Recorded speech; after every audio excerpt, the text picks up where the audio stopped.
Split the bamboo in the morning, dry it till night.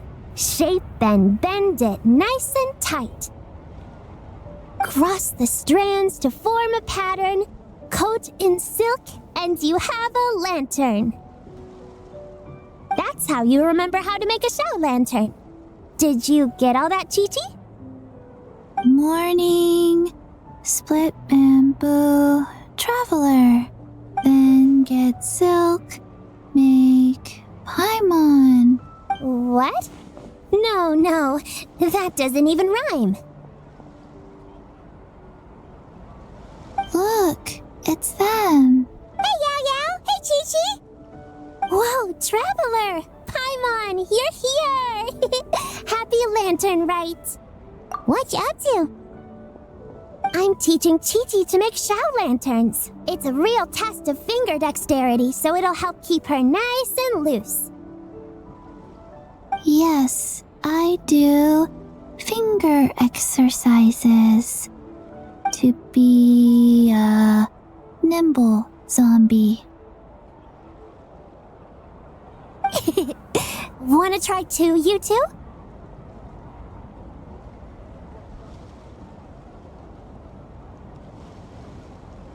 Oh, okay. Well, we need a whole bunch this year so it doesn't get too dark at night. Too dark? What does that mean? Dr. Baiju has patients who got hurt walking at night.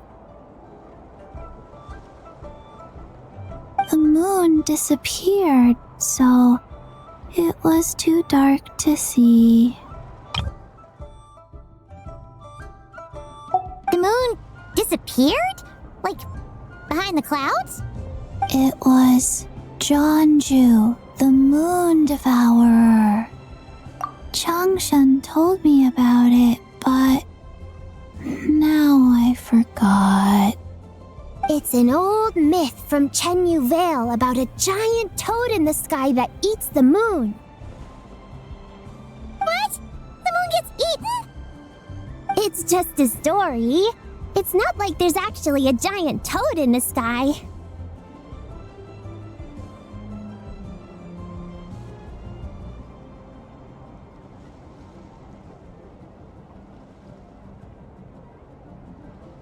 I asked Master about it, and she said myths are just insights into how the people of the past understood the world.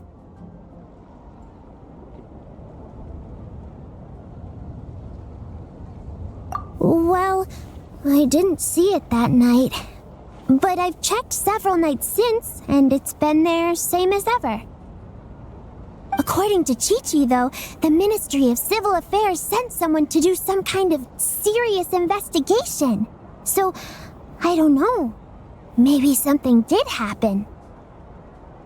The Ministry of Civil Affairs? This is starting to sound bad. It's okay. You can fly. Even if it's too dark, you won't fall and get hurt.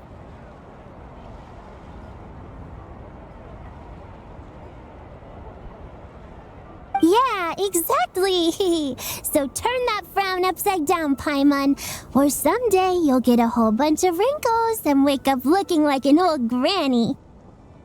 What? Okay. No more frowning. But the Traveler can't fly. She could still fall and hurt herself, right? Don't worry. That's what the show lanterns are for. As long as we make enough, Liyue Harbor will never go dark. Yeah, and there's the giant lantern too.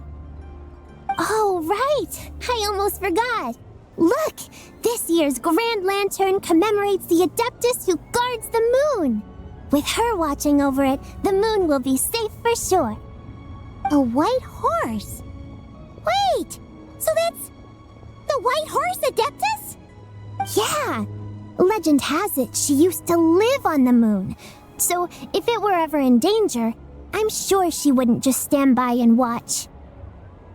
Huh! We've heard of the white horse Adeptus before, but we never heard the part about her living on the moon. Probably because it's a folk legend from Chenyu Vale, so not a lot of people know about it. But recently, some ancient artifacts were unearthed in Liyue, and the archaeological team even found evidence of ancient people worshipping an Adeptus who lived in a palace on the moon. It's kind of like how we write wishes on Shao lanterns and release them during Lantern Rite. The white horse Adeptus would descend from the moon in her jade carriage and grant people's wishes. Whoa! When did that happen? She sounds different from the other Adepti in Liyue. It must have been a super long time ago, 'cause even Master barely knows anything about this Adeptus. Nope. Kinda unbelievable, right? Yanfei said the white horse Adeptus might even be a made-up legend, just like Janju the Moon Devourer. Yeah, a made-up horse and a made-up toad. You're mistaken, children. The white horse Adeptus really does exist. Oh, Mr. Liu from the Baiju Guest House. But how do you know that for sure? Have you ever wondered how the guest house got its name, Yao Yao? Baiju... White Colt. So, it's named after the white horse Adeptus? That's right. And that's because one of my ancestors was once blessed by the white horse Adeptus. Wait, really? Tell us more! Tell us more! It was a long, long time ago, when this ancestor of mine was still a young girl. She was out gathering herbs and accidentally fell off a cliff, but the white horse Adeptus rescued her. Oh, that's it? Paimon was expecting something a bit more... special? We've heard a whole bunch of stories like that before. Patience, young one. Let me finish. After the white horse Adeptus saved my ancestor, she told her a story about the moon and the ancient kingdom of Langan. My ancestor was so captivated that she completely lost track of time. So much so, in fact, that when she returned to her village, she found nothing but a desolate ruin in its place. It was as if, without her knowledge, countless years had passed in the mortal world. Huh? The most extraordinary part of all is that it turned out to be a dream. When she woke up, she found herself at the bottom of the cliff, right where she had fallen. Other than her medicine basket, now filled to the brim with rare herbs, it was as if nothing had happened, until out of nowhere, a horse's whinny echoed through the air, and when she looked up, she saw a pristine white horse leaping over the cliff. A white horse leaping over the cliff? Wow, that sure is a crazy story. But now, it's starting to sound a bit too far-fetched. Another skeptic. You sound just like my son. But I know it's true. Ancestral records don't lie. Wait, so your son doesn't believe it happened? Don't get me started. Not believing is one thing, but he even wants to change the name of our guest house. It's a disgrace, I tell you, a disgrace. Well, it was getting about time for him to take over the guest house. And what's the first thing he does? Starts going on about how the name doesn't attract enough customers and how we're losing business to Wangshu Inn. Can you believe that? As if Baiju Guest House and Wangshu Inn aren't miles apart from each other. The Geo-Lord's Rest. Paimon bets that would get people through the doors. Geo-Lord's Rest. I like that one. This isn't about getting people through the doors. This is about disrespecting our ancestors. Oh, White Horse Adeptus, my wish is this.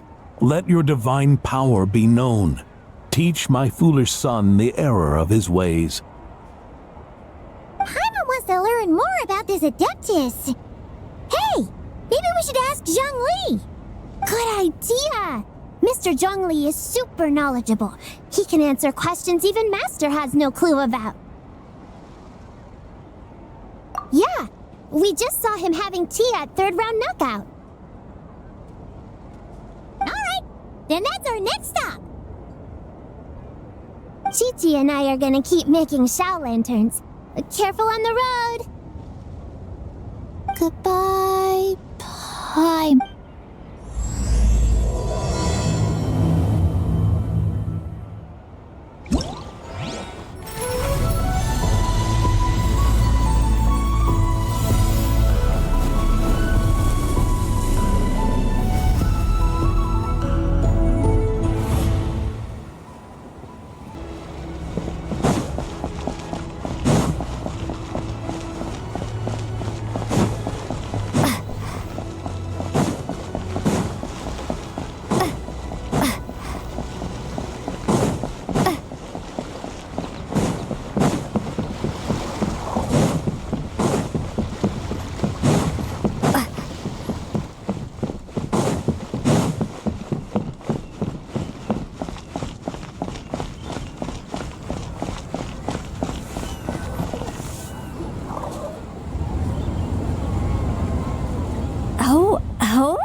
Oh. Curious. Impressive, right?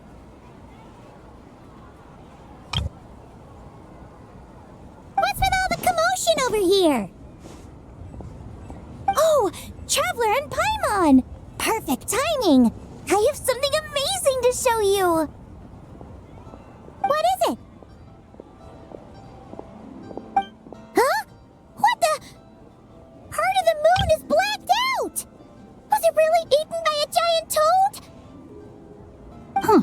I didn't expect you to know the story of Jonju the Moon Devourer, Paimon.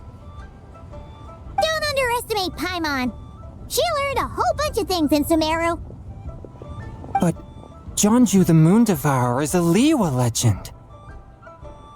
Well, knowledge knows no borders, so there. You're right about that, Paimon. But this dark circle doesn't look anything like a toad to me. A toad's egg, maybe? But that's about it. Oh, wait, Traveler! You've been in Nodcry, right? The people there worship the moon goddess. So you should know what's going on here. Really? Not even in a place where people worship the moon? Oh yeah! Master told me that the tale of Jianzhu, the Moon Devourer, was how ancient people explained a certain celestial phenomenon. But what is it exactly? Some kind of omen of disaster?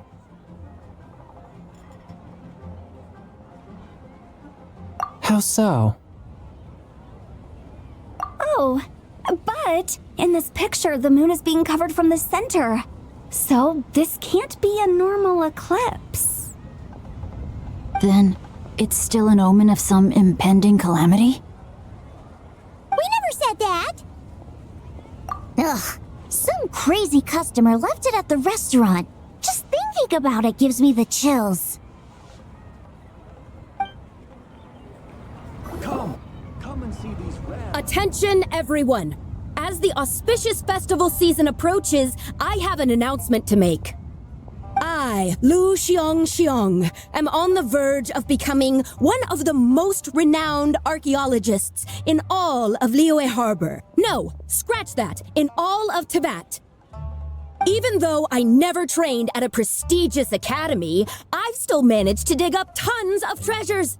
And I understand practically a whole dictionary's worth of big words, too. Like my pops always says, no pain, no gain. And I haven't had it easy, that's for sure. So, it's definitely my turn to make a name for myself. What's the deal with her? No idea. Maybe she ate a bad batch of perch stew? What? You don't believe me? I'm telling you, I dug up treasures from the ancient nation of Longan. I even got a picture of Jeonju devouring the moon. Longan? Jeonju? What is she even talking about? Sounds like she's a few perches short of a stew, if you know what I mean. So what if blackback perch stew is my favorite? Stop talking about me like I'm not here. Whoa, what are you doing? You're just a stupid, ignorant man, and I'm gonna kill you. Young lady, you need to calm down. What? So you're looking down on me now too? How about I take you both out then? How does that sound? This is a place for dining. If you wish to take me out, you'll have to do it elsewhere. Don't act like you're better than me. Do you know who I am? I'm about to be the most famous archaeologist in all of Liyue. No, Tevat! Show me some respect. It's respect you want? Very well. For the sake of the other customers, we'll do this your way.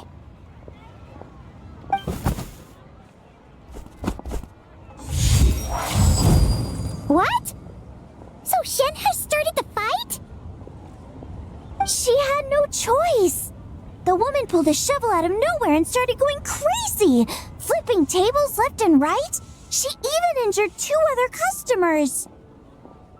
Shenna did what she had to do to restrain her, then took her to the Ministry of Civil Affairs. Thank goodness Aunt Shenhe was there. Or who knows what might have happened. Yeah. I started cleaning up after all the commotion, and that's when I found this photo. I thought it might be the one she dropped, so I rushed over to show someone. She said she took a photo of Jeonju the Moon Devourer. This must be it. Can we really trust what she said, though? Clearly, something is going on with her. Paimon's got a point. It sounds like she wasn't acting right at all. How do we know she wasn't possessed by some kind of evil spirit?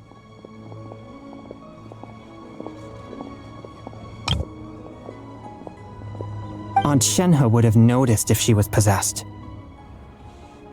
All right. But what about the part about Longan and the treasure she found? What about it? What if she raided a tomb and dug up some super special relic, then got herself haunted by an ancient ghost? One so powerful that even Miss Shenhe couldn't sense its presence. Your imagination is something else, Hu Tao. Why would an ancient ghost come to Wanmin restaurant, huh? To eat my blackback perch stew? Hey, it could happen. I'd want to eat your food if I was a ghost. Wait a second. She mentioned the ancient nation of Longan, right? Paimon's heard that somewhere before. You know what? My brother mentioned that some ancient artifacts were unearthed in Liyue recently. Mostly colored glass, fine jade, and bronze relics. Some of the text inscribed on them has already been deciphered. There were some poetic verses, but the word Longan popped up as well. So, does that mean this Longan place is real? Still, Paimon knows we've heard the name somewhere before. Do you remember, Traveler? Right! His ancestor heard about it from the White Horse Adeptus. The White Horse Adeptus? Oh, so you must have been to see the giant lantern already. Yep. And it turns out that the White Horse Adeptus is super mysterious, too. Even Madame Ping hasn't met her. Wait, I thought she was the gold-eyed Celadon mare of the 8 Adepts. That's just the interpretation you believe in, Hu Tao. There are other theories out there too.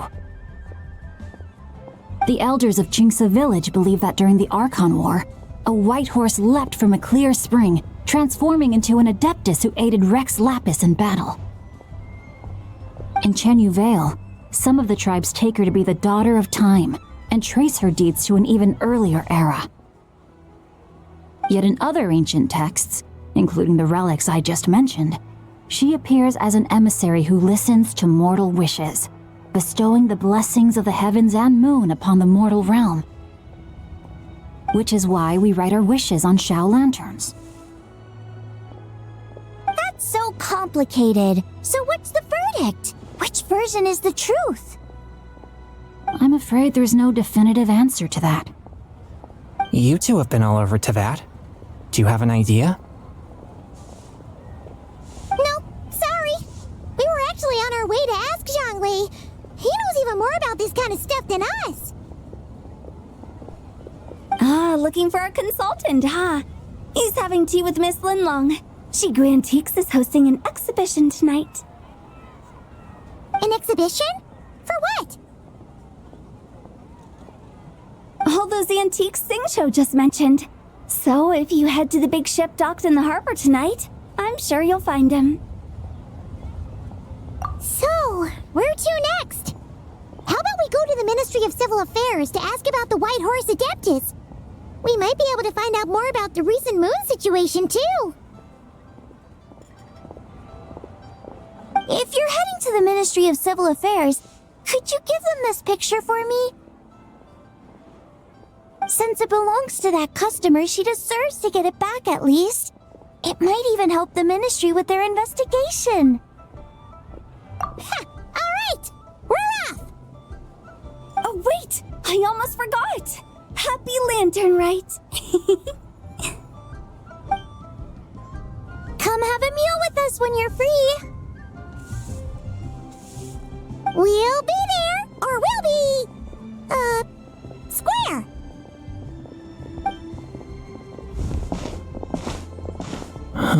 Thinking about it now, could it be possible that photograph was a fake?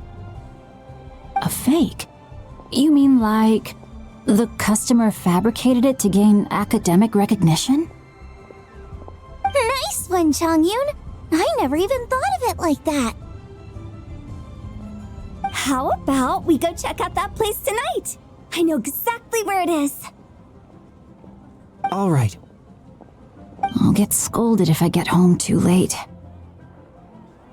Live a little, Sing-Cho. You act like this is a first for you. Worst comes to worst, we'll get Xiangling to cook you something delicious, okay?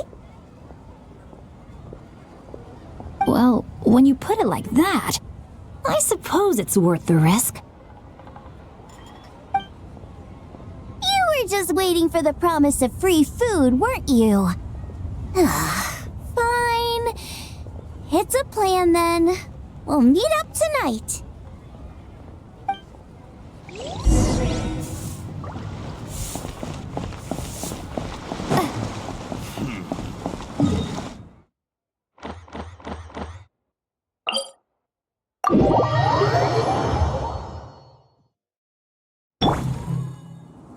Are you running away? Is this really necessary?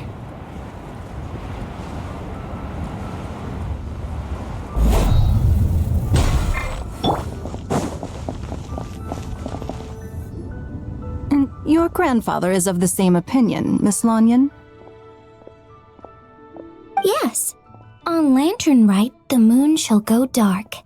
That's what the signs are indicating.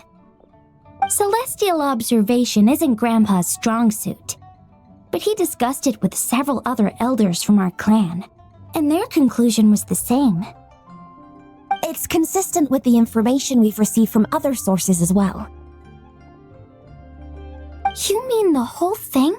About the legend of Jeonju the Moon Devourer? Happening in real life? Yes, that's one of them. So it's true. I thought it was just a rumor. It's true. But right now, the bigger issue is that all our sources indicate the phenomenon's gonna happen again. I'm not sure this bodes well. Let's remain optimistic for now. We're making progress interpreting the artifacts, and Ganyu is consulting with the Adepti as we speak. Besides, apart from the incident at Wanmin Restaurant, there haven't been any other moon-related disturbances. Minglong, Kuching, and Lanyan! You're all here!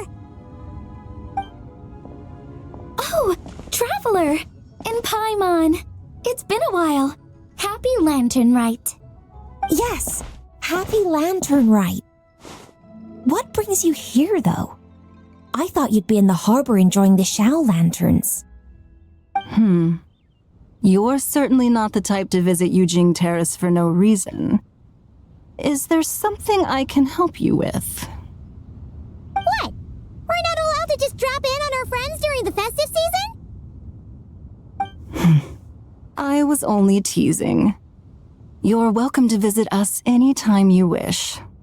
Happy Lantern Rite. Oh, and about all the moon business you were just talking about? We have something to show you. Here, take a look! Whoa! Something really did take a chunk out of the moon. Someone managed to capture a picture of it. Is this Zhanju, the Moon Devourer, then? Even though we confirmed this event took place, I still can't quite believe what I'm seeing. Where did you get this picture? From Xiangling! She found it when she was cleaning up after that customer caused a scene. She thinks they must have dropped it. Wait, is this Chuang Terrace? No, it's just where I'm from. It said that Chuang Terrace was where the ancient people of Chenyu Vale communicated with the heavens. And in this picture, the moon happens to be right above Chuang Terrace. I was just surprised, that's all. It's probably just a coincidence. That's interesting because the ancient people of Chenyu Vale migrated there from the chasm area.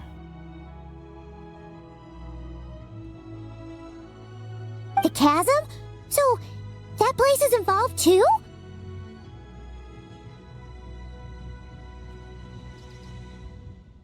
According to our investigation, that customer you just mentioned, Lu Xiangxiang, her father and grandfather are merchants in Liyue Harbor, and her mother and grandmother grow tea in Chaoying Village.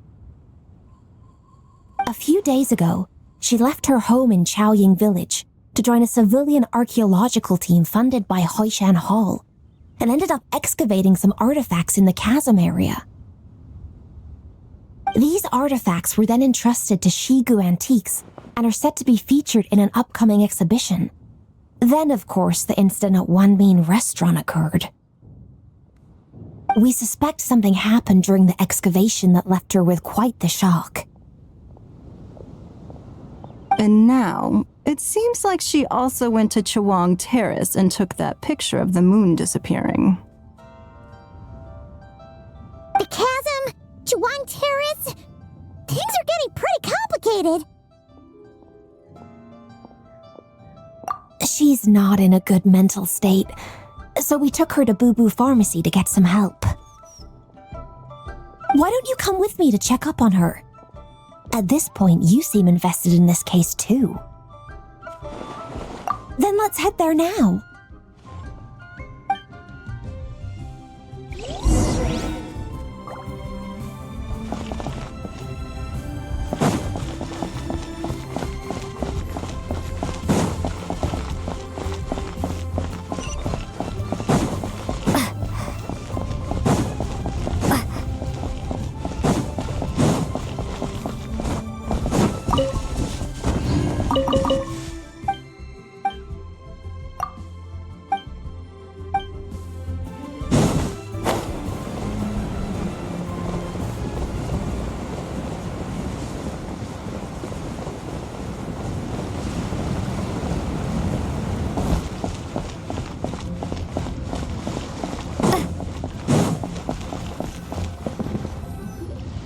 Ah, Lady Yuheng.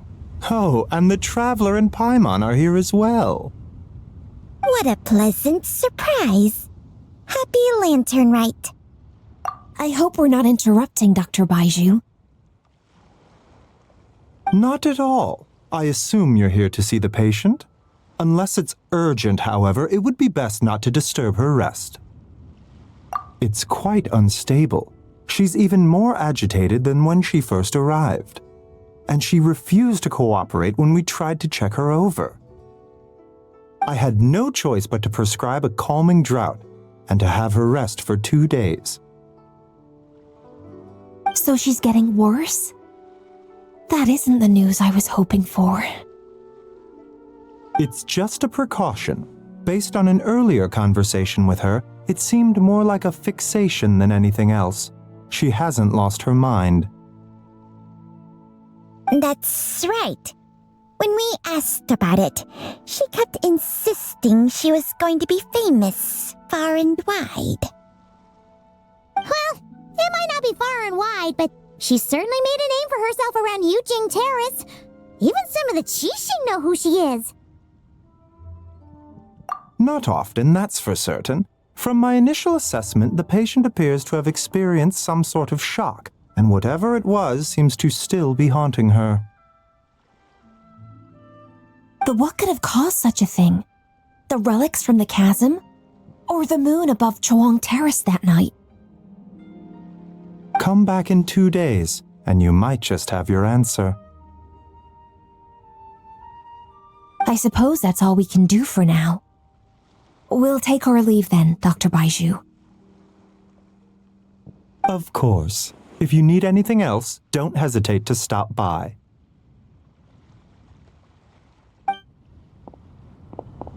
Speaking of those relics from the chasm, aren't they being featured in an exhibition tonight?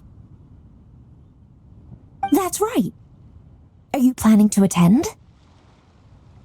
Yeah, we wanted to have a talk with Zhang Li anyway, and now Paimon's even more curious about these relics. I would, except every item in the exhibition had to be registered with the Ministry of Civil Affairs, so I'm afraid it's been spoiled for me. I reviewed them all myself. There are some rather peculiar artifacts, that's for certain. We're still working on decoding the ancient text that appears on them. Yeah, the word jade appears a whole bunch, doesn't it? Huh? How did you know? Shincho told us. He said there were some ancient poems on them, too. He's quite well informed, isn't he? Well, he's right. We believe they're direct references to the ancient nation of long gone. As for the other text, instead of regular poetry, it seems to be more like ceremonial language used to worship the moon and the gods. The moon and the gods? Well, looks like it's almost time for the exhibition. You two should head over. There's an usher at the harbor who will lead you to the venue. Not at all. The exhibition is free to the public. The people of Liyue have a great respect for our history and are eager to learn from it. Plus, the exhibition is being organized by Lin Long, the owner of Shigu Antiques.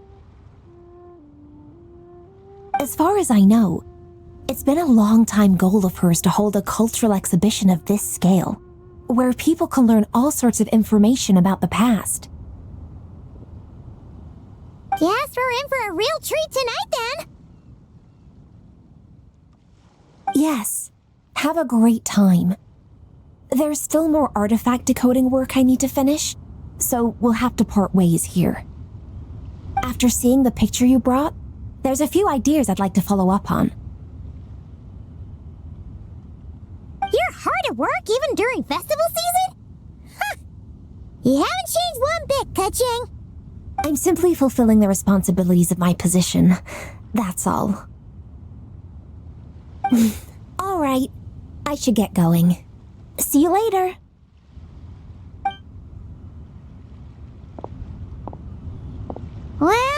Guess we should head over to the harbor and find that usher.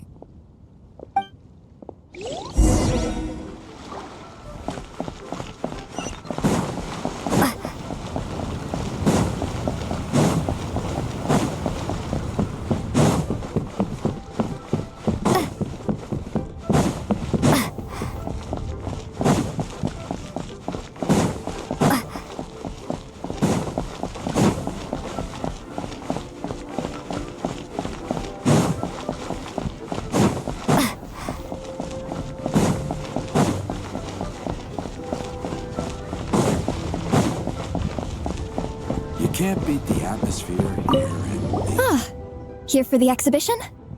I can take you aboard. After you.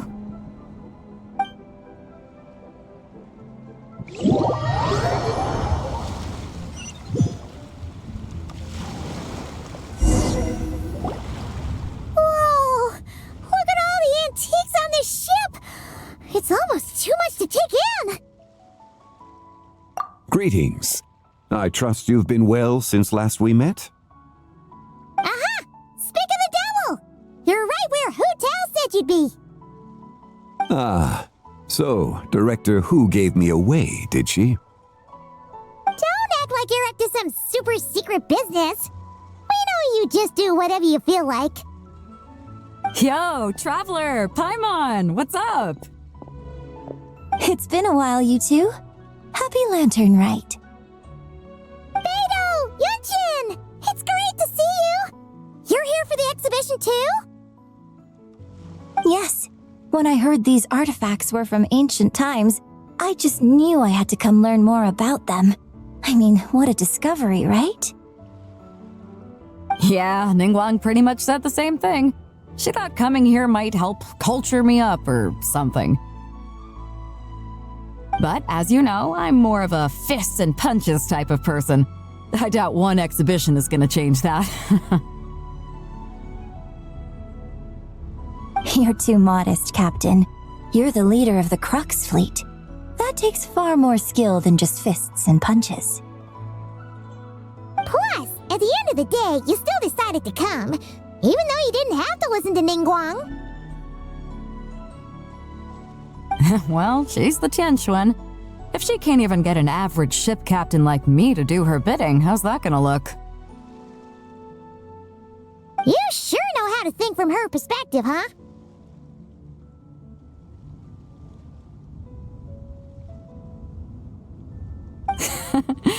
I guess I do. Anyway, how's everyone enjoying the exhibition? I heard that if you see something you like, you can negotiate the price with the owner and take it home. Wait, so we can buy this stuff? Indeed. Although Shigu Antiques is hosting this exhibition, many of the items come from private collectors. As long as both parties reach an agreement, you can make an offer of mora or an equivalent trade. Well, shall we continue our conversation as we look around? Let's go! I'm super curious about all this stuff.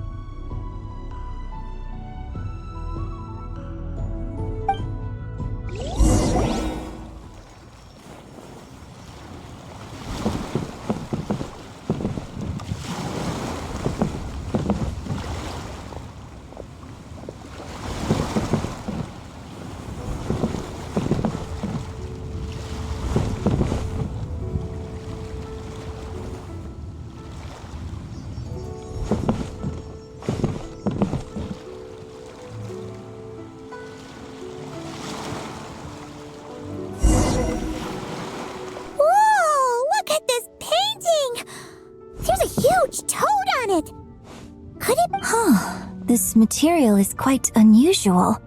It doesn't look like paper, more like silk or some other kind of fabric. Yeah, I was thinking the same thing. Well spotted.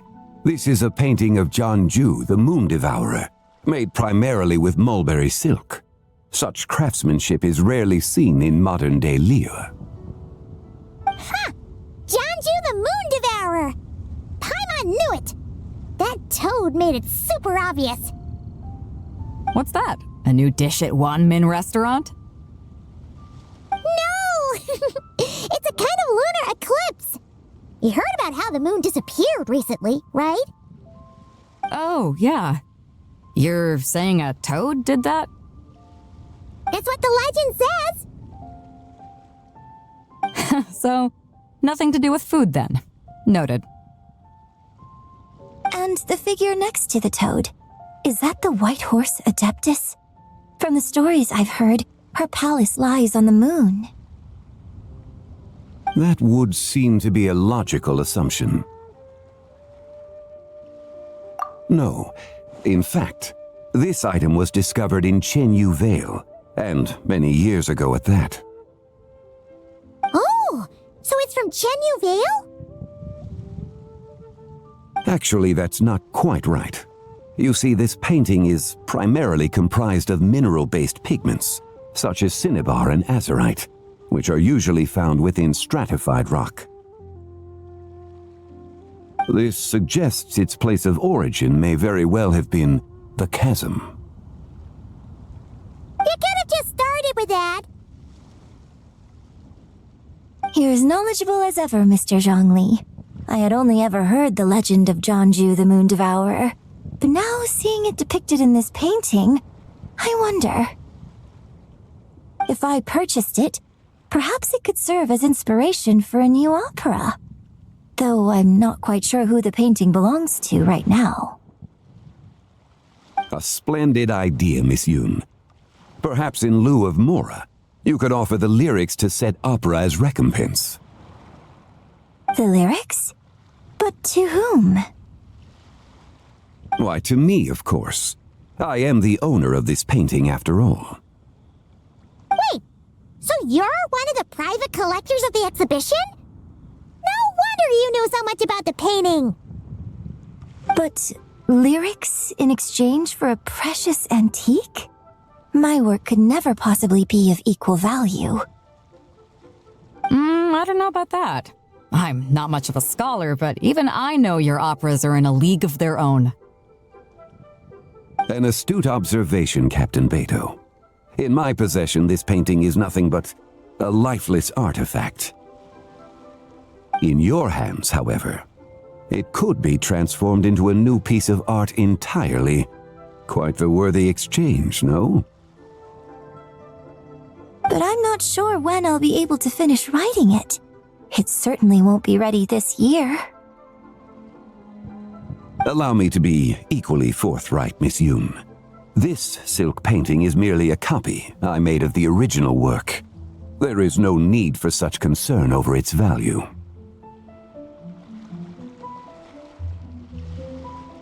Huh? So it's a fake? I had no idea you were such a skilled artist, Mr. Zhongli. I pride myself on having some knowledge of antiques, but I didn't notice anything that would point to it being a replica.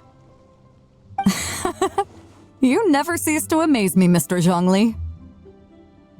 You flatter me.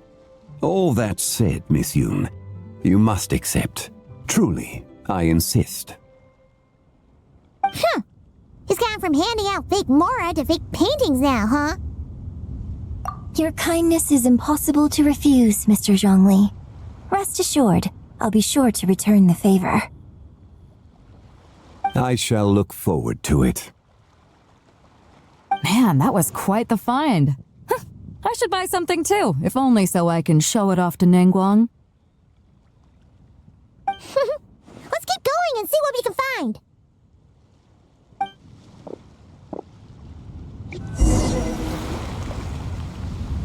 Wow, this bronze war chariot is really something.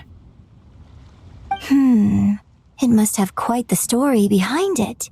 I've never seen anything like it before. Do you know what this is, Zhongli? Ah, I heard from Miss Linlong that a carriage made of Celadon jade was unearthed in the chasm. A copper canopy, a body adorned with flowing clouds and geometric patterns. Yes, this must be the one. A precious piece indeed. This thing's gotta be thousands of years old, right? Crazy to think people back then were capable of such intricate metalwork. Too often, we view the past and future through the lens of the present. Objects that fascinated us as children seem crude later in life, and that's only after a few decades or so of separation. If one were to stretch time across hundreds or thousands of years, one might discover that time is not always a force that pushes things forward. It would seem the people of that era managed to create a remarkable civilization in their own right. Makes me want to get my hands on this even more. Ningguang's gonna be so jealous, don't you think? Has this war chariot caught your eye, Captain Beidou? Oh, you must be Linlong from Shigu Antiques. Nice to meet you. This exhibition has been amazing so far. Well, that's all thanks to supportive patrons like you and Mr. Zhongli, of course. As for this war chariot, it was discovered by an archaeological team sponsored by Huishan Hall. The price comes in at 90 million mora.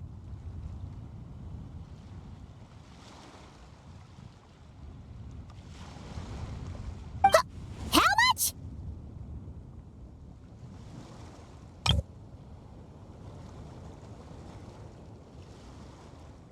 $90 million? Woo, looks like my eyes were a bit too big for my wallet. Quite a bargain. A bargain? 90 million mora could feed Paimon for like 1,000 years! And if you actually went on an eating spree that long, perhaps you'd be considered an antique worth that kind of mora too. What, 90 million? Nuh-uh! Paimon's worth way more than that! Well, if Mr. Zhongli thinks it's a good deal, I'm sure it's worth it. Beidou's putting way too much faith in Zhongli. What if he's only here to drive up sales? I'll take the chariot, Miss Linlong. Someone will come by with the payment. Quite the discerning eye you have, Captain. After the exhibition ends, I'll have someone deliver it to the Alcor. Actually, could you send it straight to Yujing Terrace? I'd like for the Tianquan to see the proof of my discerning eye for herself. Understood. Great. Yunjin and I both found something. What about you three? Want to keep perusing? Don't worry about the mora. It's all on me. Nobody's going home empty-handed tonight. I appreciate your kindness, Captain, but I'm afraid I have some private matters to discuss with Miss Linlong. In that case, don't let us keep you, Mr. Zhongli. Right this way.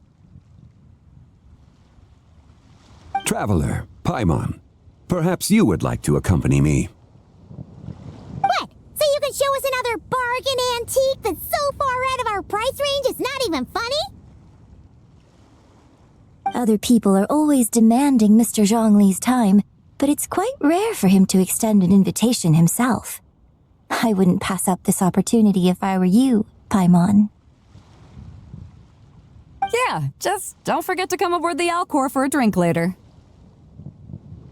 Yeah, guess you're right. Taking a quick look isn't gonna cost us anything. Let's go!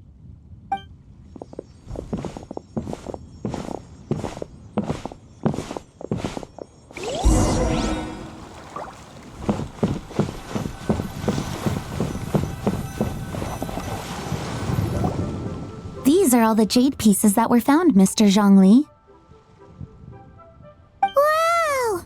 So many styles! What kind are these? These are a type of ceremonial jade. You're familiar with Chenyu Vale's rain jade, right, yes? Oh, yeah! So these pieces are all used in the rain jade ceremony? Well, you may not know, Paimon, but before the rain jade rite came into practice, Chenyu Vale was known for a different ceremonial tradition that also involved jade. The bi is used to honor heaven, the cong to honor earth, the gui to honor the east, the jiang to honor the south, the hu to honor the west, and the huang to honor the north. These form the 6 ritual jades. It's unfortunate, however, that Miss Linlong's set is missing both the gui and hu pieces. Oh, I know. These jade artifacts are from such an ancient time. It's proved difficult to track them down even for our establishment. No matter. You happen to have precisely the piece I was looking for.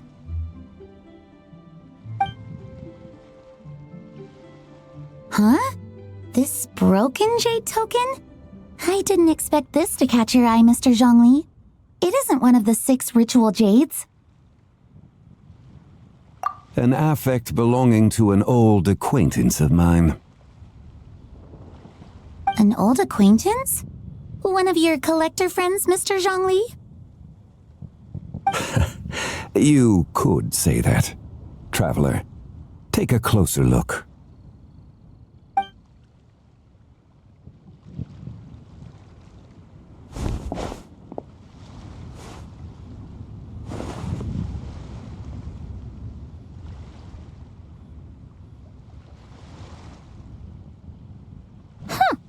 It doesn't look all that special to Paimon. Just seems like a broken artifact. Indeed. It's been thousands of years since the moon has appeared in such a form. So, in the past, the moon wasn't always full. Then, could this missing chunk be from when Jeonju devoured part of the moon? It's worth looking into. Your insight is invaluable, Mr. Zhongli. I had no idea how special this piece was. Since it has caught your interest, allow Shigu Antiques to cover the cost. Oh, that is far too generous, Miss Linlang. Not at all. I've always wanted to give people a chance to appreciate these snapshots of history. So holding an exhibition like this has been a lifetime wish of mine. And it never would have been possible without your help, Mr. Zhongli. I merely put in a good word with a few acquaintances of mine. And it had a profound impact. Without your recommendation, I doubt half of these collectors would have come to the exhibition. So, on both a personal and professional level, I owe you my thanks, Mr. Zhongli. Wow! Zhongli actually did something useful for once.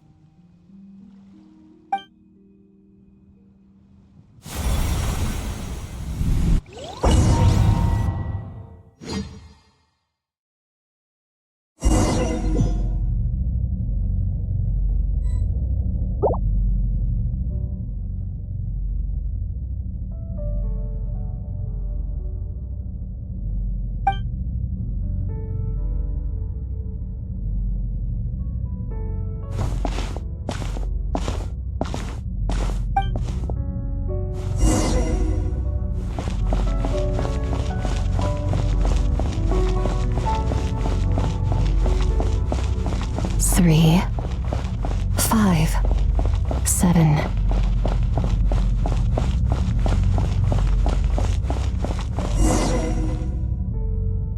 $11, 13, 17, 19, 23, 29.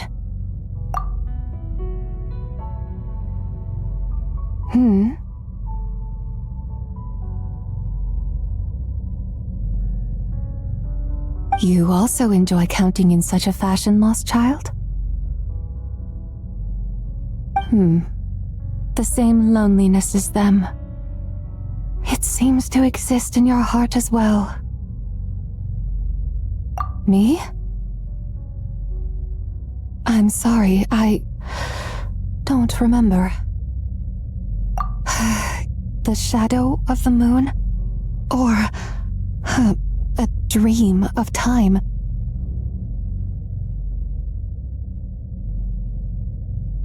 I'm sorry, no one has asked me such things before.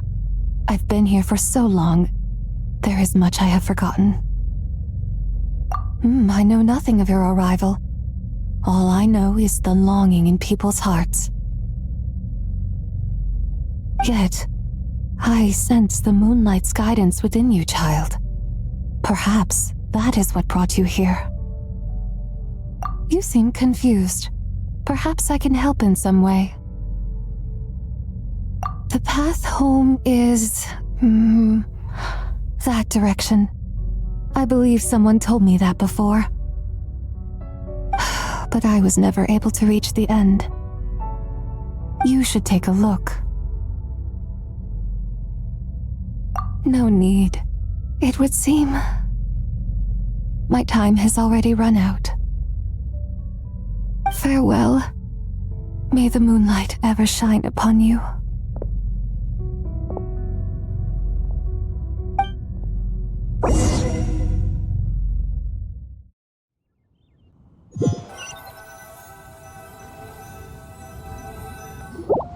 Wow! Jiangwei actually did something useful for once. Your complexion looks rather ashen, traveler. Are you feeling all right? Yeah, what's wrong? Does your stomach hurt? Huh? What are you talking about? You were right here the whole time. Ah, I see. I'm afraid we must take our leave, Miss Linlong. My friend has taken ill and I must escort her to get some rest. Of course. Traveler, Paimon, please, come with me. Ah, yes. Regarding the payment for the jade token. Charge the expense to the Wangsheng funeral parlor if you would.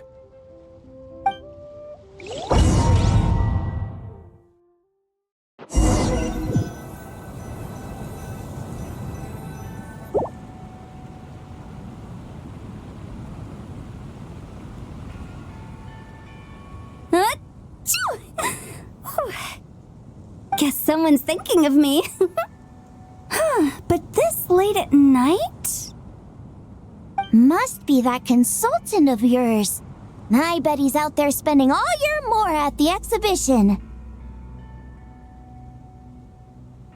Yeah, he'd be the perfect employee if he just knew how to rein in the spending. But never mind him. Let's focus on the moon.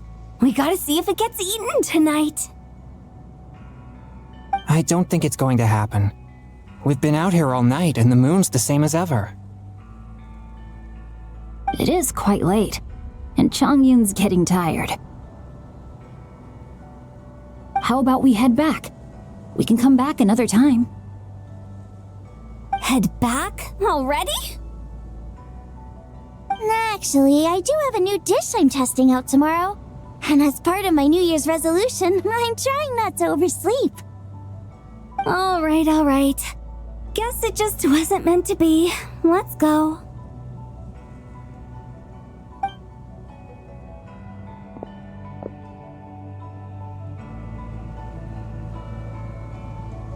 When the sun's out, bathe in sunlight.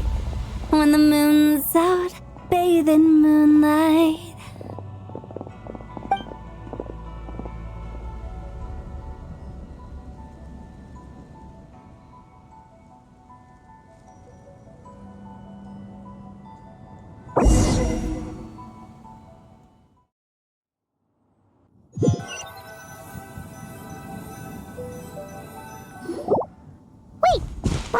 Rest?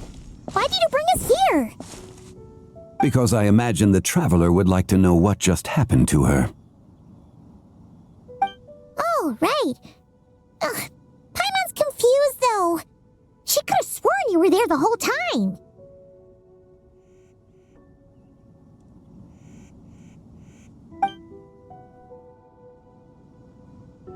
Oh, how is that possible? It sounds like her spirit formed an inexplicable connection with the being in that space. Ah, you suspected from the beginning, didn't you? Indeed, The being you met is the fabled White Horse Adeptus, and the original owner of this jade token. Her name is Début. Wait, does that mean she's inside this token? No, she does not reside within this token, but rather within the moon's shadow. This token is merely a medium. Word has it you accomplished quite the feat in Notcry. You and your friend brought the Frost Moon back to Teyvat. Tell me, did you ever wonder about the other moon, the one that hung in its place for thousands of years? We never really thought about it, but it must have been a fake, right? A fake moon! Indeed, it was false. Its true nature, nothing but a projection of the moon.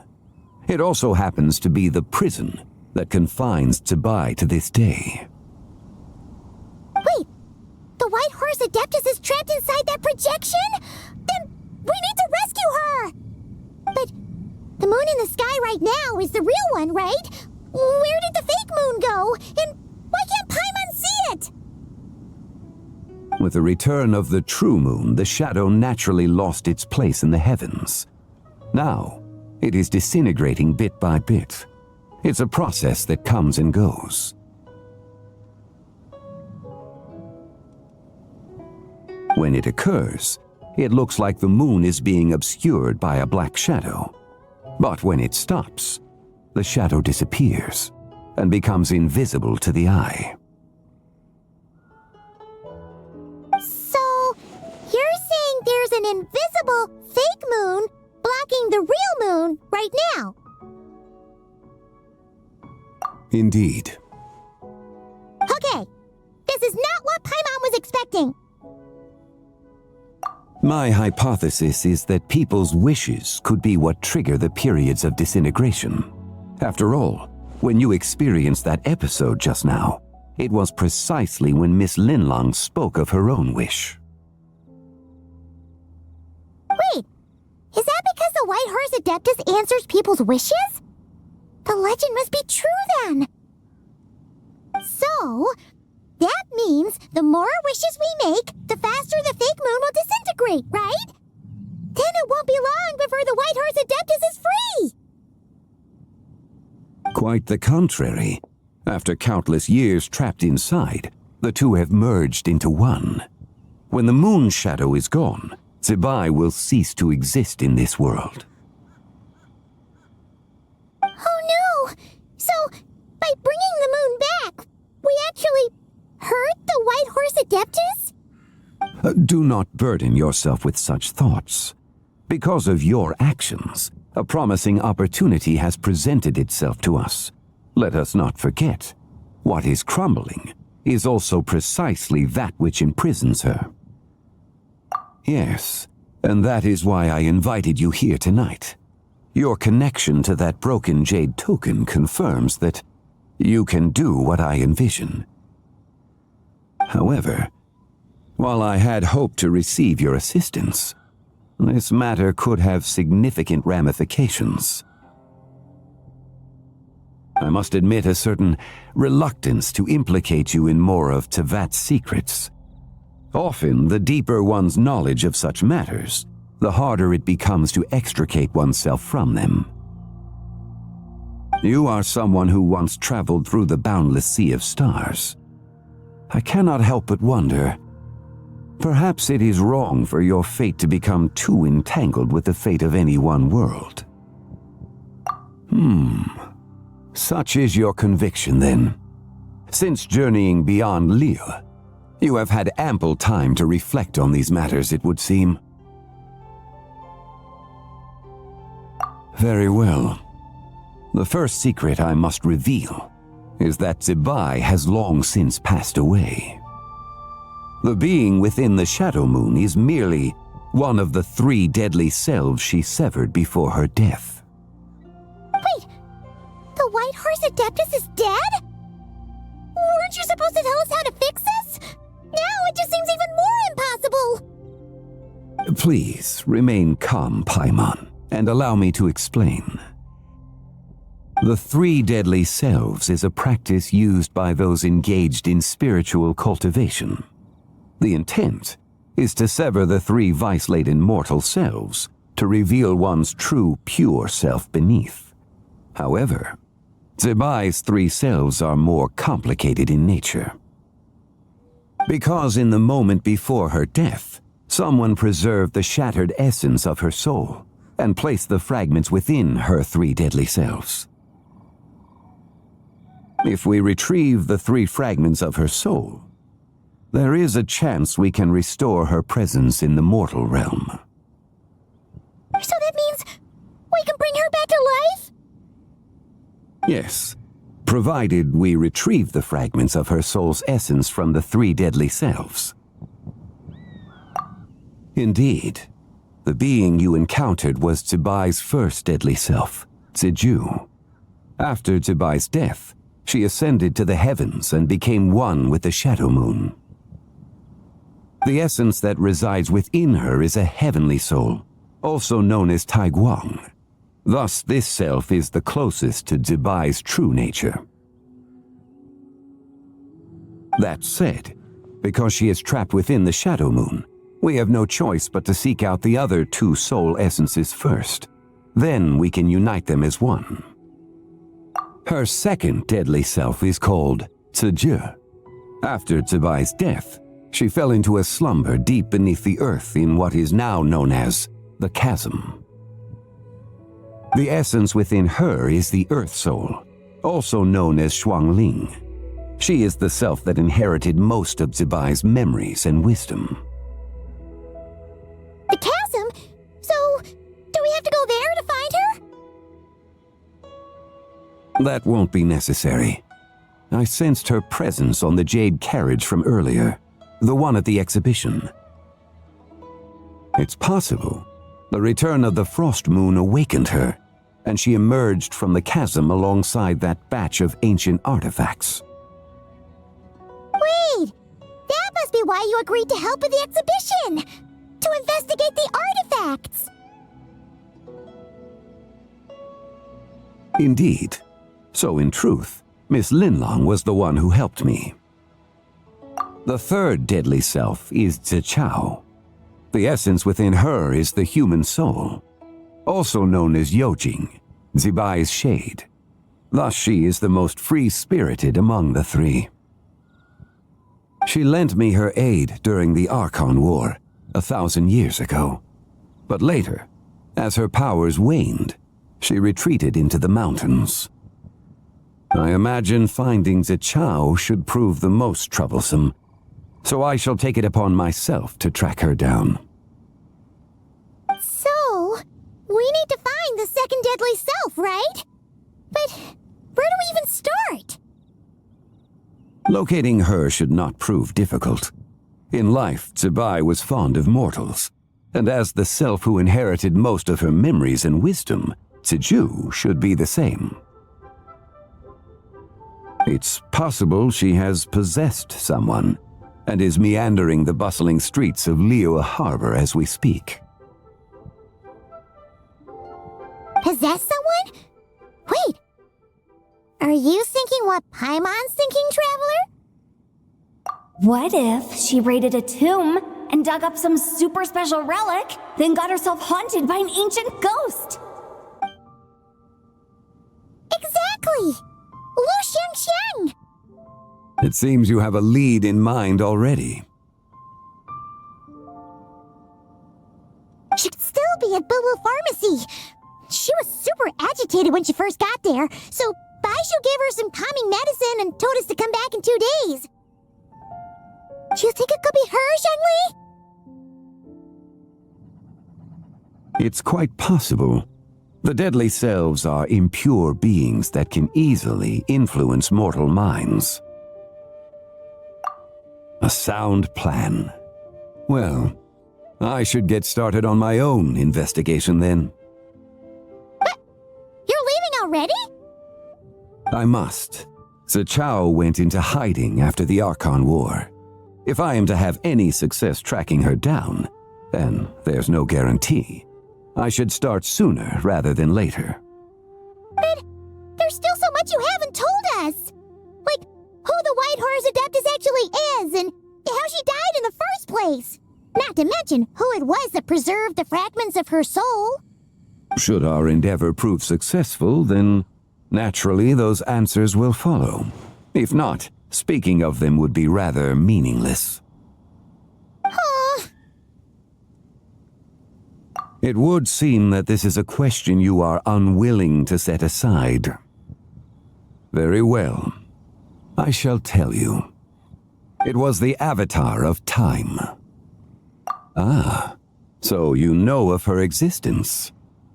The ruler of time saved her soul. Indeed. Preserving what remained of Zibai's soul in the moment before her death. Only the power of time could be capable of such a thing.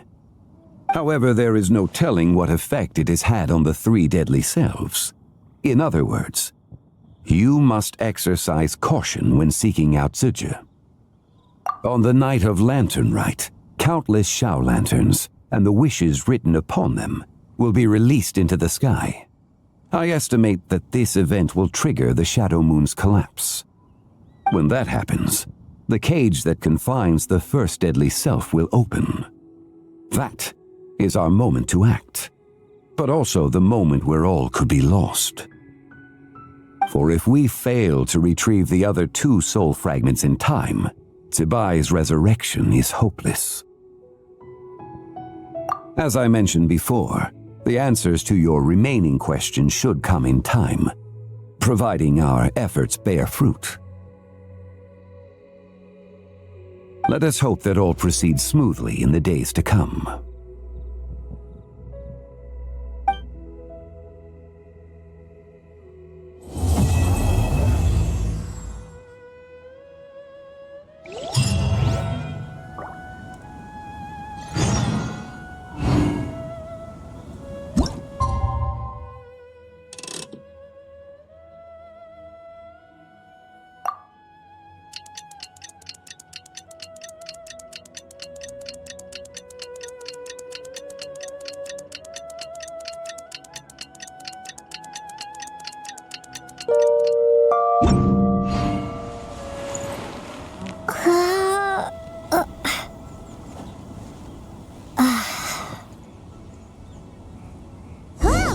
Should we head to Boo Boo Pharmacy today? Fingers crossed we learn something useful.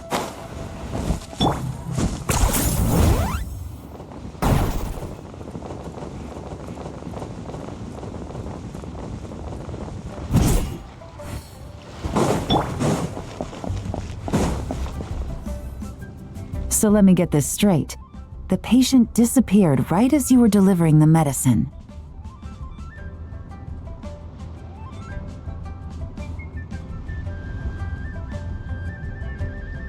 I know it's hard to believe, but that's exactly what happened. It's true. 1 minute she was there, and the next she was nowhere to be seen. Hey, it's Yelan! Fancy seeing you here! Oh, is this a bad time? Not at all. Just a small roadblock in the case I'm working. Ningguang asked me to investigate a patient named Lu Shangshang. If you're here to find her too, then you're out of luck, I'm afraid. She went missing this morning. What? According to Dr. Baiju, the patient vanished right under his nose. But it just seems like that should be impossible. There 1 second and gone the next? Pretty sure Xiao can do something like that. Then you're suggesting this Lu Shangshang is the vigilant Yaksha in disguise? Or some other adeptus? Guess not. But this is so weird. How can a living person just vanish into thin air? Unless Linny decided to take his act to Liyue? Who is this Linny you speak of? He's... Oh, never mind. Paimon's just grasping at straws. Let's set aside the how for now and focus more on the where. You mentioned this patient has a strong obsession with achieving fame and recognition? Yes. She kept talking about becoming a renowned archaeologist and making a name for herself. So, are we looking for a place where it's super easy to become famous? I think we should check out the Xiao Lantern crafting stalls. Because it's easy to become famous by making Xiao Lanterns? Not exactly. When the people of Liyue need a solution to a problem, their first thought would be to pray to the gods and the Adepti. If her wish is to become famous, she might write it on a Xiao Lantern in the hopes that the fabled White Horse Adeptus might make it come true. That certainly sounds probable. Turns out, the White Horse Adeptus might be a lot closer to home than she thinks. What was that? Nothing! Let's go check out those stalls!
We're here!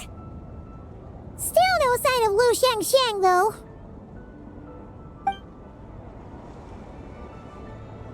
As long as you're patient enough, Paimon, you'll find that hunting down people is no different from hunting boars. We need to blend into the environment, or we risk alerting the target. So as far as everyone here is concerned, we're just ordinary tourists. Oh, okay. If we need to blend in, then let's make some Xiao Lanterns and write our wishes down, like everyone else. What's your New Year's wish, Yelan? I haven't given it much thought. Oh, and it can't be work-related. You gotta take a break once in a while, right? You're always digging out this suspect, tailing that criminal, hunting down this gang or that. Which is super amazing and all, but it's gotta be exhausting. Really getting into this, huh?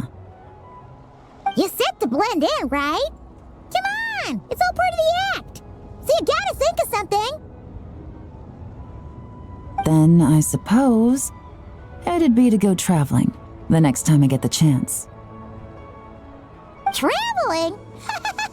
That's our bread and butter! Wanna join us? Thanks for the offer, but my desk is piled high with reports on your exploits, and that's not quite the kind of traveling I had in mind. I was thinking more the lie down and do absolutely nothing kind of travel. Ah, something a bit more easy and breezy, right? Hey, wait! We know just the place! The Easy Breeze Holiday Resort in Netland.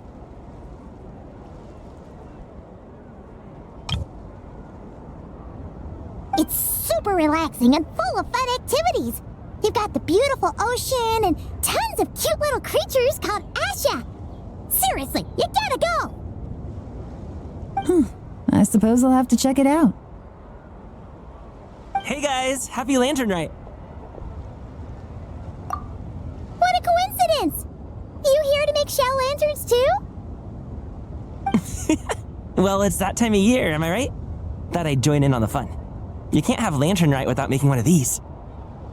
What you gonna wish for? Oh, man, it's kind of embarrassing, but whatever. The truth is, the mighty mythical beasts are seriously struggling with recruitment. So I'm hoping to find a few apprentices and teach them the art of wushu dancing. Awesome! Shufu Gaming, here we come! Whoa there, Paimon! One step at a time. I actually need to find people first. Yeah, but Paimon bets people will jump at the chance to learn from you! Well, I wouldn't be so sure. Wushu dancing is super physical and takes a lot of hard work to master, so it's not easy to find people. At this point, if the Adepti can't help me, no one can. I'll do it!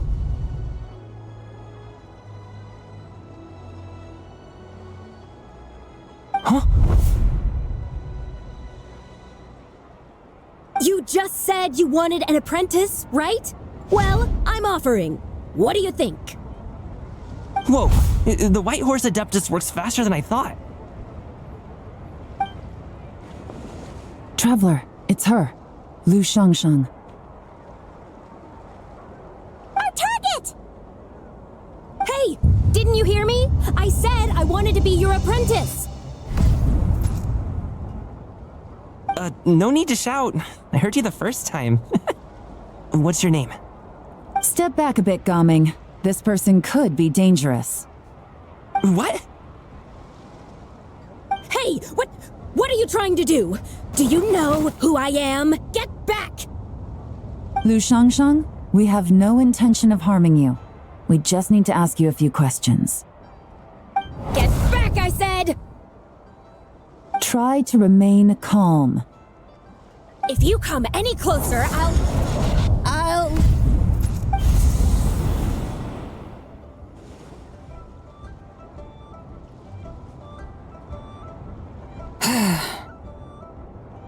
Little wisp of a being. How are you able to see me? So what if I am? Leave at once! You, a mere mortal, whose own life hangs by a thread, would dare reach for the power of life and death?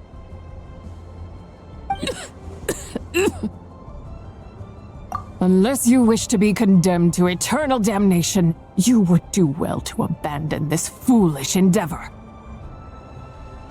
I shall speak on this no further. Don't come any closer. How did I get here? Who are you people? Playing dumb, are we? Save it. We know you attacked those people at Wanmin Restaurant. What? No, I would never. You must be mistaking me for someone else. You don't remember? Of course not. How could I do such a thing? What about the photo you took near Truong Terrace? What photo? What's going on? It's like she lost her memory or something. Well, this complicates things. I'll take her back for questioning and let you know what I find. Take her away. But I didn't do anything. I swear. That's weird. She seems so normal now, but she doesn't remember anything.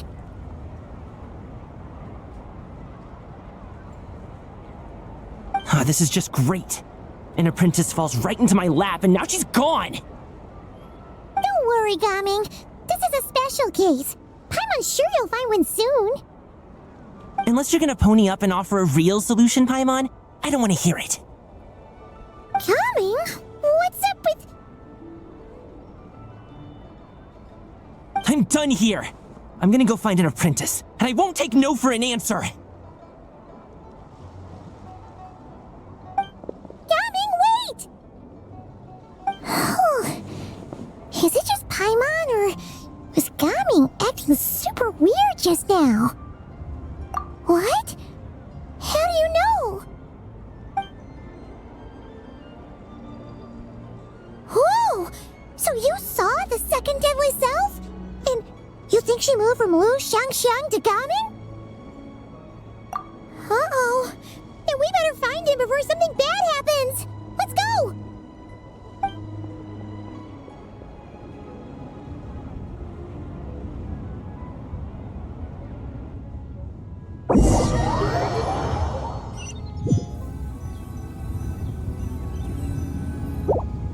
Alas, why must Cloud Retainer inflict such woe upon us, Mooncarver?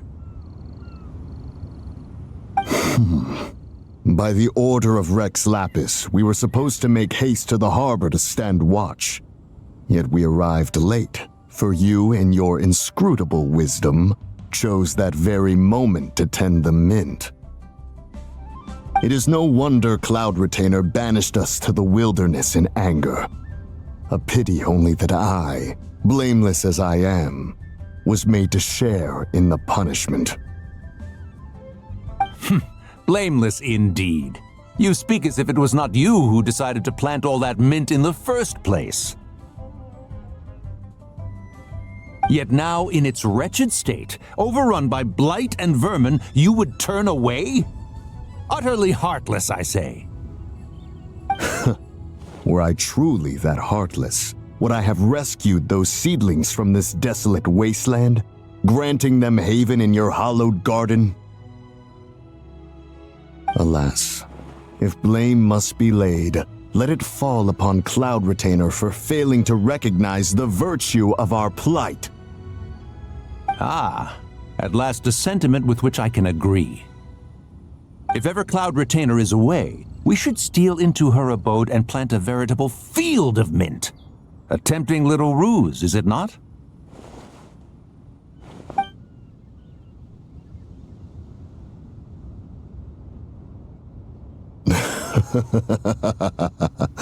Positively ingenious. Please stop chasing us! Just let us go! Get back here! If you keep running, I'll kill you! Please, we don't know anything about wushu dancing. Just leave us alone! What? You think I'm not good enough to teach you? Just agree to be my apprentices, and then we can talk. That child looks somewhat familiar. Ah, it appears to be the wushu dancer from Liyue Harbor. I have seen him perform on occasion. Come, let us take a closer look. Has trouble befallen you, young one? Perhaps we can offer aid. Oh, thank the gods! Please, sir, you have to help us. This guy's trying to force us to become his wushu dancing apprentices, and he won't take no for an answer! Oh, so it is you who require aid, not the other way around. Get out of the way, old man! This is between us. Preposterous!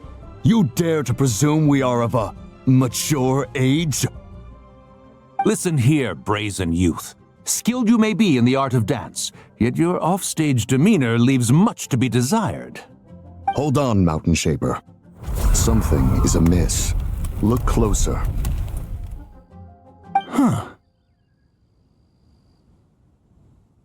Indeed, he bears the mark of something unclean. It spells trouble. You there, depart at once.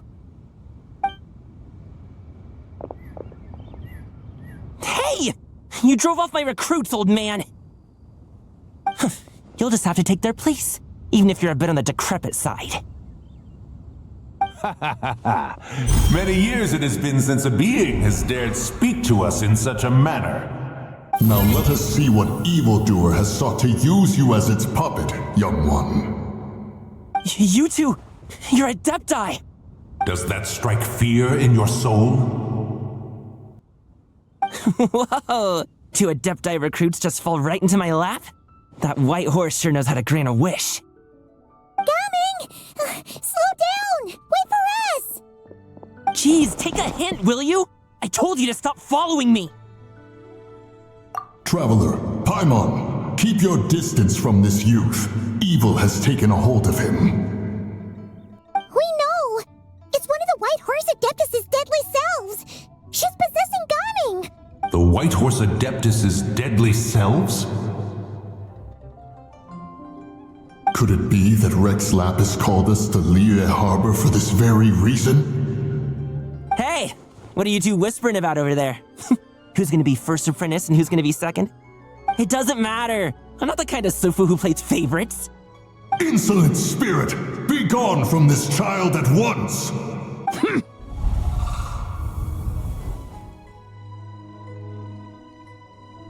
Little mite of a mortal. Getting in my way again, I see. That is no concern of yours. No. Only by doing it myself will I find peace. Otherwise, rage will consume me. If I lose control, all will turn to dust. The curse of time. The memories this body holds. Come no closer. This is your final warning.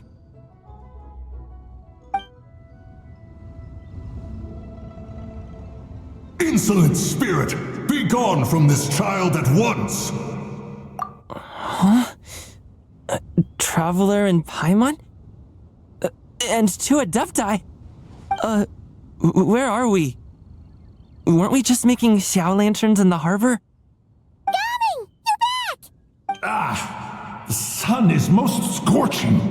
Agitation stirs within me. I require cooling mint to beat this heat. And speaking of, Cloud Retainer has scorned this verdant wonder long enough. It is time for her to feel its wrath. The wrath of mint!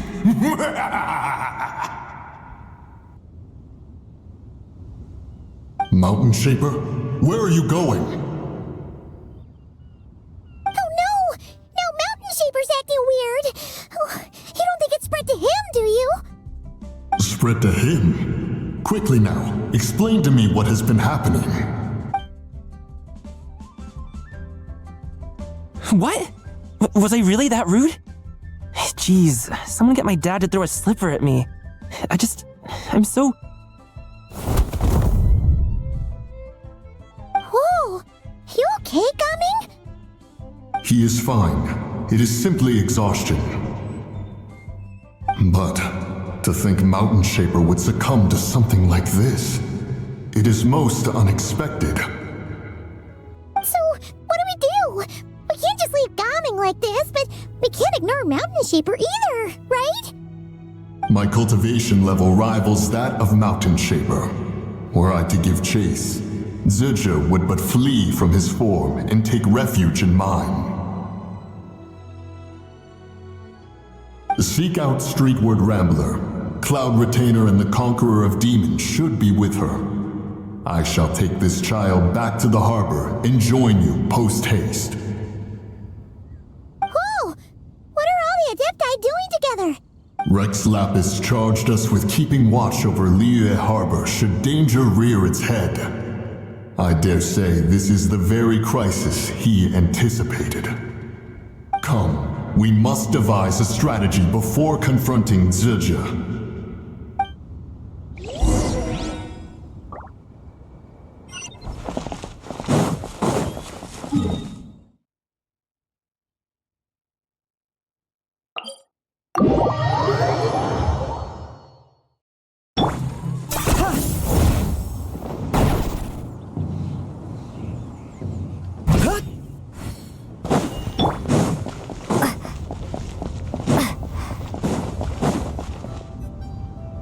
The White Horse Adeptus? You mean the mysterious white mare that aided Rex Lapis during the Archon War? Even if it's not her, there must be some connection. She always avoided us back then, and I never knew why. Rex Lapis's recent trip seems to be related to this person as well. Shanyun! Madam Ping! Xiao! Great! You're out here! Ah, Traveler. It has been quite some time. Oh, happy lantern right, Paimon. You're as lively as I remember. I trust things have been well. Sorry, Madam Ping. No time to catch up. Something terrible has happened. What is it? Has Mountain Shaper gotten himself into trouble? Mooncarver is here with you, but he is not.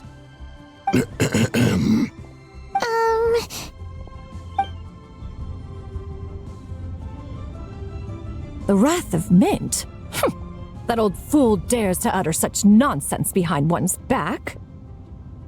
Yeah, that's not not really our biggest concern here. So, even a mere deadly self of the White Horse Adeptus was able to possess Mountain Shaper and affect his mind.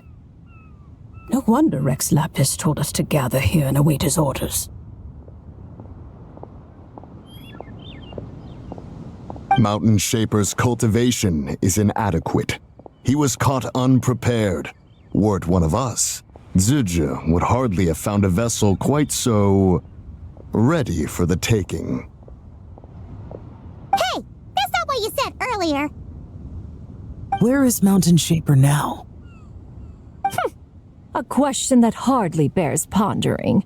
Obviously, he intends to plant mint in the vicinity of one's abode. Ah, then he poses no great threat. We might as well let him be.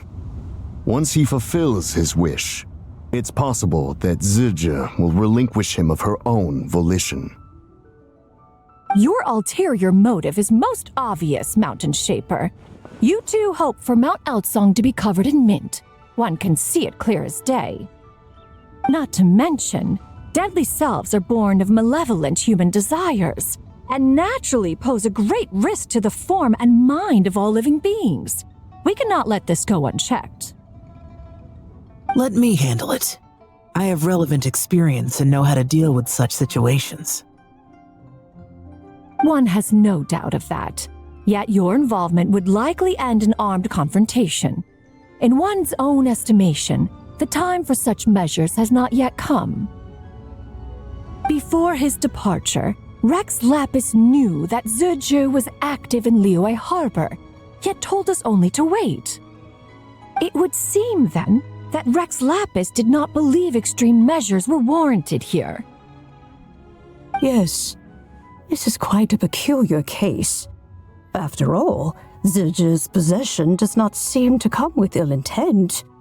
It's more like she's guiding those she possesses to fulfill their own wishes. There is another matter of import, however. I sense tremendous resentment emanating from her. What could be its source to render her so unable to find peace? She was talking about the White Horse Adeptus memories, right? From what the Traveler said, it seemed like she was about to explode with rage. But why? With Rex Lapis away, if we wish to understand that which occurred in the past, we shall have to ask her directly. She also mentioned the curse of time. What could that be about? Perhaps erosion. Indeed. We are of the same mind. I heard that ancient clans in the mountains once regarded the White Horse Adeptus as the daughter of time. It seems there was some truth to that, after all. The daughter of time. Cursed by time? Time does not treat everyone equally. The longer you dwell in this world, the more it takes from you. Then what do we do? One has devised a solution. Based on what you have told us, it seems that Zizhi is in the habit of leaping to a different host when provoked.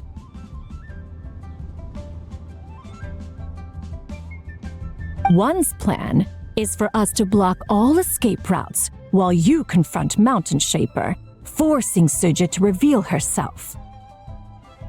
Then, if prior experience stands, she will have no choice but to possess you. However, not only are you able to sense it, you are also unaffected by the peculiar state of stasis. In other words, in that moment, you would have the chance to either subdue or persuade her. That is akin to walking straight into the lion's den. Allow me to go instead. Yeah! Isn't this plan a bit too risky?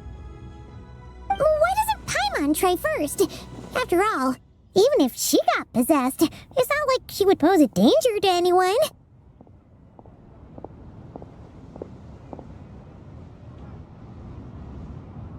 Paimon's wishes aren't all food-related, you know. One would not suggest this course of action if one had any such reservation. Time and again, the traveler has proved immune to Sidge's influence. Consider for a moment why that might be. Oh yeah! That's what the first deadly self told you, right? Perhaps your time in Nodcry left you with the blessing of the newborn moon goddess, traveler. And this Whitehorse Adeptus clearly has a profound connection to the moon. Indeed. Indeed. I see. Have you other concerns, Conqueror of Demons? I was just trying to fathom why Rex Lapis left without explaining the situation in detail. But now I think I understand. Rex Lapis entrusted this matter to the Traveler, which means in his estimation, the Traveler must be the key to its resolution. So I have no other concern. I trust Rex Lapis, and I trust you. Then we are all in agreement on proceeding with this plan? Very well. We should depart at once, lest we lose our chance. Let us see whether that old fool truly dares to face one's abode with Mint.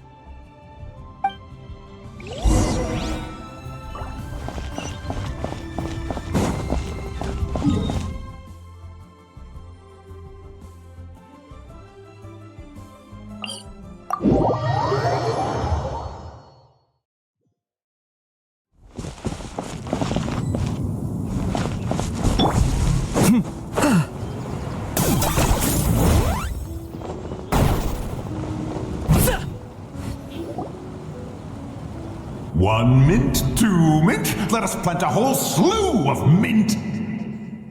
Once I reach 10,000, Cloud Retainer's abode shall be Mount Outsong no more, but rather Mount Mint Song. Oh, to behold the look on her face when she is confronted with such verdant splendor! Mountain Shaper, you dare disturb the tranquility of one's abode. Do not take personal offense, Cloud Retainer. He is not in control of his faculties. Exactly. Let it go this once. Zitja is the one driving him to do this. Huh? But Zitja just helps people fulfill their own wishes and desires. Not now, Paimon. Oops. Sorry, Mountain Shaper. Paimon might have just thrown you under the bus. When he wakes up, we shall have words. Everyone, to your positions.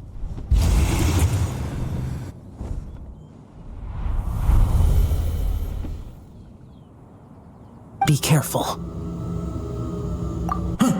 A pest? I must catch it. Again! Oh, young one, it is you. Don't tell me. Cloud Retainer sent you? Ha! Such brazen insolence. Such presumption. Such boundless avarice. That wretched adept's impudence knows no end. If she dares lay a finger on my garden, I shall smash her cuisine machine to pieces. You think I am one to fold so easily?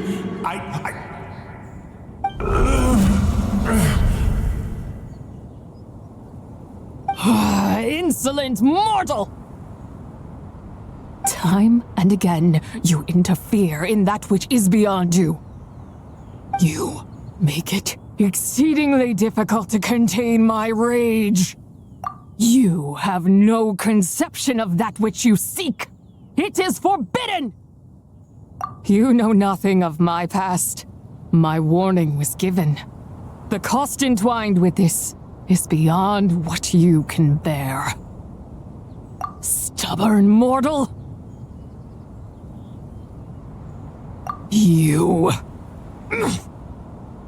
Very well. If death is what you seek, Who am I not to oblige? Come, let us see the extent of your resolve. Your wish is to behold the curse of time and the memories of this form? Then, let it be granted.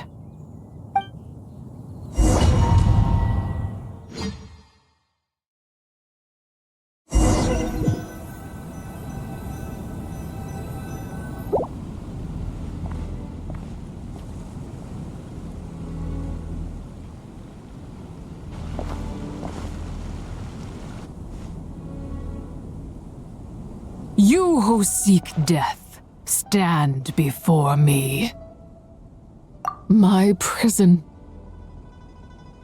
I was merely a trace of impure energy within Zapai's immortal body. When her soul was shattered, it should have been the end of me. But then, the one who governs time descended from on high and froze the moment of her death. And so, I remain in this world, unable to find release. A mortal who knows of her existence and would dare to speak her name. Who are you? Help. No, there is nothing we can do for each other. Her power, the one who governs time. It has surrounded me ever since. A blessing and a prison. All no. I have been asleep in this prison for countless years, until a familiar presence woke me. Then, through that mortal girl's eyes, I saw it. As pure and bright as ever, unchanged across the millennia. It was the moon. That place is called Chiwang Terrace. Did later generations rebuild the altar in a new location? It looks just like the one used to honor Zapai. Could it be that traces of what happened back then still remain in this world? That memory is embedded deep within the essence of Zapai's soul. It is one that should have been forgotten. Yet, it is precisely that which haunts my every waking moment, fuels my rage, and denies me a modicum of peace. Now you, a mere mortal, come to seek that which is forbidden. So, let us see whether the fire that fuels your ambition is a hero's wisdom, or a fool's courage. I shall relinquish control over this body's curse and let it devour everything within sight. Run as fast as you can, lest this prison become your grave. Look, it draws near. The river of time, come to sweep all into oblivion. A torrent of tears for the dead and departed. I shall wait for you at the end, mortal. Evade being swept up in its waters, and I will show you everything. Fail, and we shall sink into oblivion together.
I did not expect that you would make it to the end.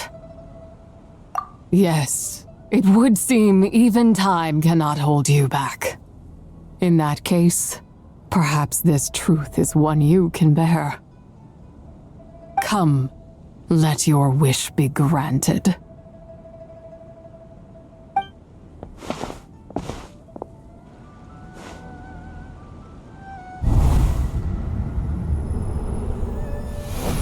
Under moon eternal, in radiant night, a maiden grants silk, soft and light. Under moon iridescent, in night divine, a maiden grants fiber, for cloth so fine. Under moon of the frost, in night so great, a maiden grants tools to divine our fate. What are Mom and Dad doing? Shh, just make a wish. The kind Adeptus on the moon is listening.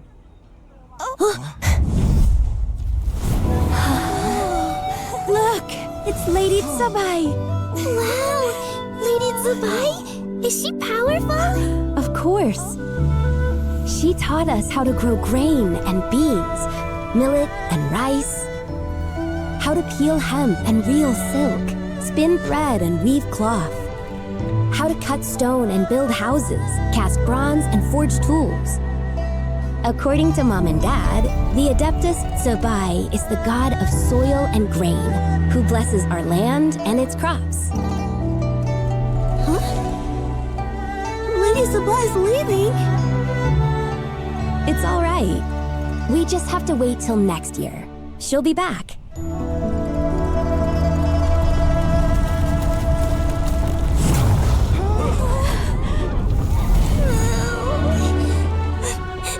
Mom and Dad are gone. Why hasn't Lady Tsabai returned? She'll come. We just have to believe. What is that?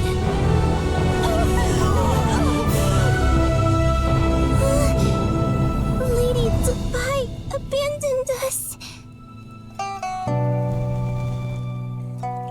All places tainted by the abyss need to be purified.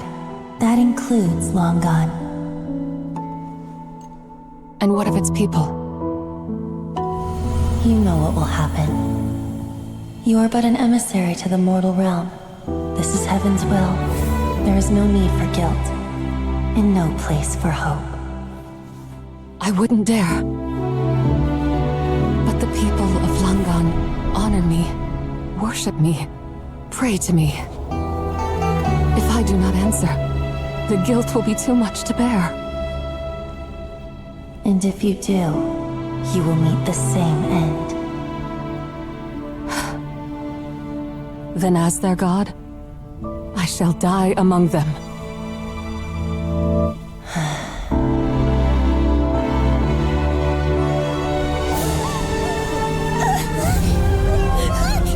Lady Tsabai came to save us. I knew she wouldn't abandon us. Run!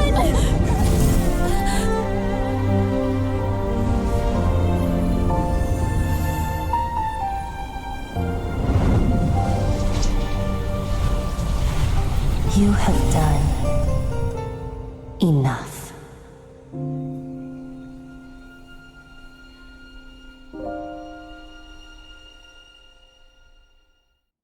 Now you know the truth. These are the memories that suffocate me where I stand and crush me under their weight. Not just my nation, but the people I loved. Were it within my power, I would ignite a blaze fierce enough to burn a hole through the heavens themselves.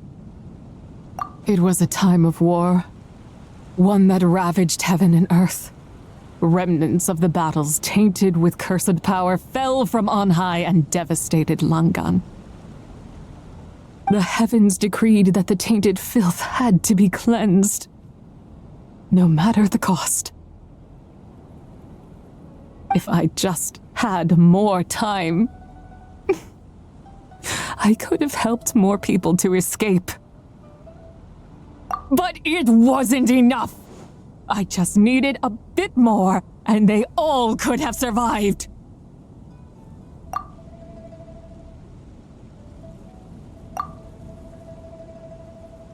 I never imagined there would come a day where I found peace. So long this rage has been within me. Yet here in this moment, it has stilled at last. Thank you.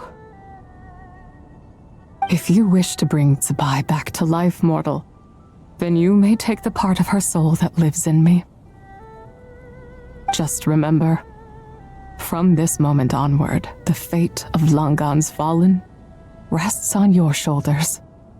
And that, as I said before, I am but a remnant of Tsubai's adeptal form, a manifestation of her wrath that was not meant to linger in this world.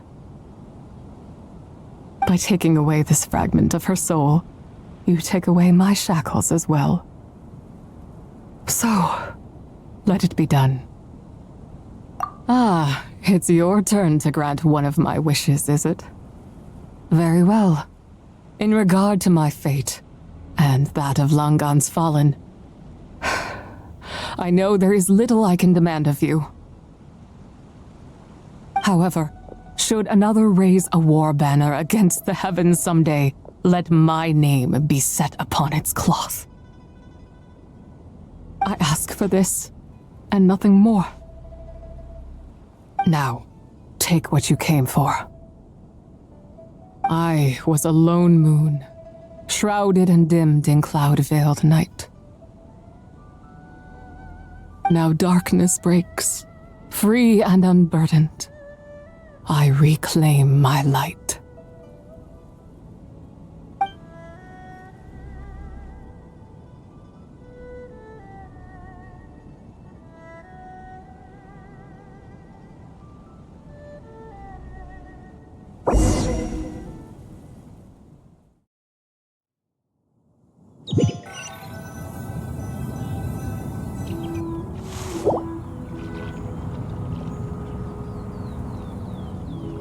You think I am one to fold so easily? Ah, young one. What brings you here? My, what exquisite mint seedlings.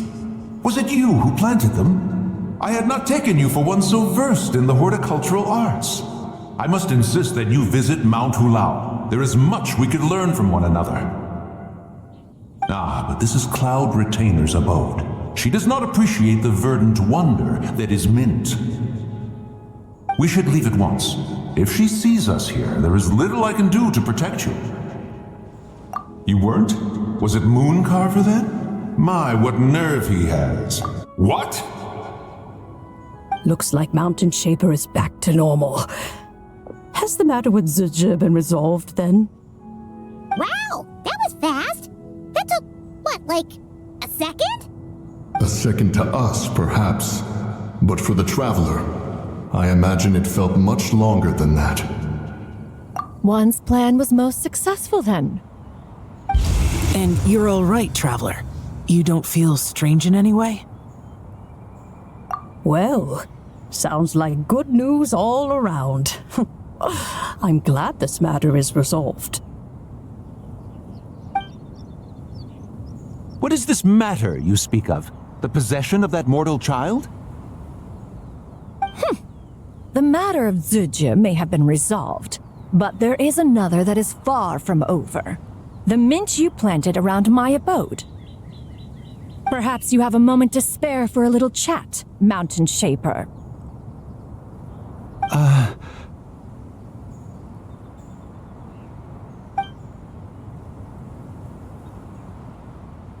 You seem reluctant to talk in detail about what happened with Zizhi.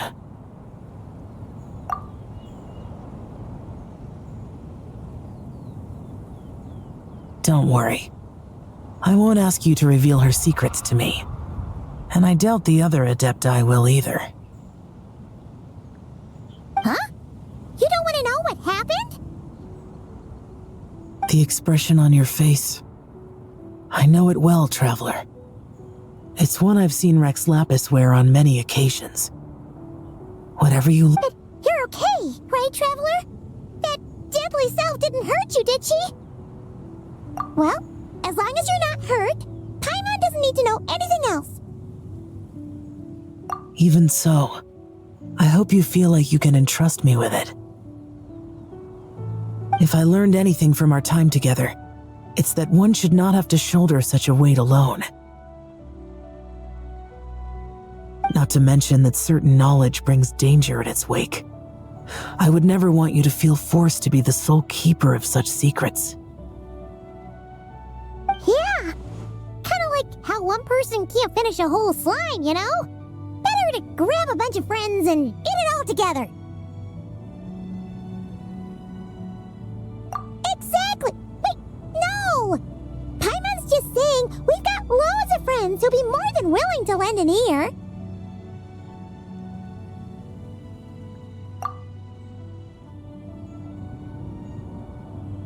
I never knew there was such a tragic chapter in the ancient past of this land. So, the people of that nation worship the White Horse Adeptus as the god of soil and grain. It would seem, then, that Rex Lapis had a similar reason for withholding the details of his recent trip.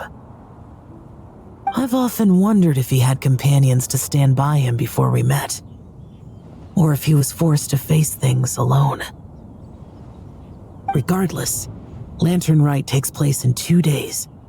Let's meet back up again there. If there's no news of Rex Lapis by then, we'll have to come up with a plan. Fingers crossed it all goes well.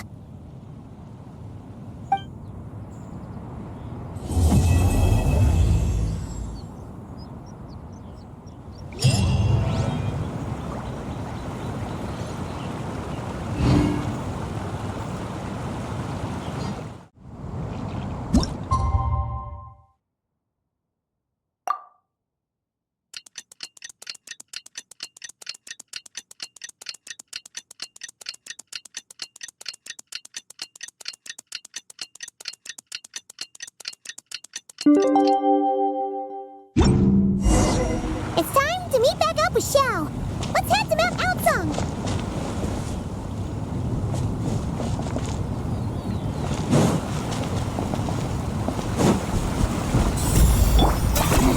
Ten points for agility.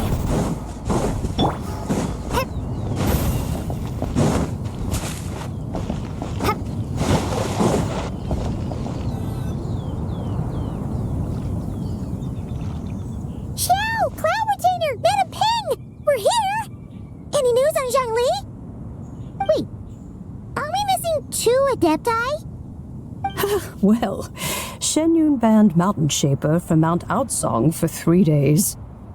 Oh, then what about Mooncarver? The scheme to plant mint in one's abode was one those two fools devised together? And when it comes to punishment, one does not discriminate. His banishment ends in 3 days as well. Wow, that's pretty harsh, Cloud Retainer. Let's get down to business. We have news of Rex Lapis. Huh? Isn't that... Yes, Rex Lapis's Geopillar. It descended from on high this morning. He must have sent it for a reason, but it does not respond to our touch. So, what does it mean? Is he in trouble? Not necessarily. It could be a message only a specific person is meant to receive. Traveler, you alone spoke to Rex Lapis before he left. Oh, so it must be for the Traveler. Give it a try.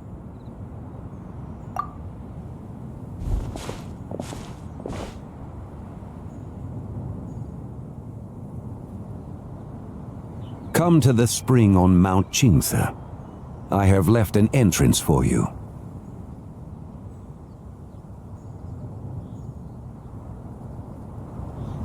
Well?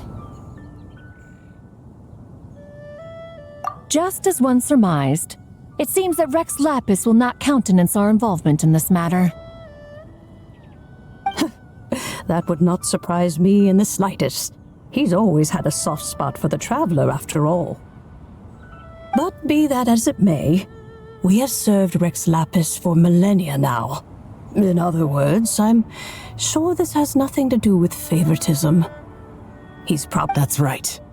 So you mustn't let your guard down, even if Rex Lapis is by your side. Alright, let's get going. We'll try not to keep you all waiting.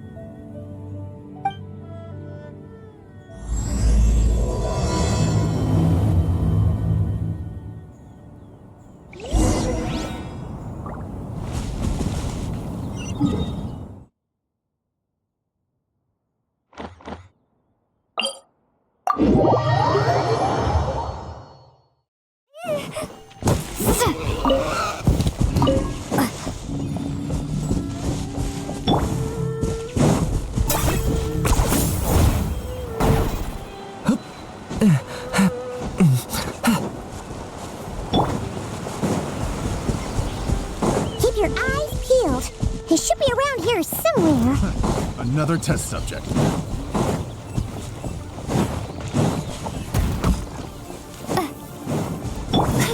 A little ambiance. Jingle? Everybody stand back!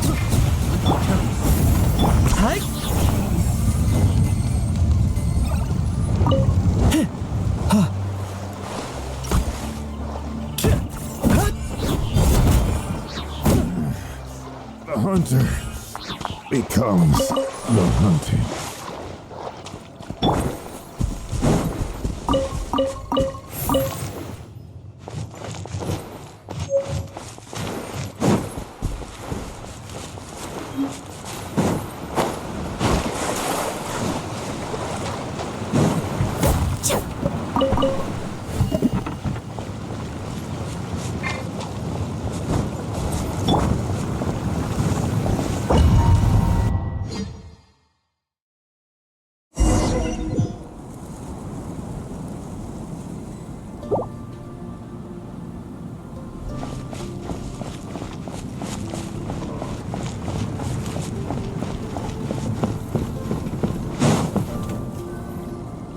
Who could have imagined that the once mighty Geo Archon might end up so, sitting on a humble stool in the woods, quietly weaving moon lanterns?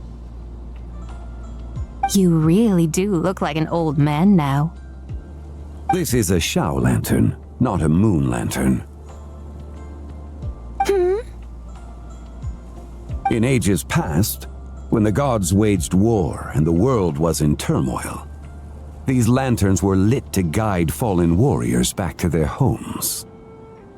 Had you tarried in the mortal realm for but a little while longer, you might have become quite accustomed to them. Even so, it bears such a striking resemblance to the moon lanterns they used to offer up to the heavens. Could this truly be mere coincidence? Perhaps in some sense it is, yet in another, it isn't.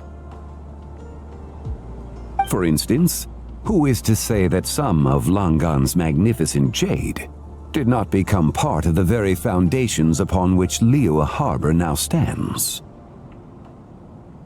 It is conceivable that this ritual was transmitted in such a manner too. Now, let's not let ourselves get carried away. For all its splendor, do not forget that, in the end, even Langan could not escape its heaven-sent fate. Alas, it is just a pity that the little creatures of this world may never again lift their eyes to the moon, even should misfortune befall them. But you, Geolord, now that you rule this realm, why take the trouble, not to mention the risk, to visit one who bears such profound guilt as I? Are you not afraid that you might be sullied by the curse of time that was laid upon me? There is no risk to speak of. At least, not in comparison to that which you took when you defied the heavens all that time ago. As I have stated, time and again, it was not I who defied the heavens. Geolord, the ancient affairs of Langan have nothing to do with me. For I am but one of her deadly selves, severed before her demise. My name is not Zebai, but Zichao. Surely you did not take us for one and the same solely on the basis that we may all assume the form of white horses? Sorry to break it to you, but you seem to have found yourself the wrong white horse. Anyway, do tell me, what urgent matter brings you here? Very well, then. I have come to ask for Zebai's shade. Oh? So, the Geo-Lord has set his sights upon Zebai's human soul. And what is it that you intend to do with it? The world outside is changing. With the new moon's birth, the confines of the shadow moon are gradually disintegrating. In other words, the heavenly soul is set to return. Consequently, strange phenomena have manifested within Longon's former domain, leading to the earthly soul's reappearance as well. The last of the trio, the human soul, is in your possession. Most intriguing. My intention is to gather all three together, so that an old friend may finally make her return. I must admit, it seems that some remarkable affairs are coming to pass in the outside world. Yet there is one thing you seem to have overlooked, Lord of Geo. Back in the day, it was you that freed me from that painting. And afterwards, I took up arms in your name. Together we first subdued Chen Yu Vale, then brought peace to Mount Qingse. It was for this cause that the contract between us was made. But now that the debt has been repaid, what cause have you to expect my aid? Zebai and I have long been friends. Given not only that you were manifested from a corrupt desire within her divine form, but that you also possess a fragment of her soul, how can you purport to be the wrong white horse? I think you'll find that we are now as separate and distinct as any two beings ever were. What once shone with radiant purity has long become dust. What you see is no longer what it was. Oh, great Lord of Geo, should this still be unclear to you, I bid you take your leave. It seems that the fault lies in my own lack of consideration. As you— Wait! One moment, if you will. Should this not be your opportunity to propose a new contract? The part where you make me an offer I simply couldn't refuse? Even those puny mortals know how to haggle when striking their bargains. Should you, the famed god of contracts, not likewise strive for success through negotiation? Come now, enough with the posturing. It's time to name your price. Very well. I had, in truth, prepared a new contract for your consideration. I knew you would not come before me unprepared. Yet, you should know that I want for nothing, for I live in the mountains, carefree and untroubled. Occasionally, I even find sport in teasing the mortals who stumble into my presence. Then why persist in telling them those ancient stories? I speak of what transpired before the sky collapsed and the earth sank into itself. That is merely my way of passing the time. And what of it? Would any believe, much less remember, the ramblings of a mountain hermit? Those tales have long since spread throughout the mortal realm. Who? Should my words prove insufficient, I invite you to see the world for yourself. To this end, I have found you a pair of trusty guides. The lantern rite is presently underway in Liyue, and should prove quite intriguing for you. So this, then, is the contract you have prepared for me? Indeed it is. Think of it as A contract for a one-day festive excursion. Surely you do not hope to offer this in exchange for Tsubai's shade. The foundation of my very existence for a little excursion seems a little steep, wouldn't you say? Why not see for yourself? You can always decide afterwards. The final determination, of course, shall rest with you. Is that so? Then perhaps this deal might not be entirely off the table after all. Where then are these guides of which you speak? Hey, it's Zhangli! Oh, we've been looking for you everywhere. We thought you... You're here. So these are my guides. Well, well. They certainly look the part, I'll give you that. Guides? Oh, you poor innocent little creatures. The benevolent Lord of Geo has soaked you to me, which means that for the rest of this day, you belong to me. Sold us to you? Just what have you gotten us into, Zhangli? The situation is not quite as dire as that would sound. I ask only that you accompany my Adeptus friend on a tour of Liyue. I would suspect that depends on how well you entertain me. Entertain you? Let us start with this Liyue harbor of which I have heard so much. Nowhere is quite so fascinating as a place teeming with little mortals. How come this Adeptus sounds so different from what Paimon imagined? Okay, we'll take care of it. Get ready to find out why they call Paimon the best travel guide in all of Tibet.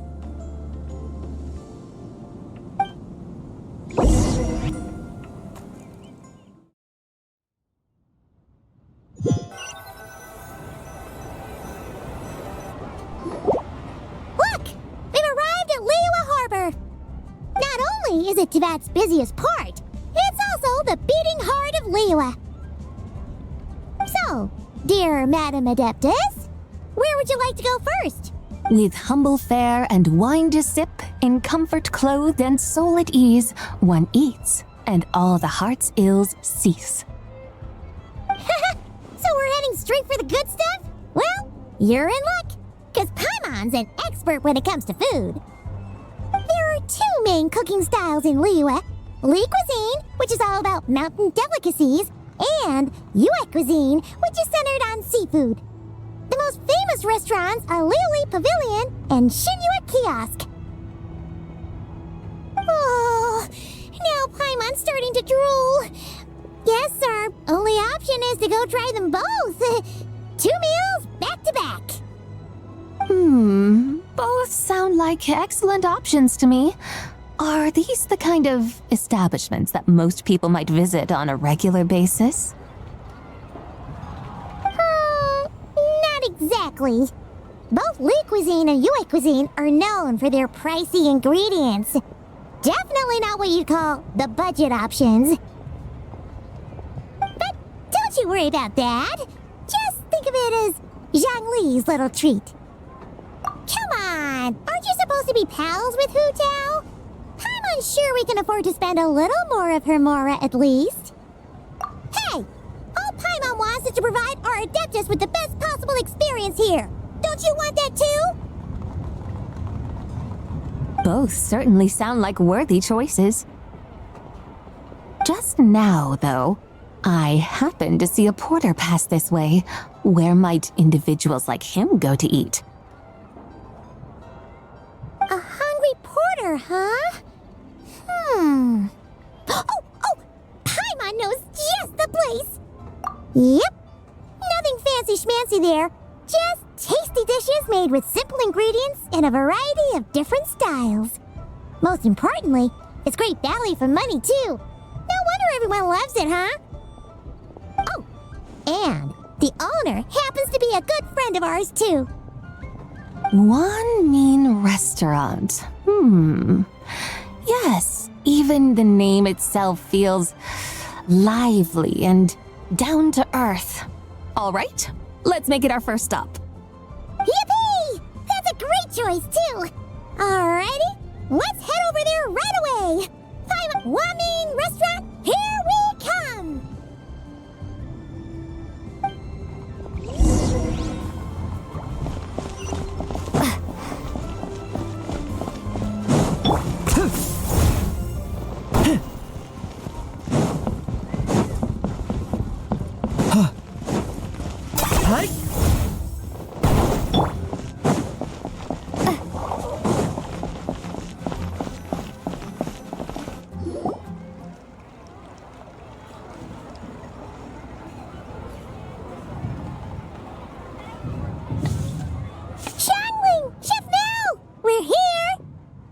Oh, hello there.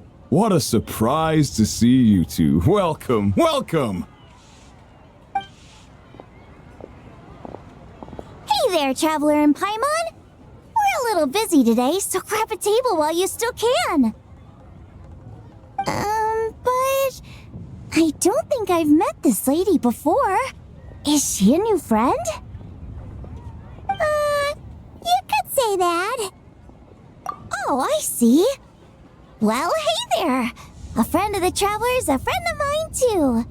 Don't worry, we'll take good care of you. Just order whatever you want, it's on the house. By the way, I'm Zhangling. I cook here at Wanmin Restaurant. What's your name? Miss Xiangling, have you ever heard of the White Horse Adeptus? Of course. What about her? I am her, and she is me. Huh? You mean you're an Adeptus? Oh, you young'uns crack me up. Come on, Xiangling. You've got to keep up with the times. Haven't you heard of cosplay? It's like a role-playing game where you dress up as famous characters and pretend to be them. Seriously, it's all the rage, and it looks like this young lady is quite the expert. Your friends sure keep their fingers on the pulse, huh, Traveler? Wow, Dad. Didn't know you were so tuned in. But how come I haven't heard about it? You gotta listen to our customers. Didn't I tell you to spend less time chasing after wild vegetables and more time making friends? You're even more out of touch than I am. Hey, I like making friends too. Isn't that what I'm doing right now? Anyway, even if it is just a costume, is it alright if I still call you White Horse Adeptus? Of course it's all right, because that's exactly who I am. Okay. I can see you're really committed to the role. How about I call you the real White Horse Adeptus instead? In that case, you can call Paimon the real Traveler. Yeah, right. You could have at least switched outfits. Puny mortals. Nevertheless, I suppose it might be amusing to indulge in your little charade for a while at least. All right, go grab yourselves a table. I'll come take your order in a bit.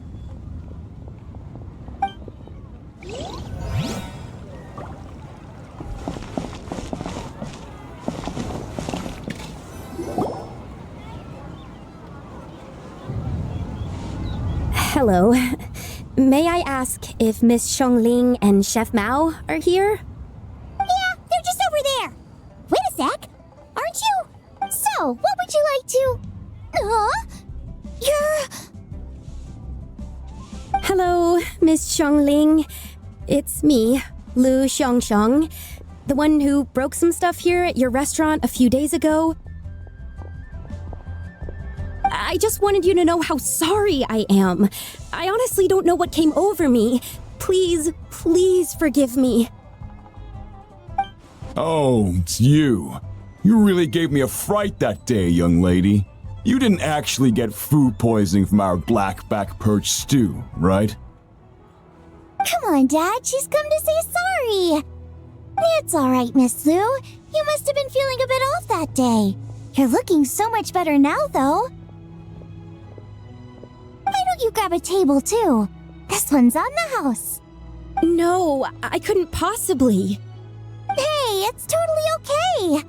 We all feel under the weather sometimes, especially when we're away from home. Go on, find yourself a... yikes. Looks like all the tables are taken. Wanna come sit with us? We've got an extra seat over here. Thanks, guys. So what would you like to eat today? Feel free to order anything you like. I should very much like to sample your renowned poisonous blackback perch stew. It wasn't poisoned. That was all on me. So that's one portion of blackback perch stew. How about you guys? Paimon wants... Sure thing. Looks like Paimon's having trouble making up her mind. Anyway, I guarantee you'll love it. Let me think. Well, since the blackback perch stew is on the spicier side, I guess it makes sense to balance it out with a serving of stir-fried shrimp. And since it's lantern rite season, you better try out the triple-layered consomme and come and get it too. Those are our seasonal specialties. As for the carbs, since we've got a full table, how about some right at home? Along with our special chili mince cornbread buns. Trust me, you won't be disappointed. Then for dessert, I'll whip you up some Lucky Snow Delight. I just came up with it a few days ago, and I can't wait for you to try it. Wow! Sounds like quite the feast. Looks like Paimon's in luck today. Am I the only one who thinks that's way too much? Not at all. Don't worry, I know what I'm doing. And to top it all off, our star dish, Adeptus Temptation. You should know that we don't often serve this here at Wanmin Restaurant. But since this is my first time cooking for the White Horse Adeptus, I'm pulling out all the stops. Okie dokie, just sit back and relax. I'll have your dishes out in no time. Hold on. Did I just hear Miss Xiangling mention the White Horse Adeptus? You did indeed. And you're looking right at her.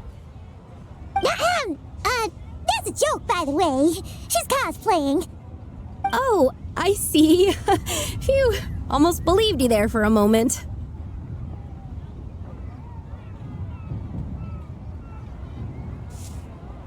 Tell me, little one, what business might you have with the White Horse Adeptus? It's a long story. Basically, a while back, I took part in an archaeological dig over at the chasm. While we were there, we discovered a number of relics. Our findings show that they date back to the era of Long Gone, an ancient nation whose people are said to have been the ancestors of some of the modern-day inhabitants of Chenyu Vale. And why might such matters concern the White Horse Adeptus? Because some of those relics not only seem to contain textual references to her, but even depictions of what she looked like. There have long been legends claiming that the White Horse Adeptus was a deity of that era, but there are plenty of other theories out there too. If I could just locate some more detailed records, I'm sure we'd be able to find out so much more. So you're into history?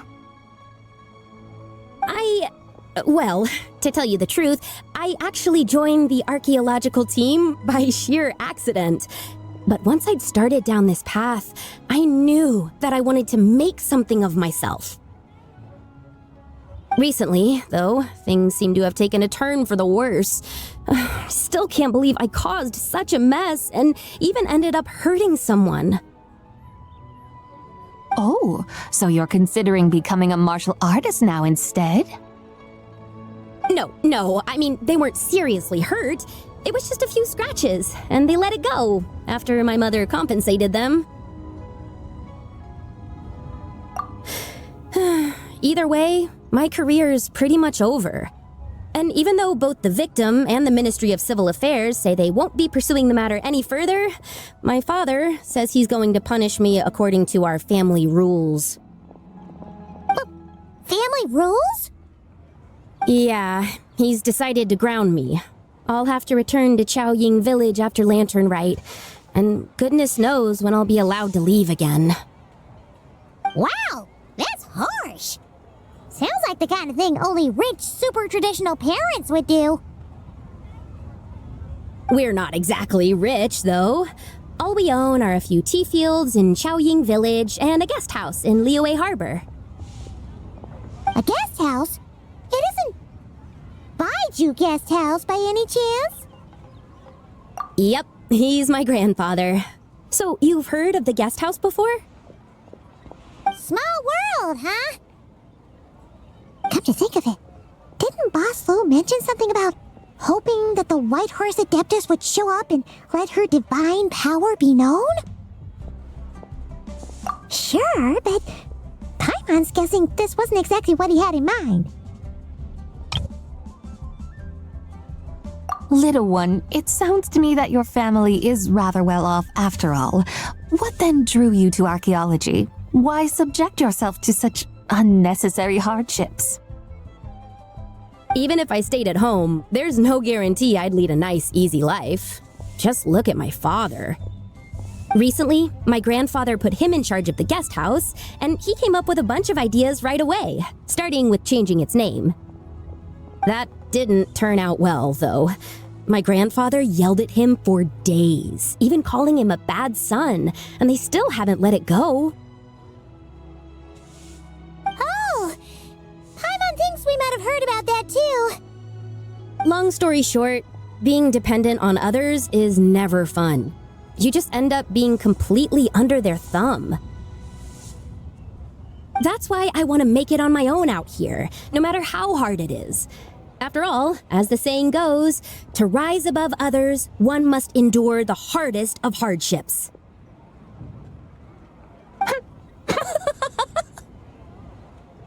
What's so funny about that? You poor, innocent little creatures never fail to amuse me. To think you would endure all manner of hardships in your brief time on this mortal plane, and all that merely to rise above others. I would have thought that the wiser path would be to simply roam this world as I do. Huh? Tell me, what is it that you truly delight in? Archaeology? Martial arts? Tea planting? Or perhaps the keeping of a guest house? What I delight in? Yes! Surely there must be something you don't find quite so exhausting. Whatever delights you should not feel like a burden. But do things like that really exist? Of course! Take Miss Xiangling, for instance. I defy you to detect even a hint of hardship on her face when she wields her walking spatula. So, since it seems you are resolved to tread the rocky path, you should strive with all your might to pursue that which brings you delight. You mean, like cosplay?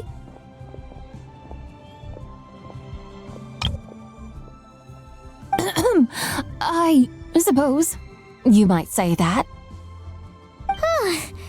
Looks like the White Horse Adeptus is really getting into her role. I think I get what you mean then. Maybe I should have a chat with Miss Xiangling before I head home. Okay, everyone. Sorry to keep you waiting. Here's your food. Wow. It all smells so good. Oh, finally! I get to try that famous poisonous stew. Hey! Didn't you hear what Shang said? It wasn't the stew. If anyone's to blame, it's that other you.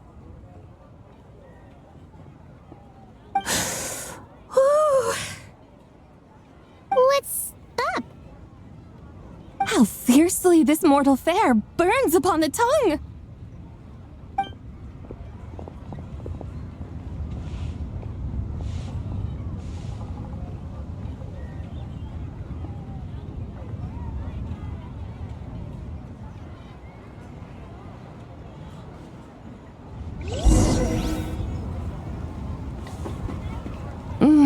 most satisfying as poisonous dews go. So, where to now? Time, I think, to seek out some diversion? Oh, there's plenty of entertainment options in Liyue. Paimon will tell you that. The locals like to drink tea, walk their pets, play chess, watch operas, attend storytelling performances. Storytelling performances? You know, like listening to people telling stories. They're usually based on old Liyue legends, just like their operas. Stuff like the Divine Damsel of Devastation, Through the Eyes of a Dragon, or the Sanctification of Tao Do. What about the story of the bright moon that sits in the sky above us? Paimon doesn't think she's heard that one. Still, the moon does come up quite a lot. It's even in the name itself. The Yue in Liyue actually means moon. Since we're on the subject, you like telling stories yourself, right? Why don't we go check it out? In that case, I'll have to trouble the two of you to lead the way. Awesome! Let's go! Third round knockout, here we come! Tasty chop suey!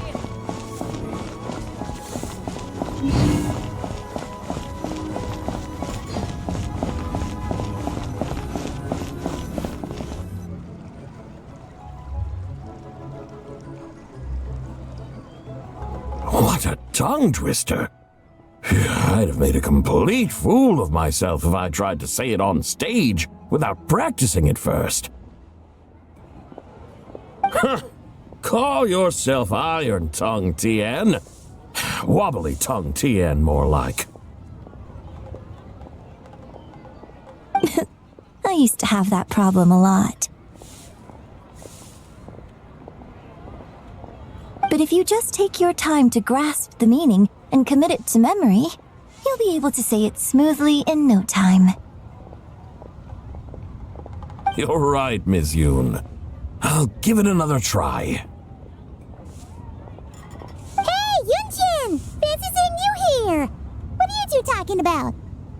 Ah, Traveler and Paimon, we meet again. And who, may I ask, is this? You may call me the White Horse Adeptus. The White Horse Adeptus? She's not really an Adeptus. I see. Well, it certainly looks like a lot of fun. Oh, funny you mention it. This type of thing is actually something I'm quite familiar with. Once, to perform Through the Eyes of a Dragon, I decided to imagine that I was Rex Lapis himself. It was the only way to truly inhabit his mindset and understand his resolve to quell those demons. Sounds like you just wanted an excuse to feel all big and powerful. Hey, that's... You just don't understand how inspiration works. You're one to talk. Paimon's traveled all over with the Traveler, and she's seen things that would make your jaw drop. All right, then. Since you claim to be so knowledgeable, why don't you prove it by reciting an ancient poem? An ancient poem? Which one? Ha! See? You mean to tell me you've never even heard of the ancient poem called An Ancient Poem? What kind of a title is that? Quit teasing, Paimon. We only just found out about that ourselves. He's talking about the writing on those ancient relics. When we first saw it, we couldn't figure out what it all meant. So in the meantime, we decided to just refer to it as an ancient poem. However, thanks to the painstaking work of the scholars who were tasked with decoding it, it seems like that's exactly what it was. Or rather, an ode offered in veneration of the moon and the White Horse Adeptus. Oh yeah! Didn't Kuching mention that before? It's got something to do with Longon, right? That is correct. The Ministry of Civil Affairs has issued a notice stating that, although it is true that the moon may disappear tonight, we should be in no danger. In other words, there's nothing to fear. But if you're worried, we can always take a leaf from the Book of the Ancients. By reciting this poem, I mean, and calling for the White Horse Adeptus's aid. If we do that, I'm certain she'll protect our moon and keep us safe. Oh, seriously? Paimon has to get a look at this.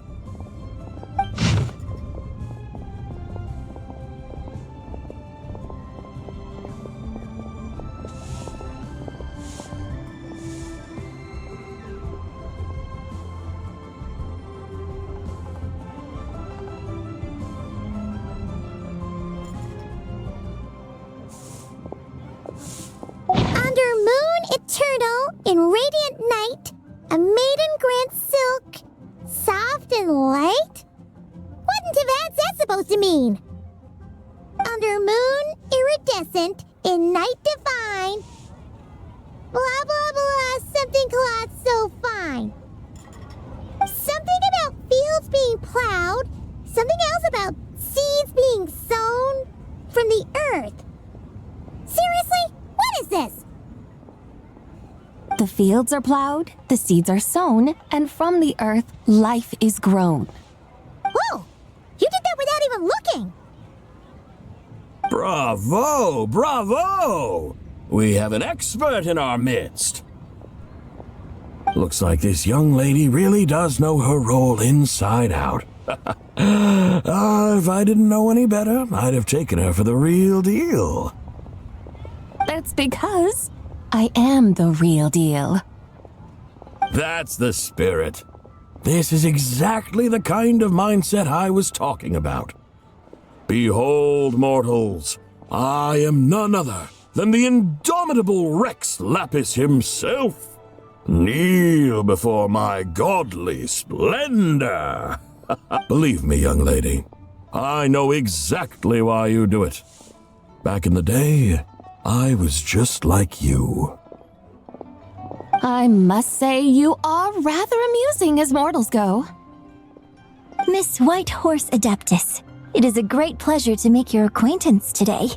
I have some questions regarding the poem, and I was wondering, perhaps, if you might be able to shed some light on it?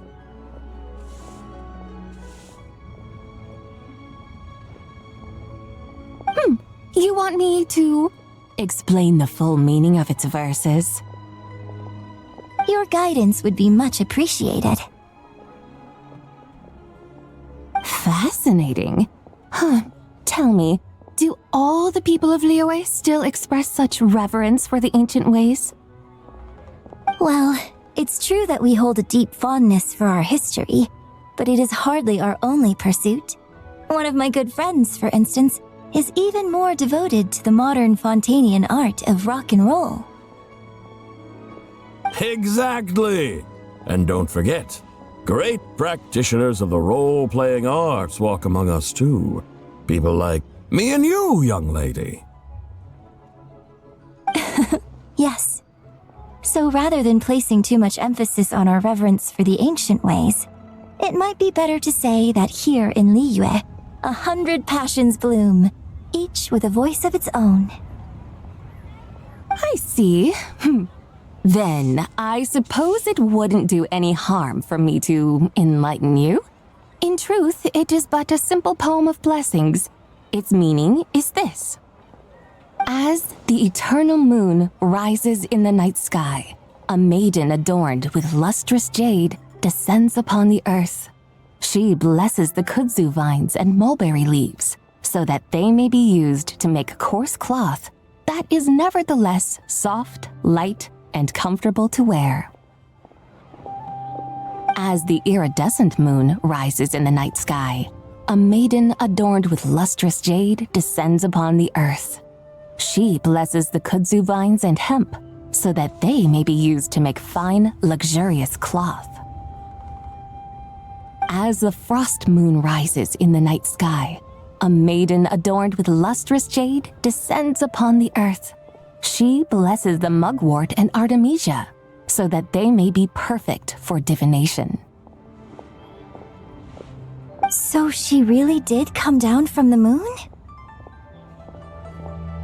She shows the people how to use the plow and spade to purge the land of weeds, till the soil, and heap up the earth to make it fertile. Then with the hoe, she teaches them to sow their grain, bestowing the promise of life upon every seed. She blesses the millet and the beans, ensuring that their stalks and vines stretch forth without end. She graces the wheat and the rice, so that their heavy heads are filled with plump, glistening grain. Sounds like she's a real pro at all this farming stuff. The fruits of the field are harvested and brewed into sacred wine for honored guests. This we reverently present to the divine maiden, with every ceremonial step flawlessly observed, so that she may witness the depth of our piety and respect. Oh, divine maiden, how can your graceful presence in the sky not seem like that of a fairy descending from the heavens?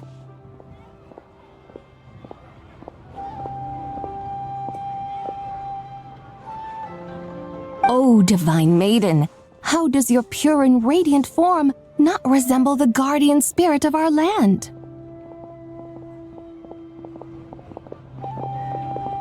I send my heart's desire, ascending to the heavens, beseeching you to grant us good fortune and blessings in the coming year. Huh? So, that's what it's supposed to mean? I find myself speechless, moved beyond the power of words to convey. Oh, young lady, you have shown me the heights to which a true role player might aspire. A truly remarkable performance. I did not anticipate that anyone could unravel this poem with such depth and clarity, and so soon after the Ministry of Civil Affairs noticed, too. I'd even begun to consider myself somewhat versed in the matter, but as they say, there's always someone more knowledgeable out there. Allow me to extend my thanks to you, Miss Whitehorse Adeptus. You are far too humble, young one. I must confess, it is I who have been surprised, not only by you, but also by this Liyue harbor of the present day. Ah, so you're not from Liyue. And what, may I ask, has surprised you about it? Oh, it's nothing really. Just some old memories scattered here and there. Very well, my guides. I suppose it is time we set forth on the next part of our excursion. I'd like to go see that wharf now. What say the two of you? No problem! We'll take you wherever you want. Oh, leaving so soon? Before you go, allow me to introduce myself. I am Yunjin, director of the Yunhan Opera Troupe. May I ask your name in return? My own name is scarcely worth mentioning, but since you asked, perhaps I'll tell you the title of that poem instead. Huh? So, it isn't actually called an ancient poem? Of course not. Its real title is Odes of Long Zabai.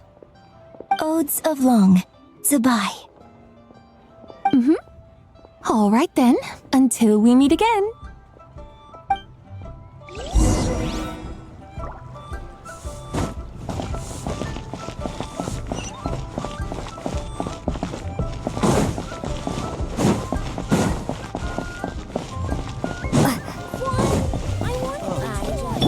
What should I try this time? Is this really necessary?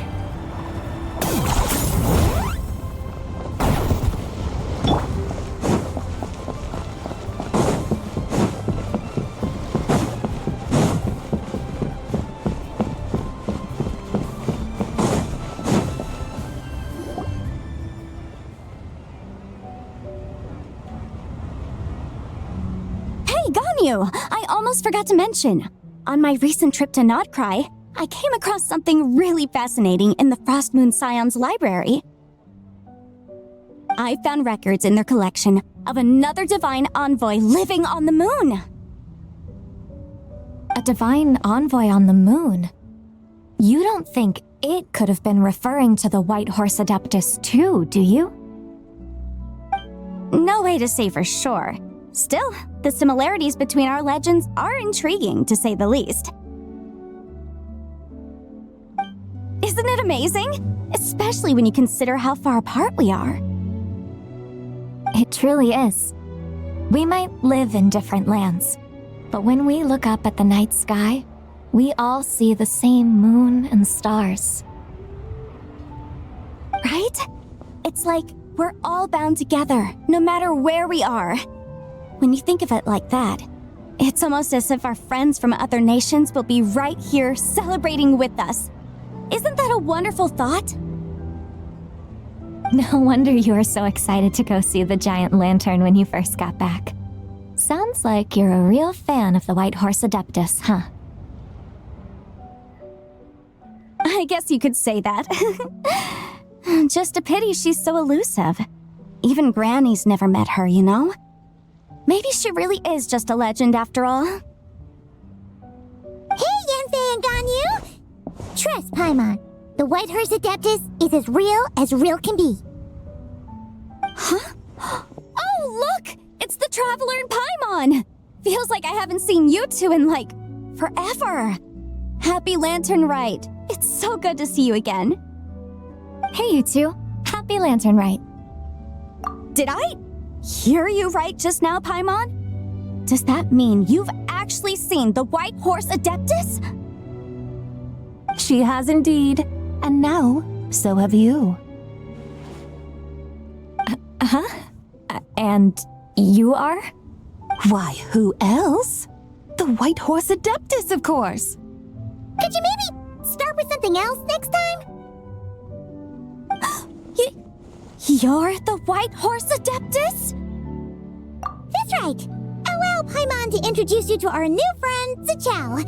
She's been low-key obsessed with cosplaying the White Horse Adeptus ever since we met her.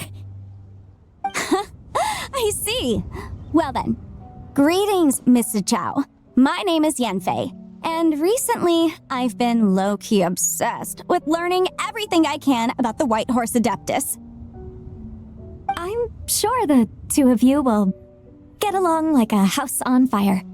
Oh, and by the way, I'm Ganyu.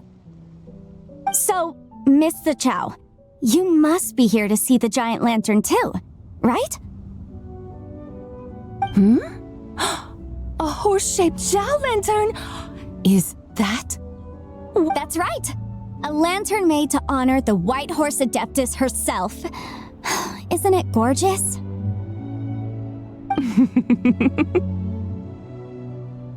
Huh? What are you laughing at? Both the lantern and myself. What do you mean? This lantern truly is an artistic masterpiece. But tell me this, have any of you ever seen a horse before?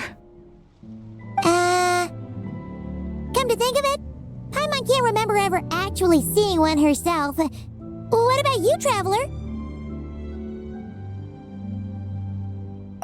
This horse appears to be mid-trot, but it has adopted what is called a lateral gait, where the legs on one side of the body move together in unison. A rather rare sight indeed. Just now, I suddenly pictured myself, I mean, the White Horse Adeptus running the same way.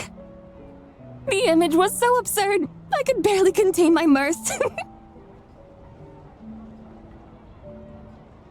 Oh, really? I never knew that. You learn something every day, huh? Oh, come on! It's basically a giant piece of fan art! Who cares if it's different than the original? I was merely laughing at my own ignorance. I came here thinking that the White Horse Adeptus's tale had been long forgotten. Yet here I am, gazing upon a lantern made in her honor. Well, you couldn't have been more mistaken. There are so many tales about the White Horse Adeptus, I'm starting to lose count. Just so you know, Yanfei, we've heard it all like a million times before. Uh-huh. But there's one thing I can guarantee that you haven't. Huh? You mean like a new chapter of her stories come to light? Mm-hmm. And I heard it from Ganyu just yesterday. Hey, why don't you share it with the others? Sure, no problem. Where to begin? Do you guys still remember what Liyue's Moon Chase Festival is about? Of course! It's a festival held in honor of the stove god. That's right.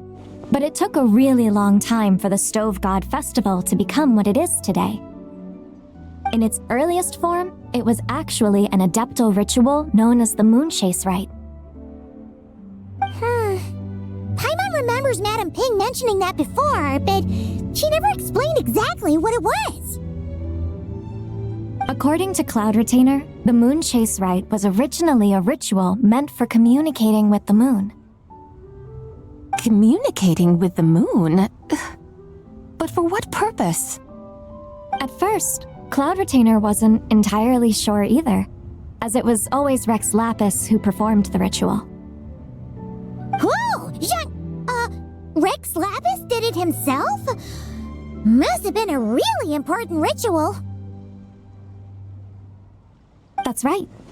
Unfortunately, despite numerous attempts, they never actually received any response from the moon, which is why they eventually stopped performing it. But then, just yesterday, Keqing took a picture of the moon being obscured by a dark hole to Cloud Retainer and asked if it had anything to do with the Moon Chase Rite. The moment Cloud Retainer saw it, it suddenly dawned on her that the rite might have been an attempt to reach the White Horse Adeptus all along. Does that mean Zhongli's been trying to bring back the White Horse Adeptus all this time? So how about that? Bet you never thought there might even be a link between the White Horse Adeptus and the Moon Chase Festival.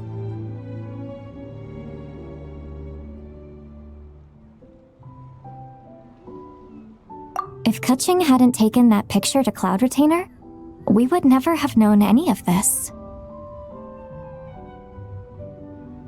This is probably what Keqing was referring to that day when she mentioned there were some ideas she wanted to follow up on. So, Geo Archon. All this time, you've been striving to awaken her. Huh? What do you mean, awaken? Nothing. What I truly meant to say was, this new insight you've provided has been truly eye-opening. Oh, by the way, my trusty guides, I've been meaning to ask, where in Liyue Harbor might one enjoy an expansive scenic view? Huh? We're off to the next stop already? But Paimon's barely done digesting that lore bomb just now. All the more reason to find the right spot to let it sink in. Oh, so that's what you're up to. A tour of Liyue Harbor? In that case, if you're looking for a spot with a panoramic view, I'd recommend Yujing Terrace. That's a great idea. Since the terrace is on higher ground, the sea view from up there's so much better. Great! Well, the lantern rite's about to start, so we should get back to Granny's now. Hope to see you all at the festival tonight. Oh, you're off too? All right then. See you both soon. See you soon.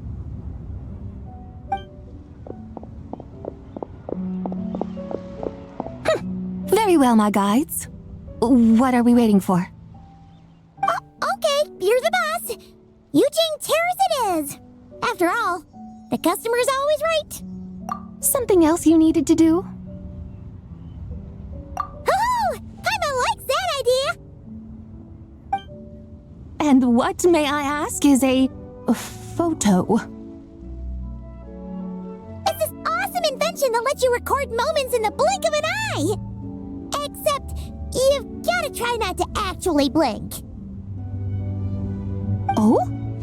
What must I do in preparation then? Nothing.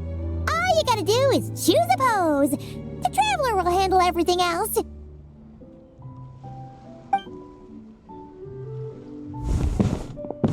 Come on, let's give it a try.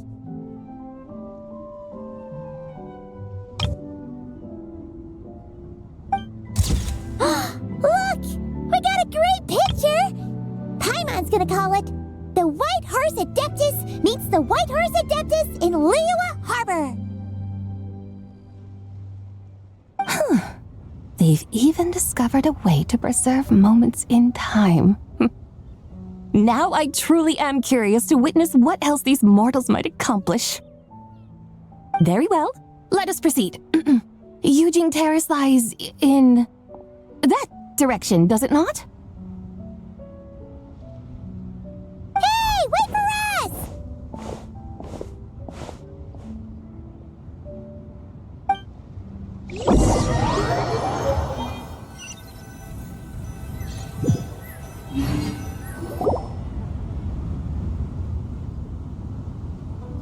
Truly a marvelous view if ever there was one.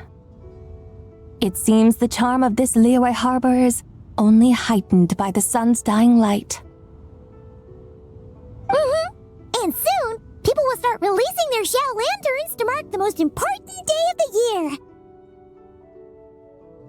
Practically everyone will be with their friends and family, eating a big meal, chatting, and even setting off fireworks.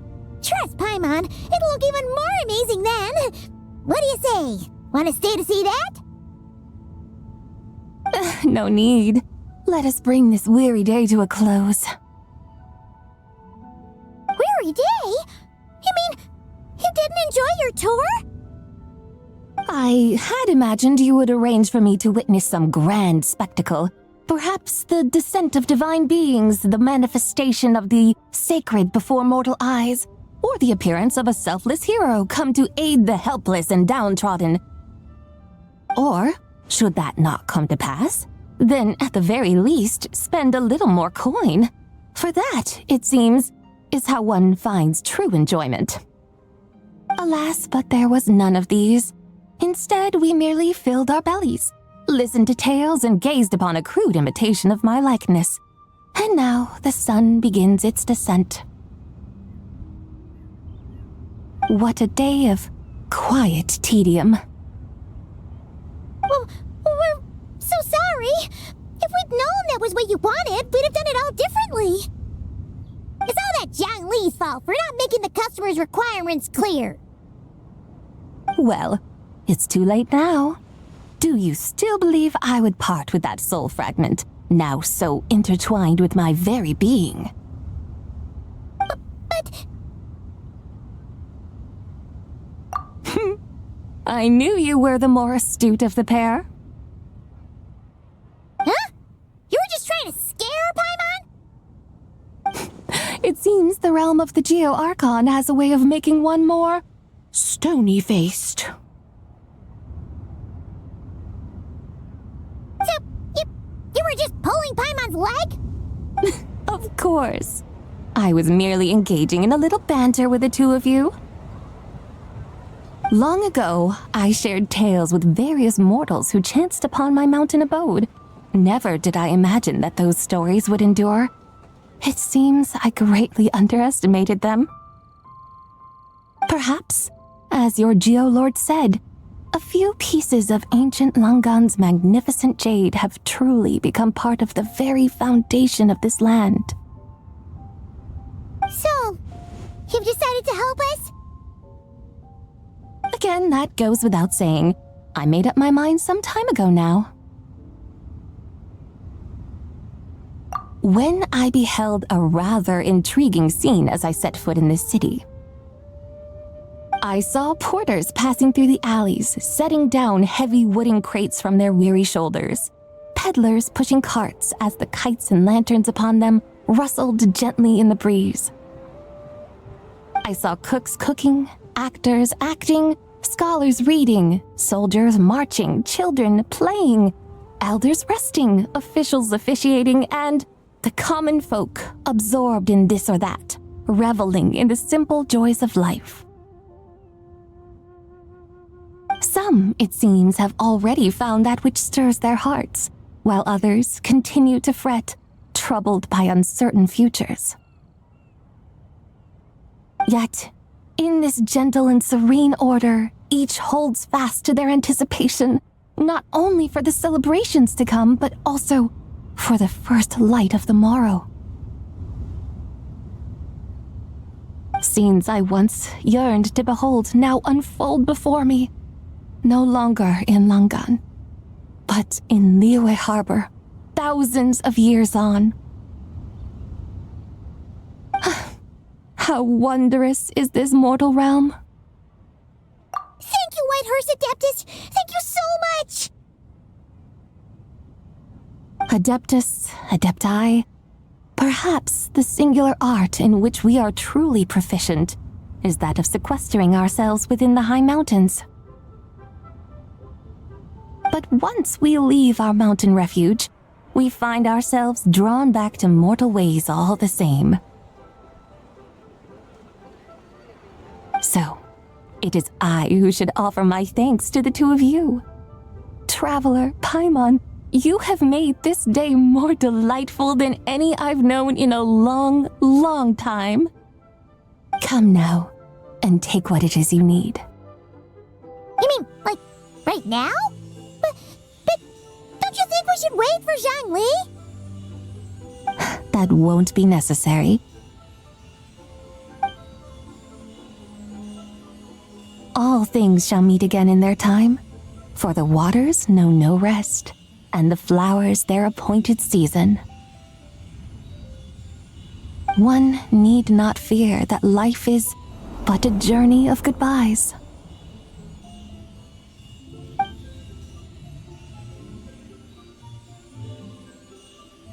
Is she gone?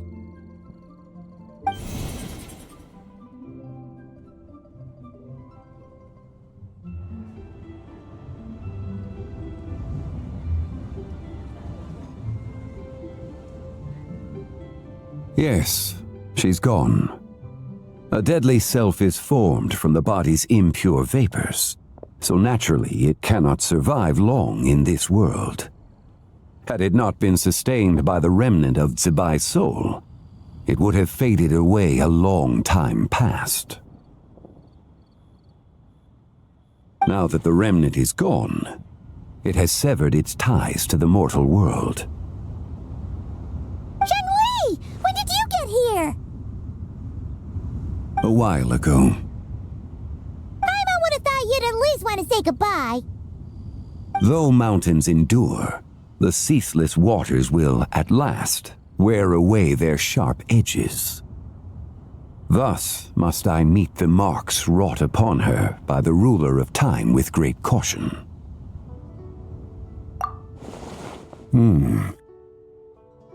It may be goodbye for now, but someday we will meet again.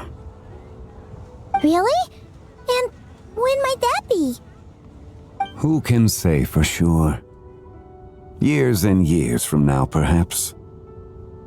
Or maybe tonight, at the Lantern Rite.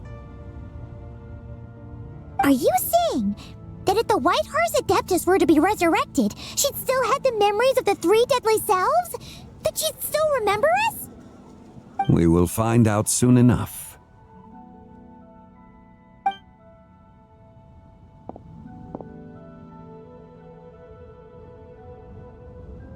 It is time. The rite is about to begin.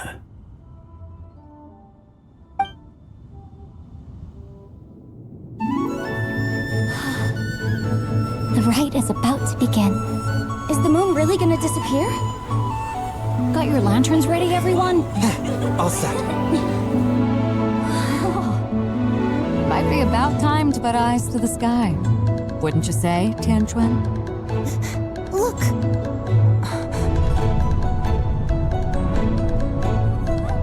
When the sun's out, eat the sun. When the moon's out, eat the moon. Whoa, is this the lunar eclipse?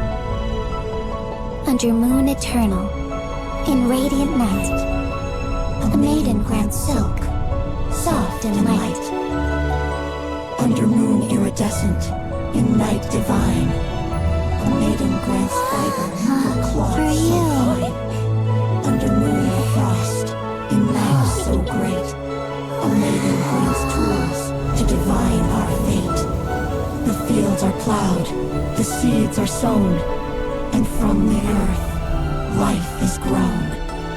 The seedlings stretch, the crops do rise, and all unfolds before our eyes. Fruits are gathered, sweet wine is poured. These gifts we offer to our Lord. Pure is heaven, so fair and bright, she shines as light in this dark night. And with her does this, wish take flight.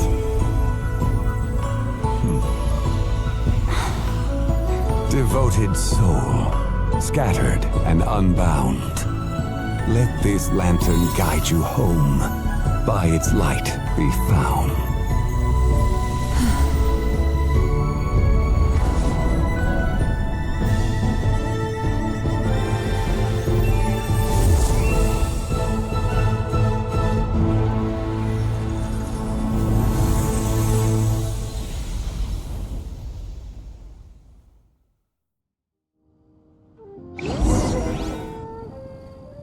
Did we do it? Do we finally get to meet the real White Horse Adeptus?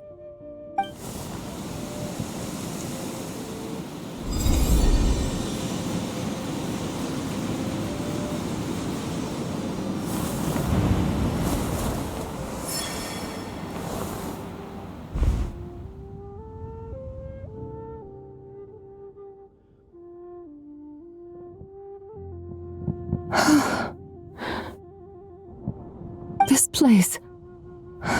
Where am I?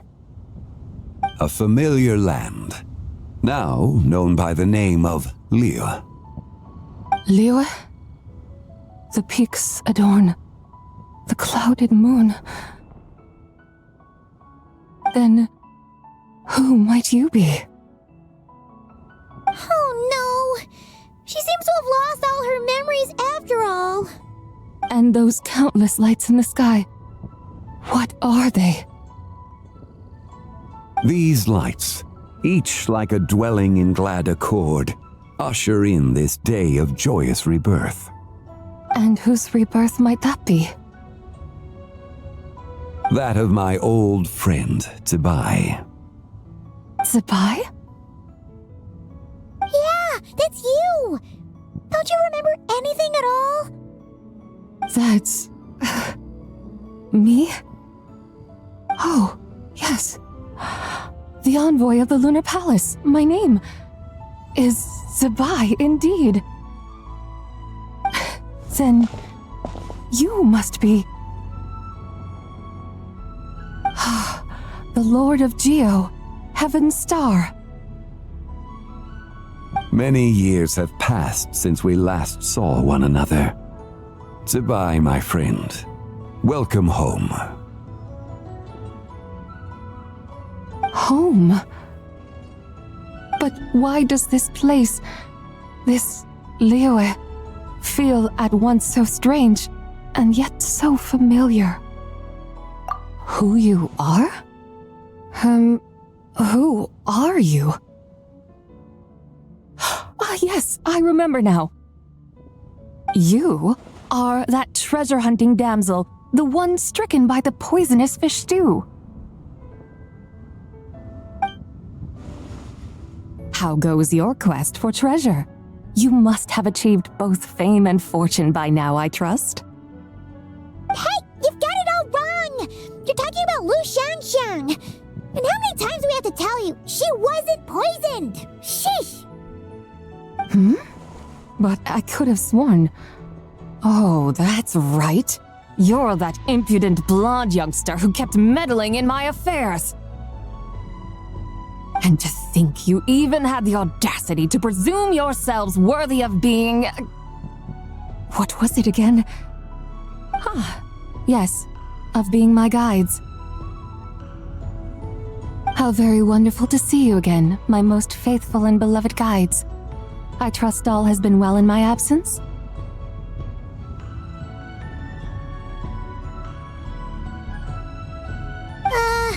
Well, she finally got it right. But that sudden mood swing felt even weirder. It's like her head's packed full of slimes. It is possible that her cells have not yet settled. After all, they've only just been brought back together.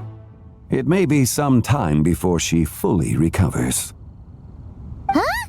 You mean, kinda like she's still half asleep? That I cannot say for certain. Perhaps a few days. Perhaps a few years. A few years? Mortal years are but a poor measure when divine beings tread the realm of dreams. Well, if you say so. Anyway, at least she's whole again, right? That already seems like a pretty good outcome to Paimon. Yes, there is little cause for worry. We need only wait and let time take its course. Say, what are those little creatures over there up to? Celebrating Lantern Rite, of course! And those lights up in the sky? Those are all Shao lanterns. This year, each and every one of them carries a little wish inside. Lantern Rite. Then, may I join in too? Of course! Why else do you think we've been running around like headless chickens these past few days?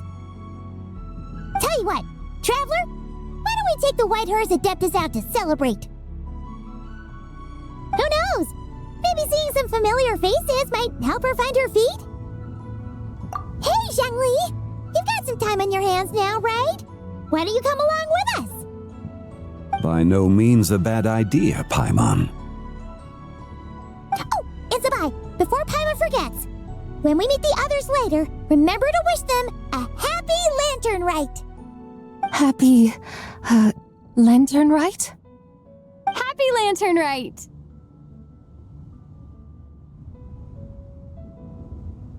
Yes, Happy Lantern Rite indeed. Well then, let's go!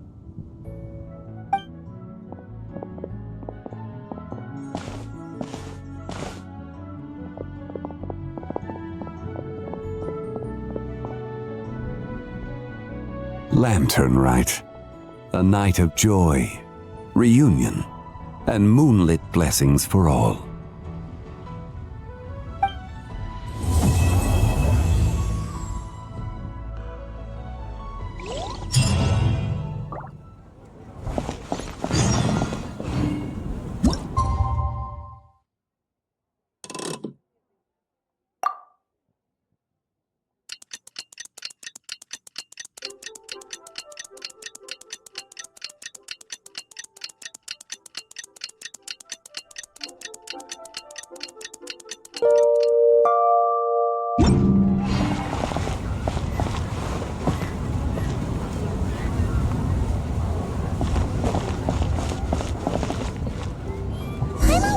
How the White Horse Adeptus is getting along.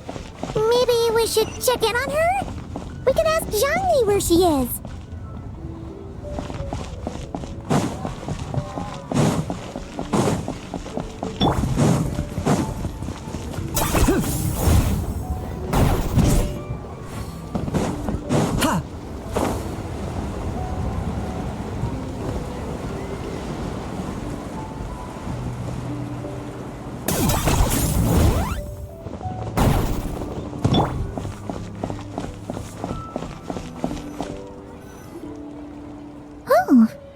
Zhangli hasn't stopped by for tea today.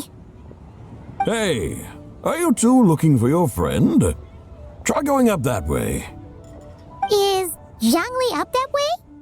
No, but that young lady who was dressed up as the White Horse Adeptus the other day is. She's your friend, right?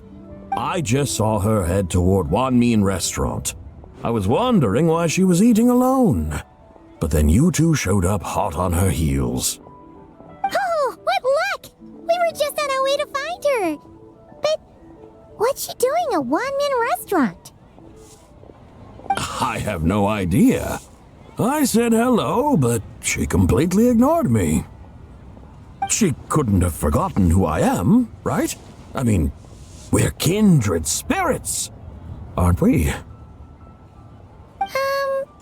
Maybe she's still half asleep, but her brain might be a little fuzzy. Oh, that makes sense. I was wondering why her eyes were so red. Her eyes were red? Oh, that doesn't sound good. You young people, staying up all night because you think you're invincible. Look at your friend, missing out on sleep so she can pretend to be the White Horse Adeptus. That's where that leaves you, you know.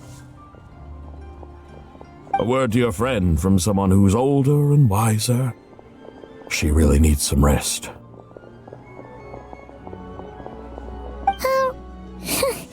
Paimon won't be so certain about the older and wiser part.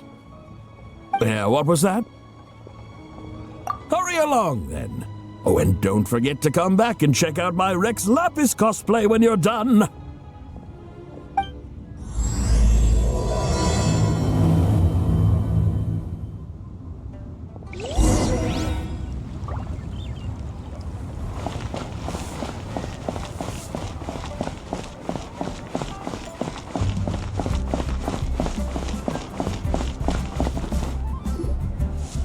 Where's the proprietor? Come out and see me at once!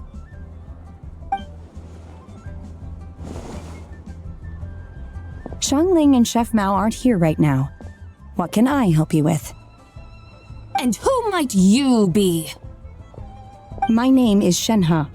I work here at Wanmin Restaurant. Shenhe. Shenhe. Are you that crane adeptus who loves planting mint? It's been a few days. Have you improved your gardening skills? Did you manage to cover the slopes with mint? Mint? I don't know anything about mint. But I am familiar with Qingshen and glaze lilies. Ha! Already casting mint from your mind. How can a practitioner of self-cultivation be so fickle, chasing after every new plant that catches their eye? I'm not sure I get what you mean.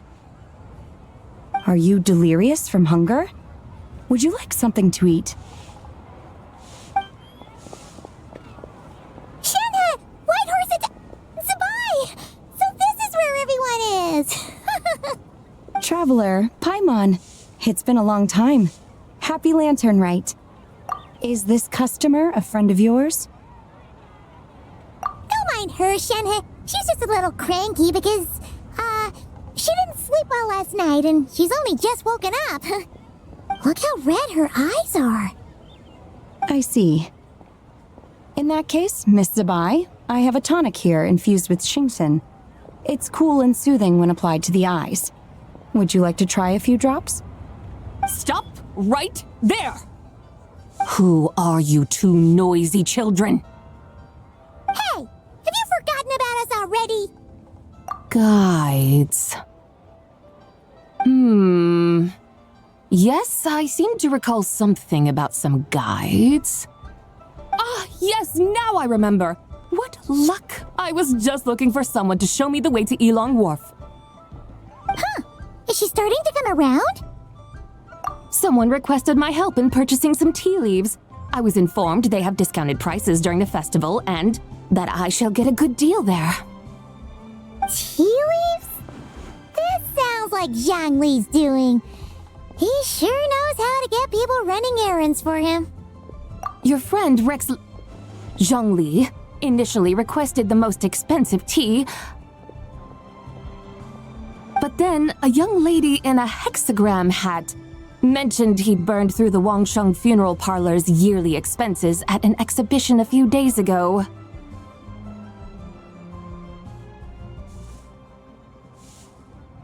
As such, he is only permitted to buy items that are discounted this month.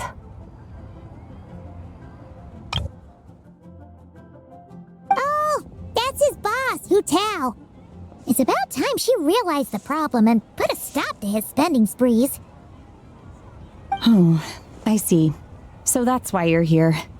Unfortunately, Wanmin Restaurant doesn't sell tea leaves.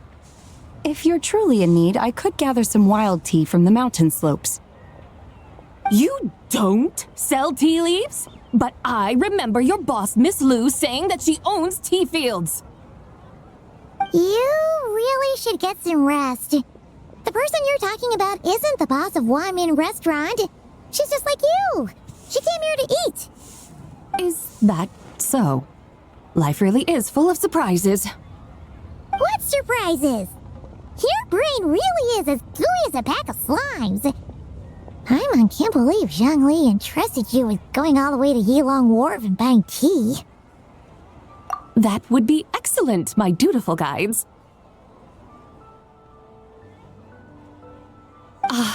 Yes, Miss Crane. I apologize profusely for my improper behavior just now. Please forgive me. I completely understand. Master often says that the human body is like a mechanism in need of regular maintenance. When a person cannot rest at night, they are sure to become irritable and on edge. Miss Crane, you appear reasoned and compassionate on the surface, yet I sense dark forces churning within your spiritual core. Those red ropes you wear are what bind them, am I correct? Oh, you can sense that? Indeed. I also sense that with your strength, you might try undoing one or two of those bonds when training. Untie Shenhe's ropes? Wouldn't that be risky? Though the use of red ropes to bind the soul is a wondrous technique, practitioners must eventually learn to break free from external aids and look within themselves for restraint. Master has told me similar things, but I am not ready yet. Your self-cultivation has progressed far enough. Then I will seek further guidance from my master. If you still have doubts, you can find me at the Baiju guest house. I'll be taking up residence there for a while.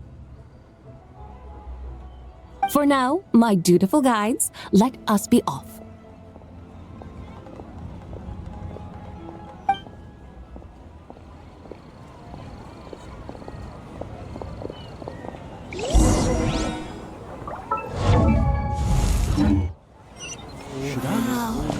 Not yet.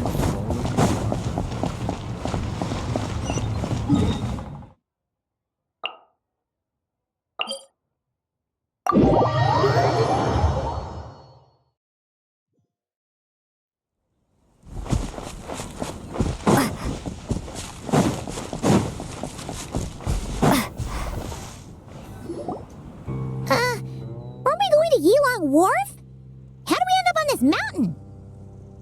Is that small town over there not Yilong Wharf? I sense a familiar scent wafting through the air. You're right! Except for the smell part. Paimon doesn't smell anything. That is because this scent is the essence of jade, which can nourish the spirit. Oh, yeah! Shenyu Vale does have a lot of jade, but Paimon didn't think jade smelled like, anything. Naturally, this has reminded me of something. And what's that? A few simple tricks for mastering one's power.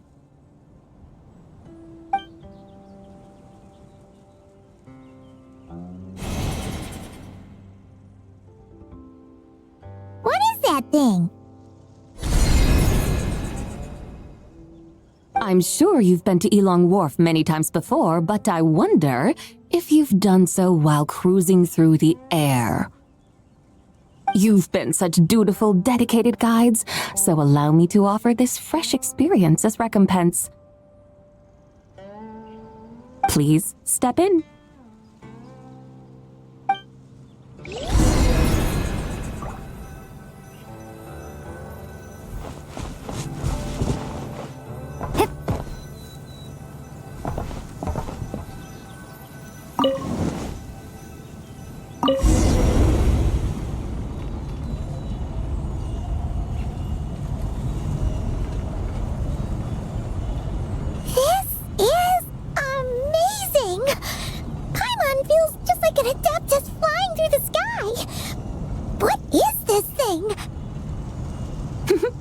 I created it from my memories of the chariot of the Lunar Palace.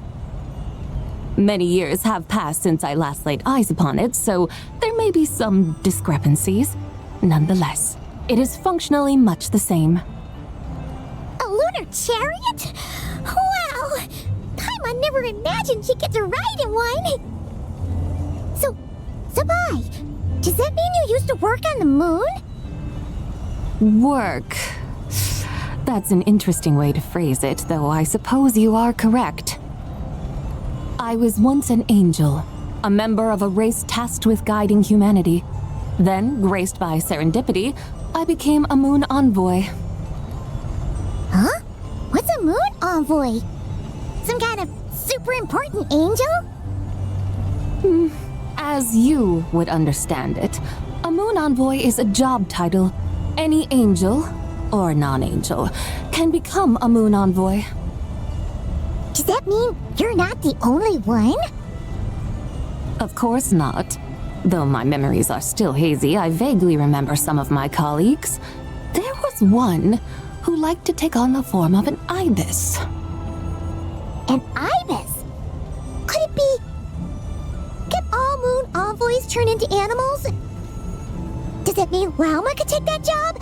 She can turn into a deer, and moonchanters are some sort of Luna envoy anyway, right? Moon chanter? I have no idea what those are. Oh, okay then.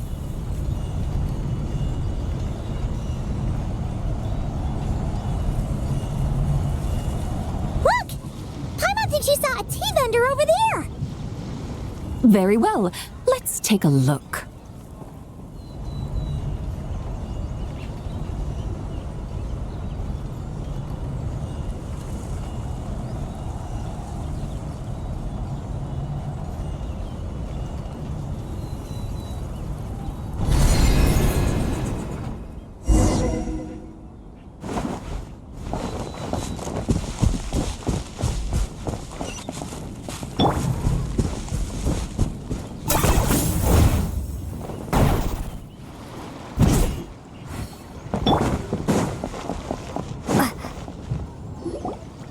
Welcome, please have a look around.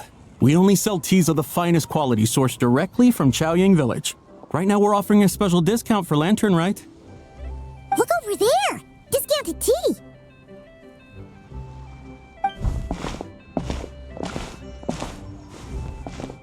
Dear customers, are you looking to purchase some tea leaves? I can see from your bearing that you are no ordinary customers. My humble shop has some exquisite teas that should satisfy your more refined tastes. We're not here for quality. We're looking for a discount. A discount? Well, that's a coincidence. Our Sunglaw tea is on sale right now. A special festive offer. Something about the name of that tea sounds familiar to Paimon. Buy 3 boxes of Sunglaw tea during the festival to get 10% off. Buy 4, get 20% off. Buy 10, but... That's right! 10 boxes at half price. Have you been to our shop before by any chance? Oh, Paimon's definitely heard this spiel before. 3, 4, 10, 10, 20, 50. Sabai, what are you muttering about? When purchasing 3, 4, or 10 boxes, the corresponding discounts are 10, 20, and 50%. The intervals between the two sets of numbers are 1 and 6, and 10 and 30. Look! Her eyes turned blue! That's gotta be a first! If the differences between intervals remain equal, the interval after 6 should be 6 plus the difference between 6 and 1, which is 11. Similarly, after 30, the next interval should be 50. Therefore, extrapolating upward, the next two numbers in each set should be 21 and 100. You're making Paimon's head spin! Those numbers, what do they mean? They mean that if we buy 21 boxes of Sunglaw tea, we should get a 100% discount! 100% discount? You mean we'll get them for free? Oh,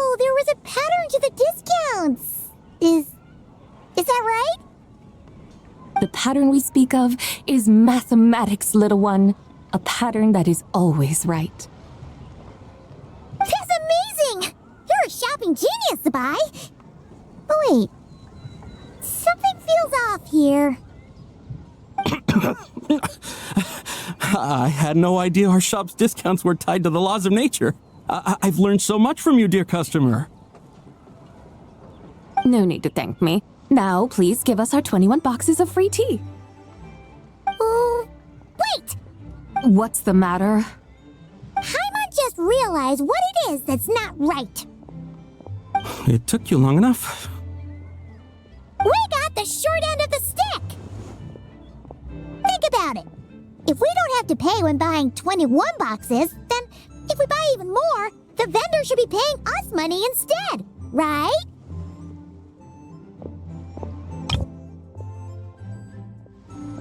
Huh? Hey, Zabai, work this one out. If we buy 100 boxes, we'd make loads of money, wouldn't we? It stands to reason. Wait a moment, dear customers. Don't you think you're haggling a little too hard? You are the one dictating the discounts. We're simply extrapolating the numerical patterns within. As such, we are hardly haggling. You have a point. However, that's right. I'm so sorry. I just remembered. My supplier didn't come today, so we don't have any tea after all. Such a shame. Terribly sorry about this. Awful, awful luck. Where can we find your supplier? Well... Not to fret. We'll save you the effort and go straight to the source ourselves. Well, you see, dear client, the supplier's discount isn't as generous as ours. You won't be able to get the same price from them. Huh? Does that mean they won't pay us for taking their tea? They might not even offer you a 100% discount. How very unfortunate. Nevertheless, as the original supplier, they must offer some sort of discount. Besides, we're not looking to make money. We just want a good deal. Well, that's great. My suppliers are all tea farmers from Chaoying Village. You can go ask around the village, but please don't say I sent you.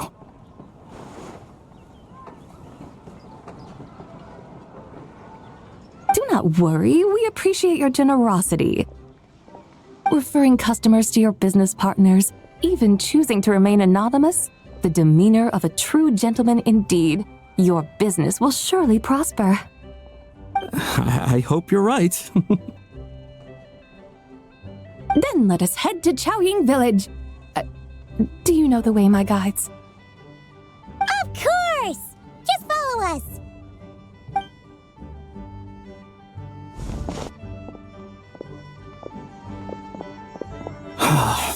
What otherworldly beings were those? Thank the heavens I managed to send them on their way. I should hurry home and pray to the White Horse Adeptus. May she bless me such that I never encounter such customers again.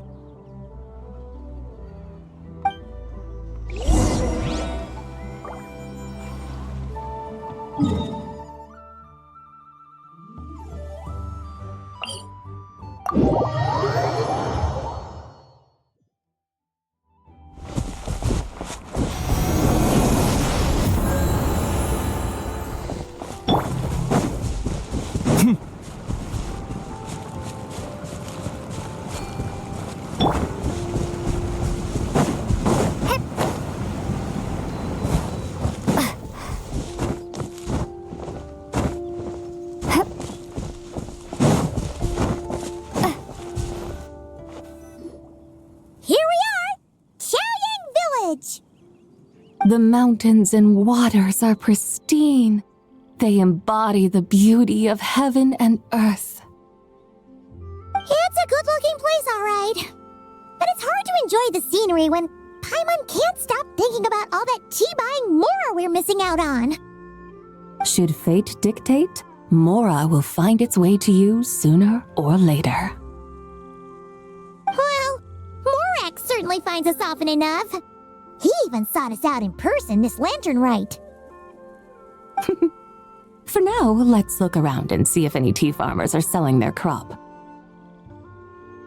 We'll be able to see more clearly from up high. Let's take to the sky and enjoy the beautiful scenery while we're at it.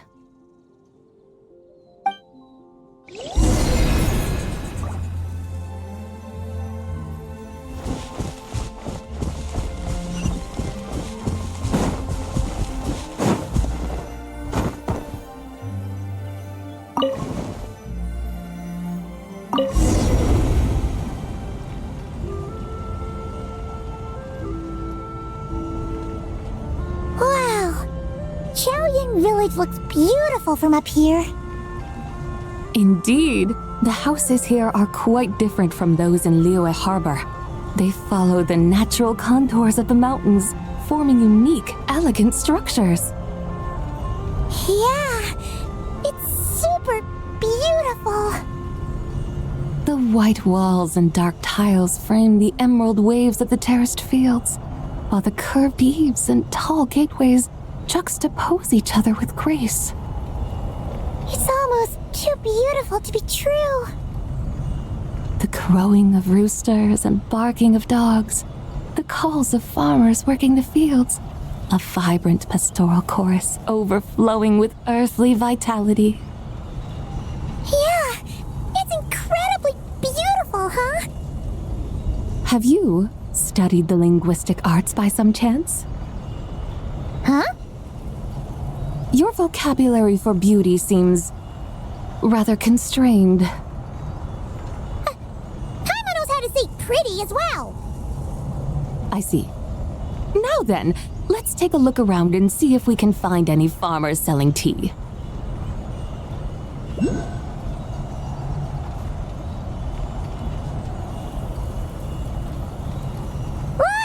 There's someone in that tea field!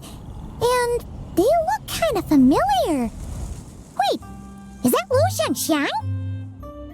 And who is that? Oh, you'll remember her once you see her up close. Hey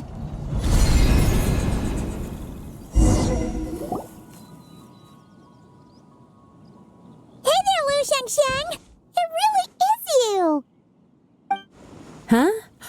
Paimon, Traveler, and the White Horse Adeptus. Fancy seeing you here. The White Horse Adeptus has a name now. You can call her Zabai. And you are... Wait. I remember now, you're... Don't say anything about food poisoning or fish. You're the young lady who wanted to rise above the rest, are you not? Yes, that's me, but I'm in a bit of a state right now. At best, I can say I've fallen below them.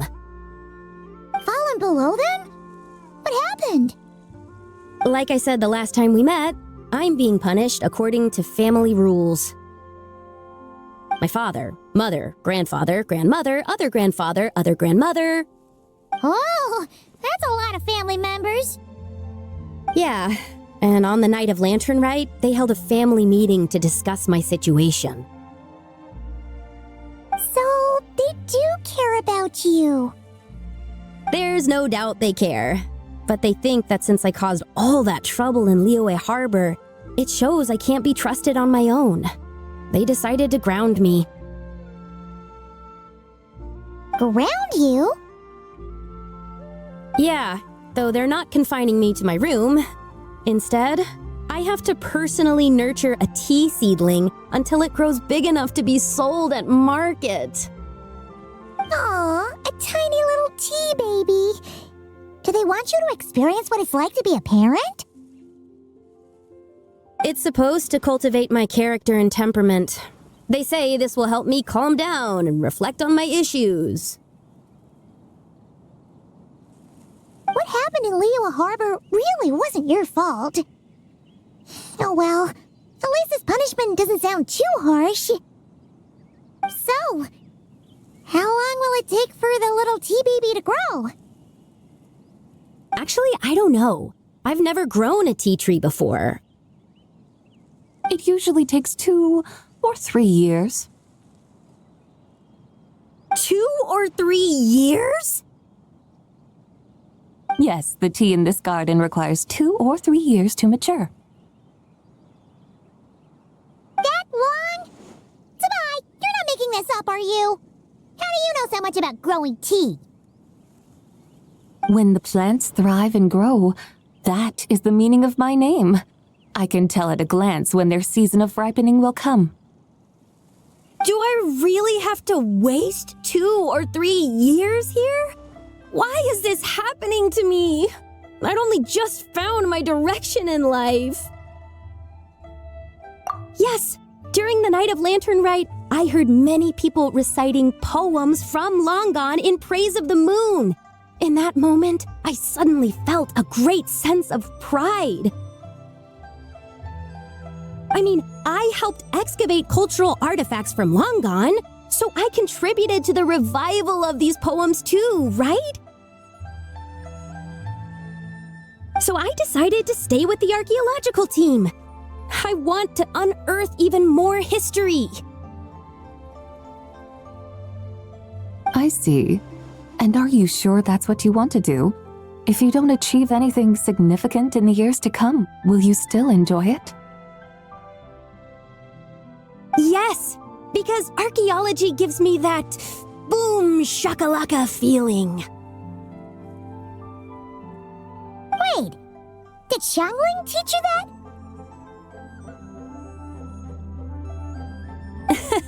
That's right. I was asking her for advice. She said that if something gives you that boom shakalaka feeling, then it has to be worth pursuing. I immediately thought about how, when I'm excavating in the ruins, I always feel like there's a ghost standing beside me, and not in a spooky way. It feels like my great-great-great-great-great-grandmother patting me on the shoulder and saying, "Keep going. You're about to rediscover some grand ancestral knowledge." Right? It feels like I've made some kind of connection with my ancestors. Isn't that amazing? Since you've made up your mind, you should give it your all. And I'd love to, but I'm still grounded. Run away, summon up a little boom shakalaka, and leave the tea garden behind. Flee this village. That might be going a bit far. You don't want to lead others astray, Sabai. Yeah! Tell them about your great-great-great-great-great-grandmother. She must be the most super-duper ancestor to have ever risen above the rest, right? I'd be better off telling them about the White Horse Adeptus. After all, she's the supreme riser above the rest who saved my great-great-great-great-great-grandmother. Then it's settled. Tell your family that your decision has my blessing. Thank you, Tsubai, but I don't think cosplay is going to work on them. They won't listen. They don't need to listen. You need only follow the rules they've set out for you. What do you mean? As I'm sure you know, some ancient texts refer to the White Horse Adeptus as the Daughter of Time. My family history contains such records, but what of it? If the White Horse Adeptus were to manipulate time to make your tea seedling grow overnight, then you'd be free, correct? Is that how it works?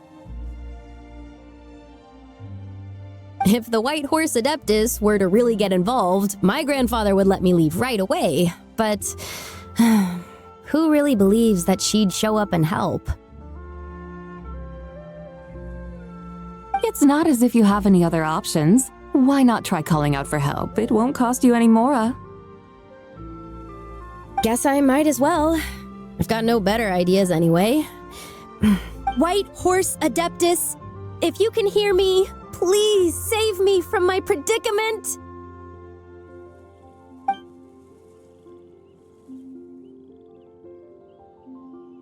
Ugh. Nothing happened, as expected. Perhaps the White Horse Adeptus has already heard your prayer. Why not come back here tomorrow and take a look? By then, the seedling you planted may well have grown into a thriving tea tree. Thank you, Tsabai, for trying to comfort me. I do feel better now, kinda. But can't you really do something like that? Oh, it's getting late. Why don't you all stay at my house tonight? My family may be strict with me, but they're always welcoming to guests. That sounds great! Let's get some sleep and then come back here tomorrow to see if our tea baby has grown.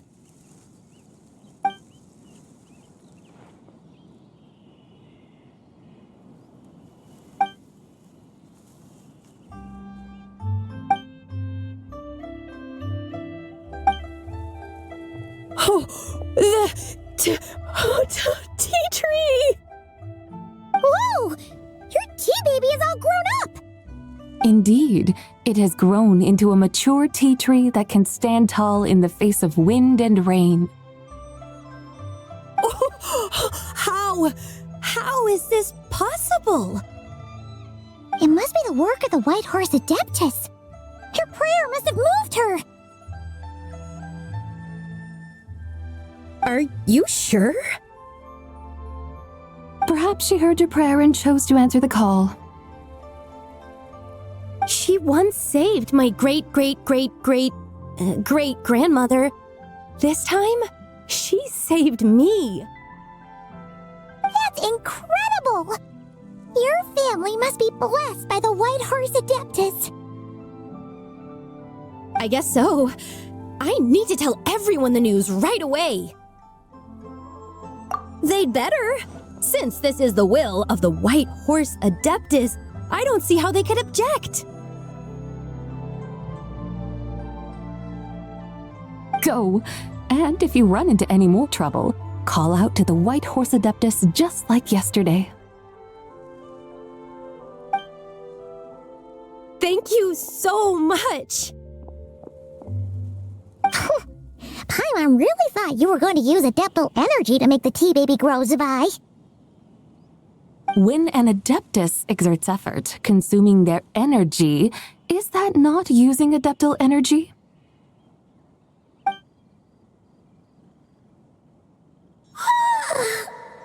Alright. What are we doing out here in the middle of the night? We're here to help Lu Xiangxiang fulfill her wish, of course.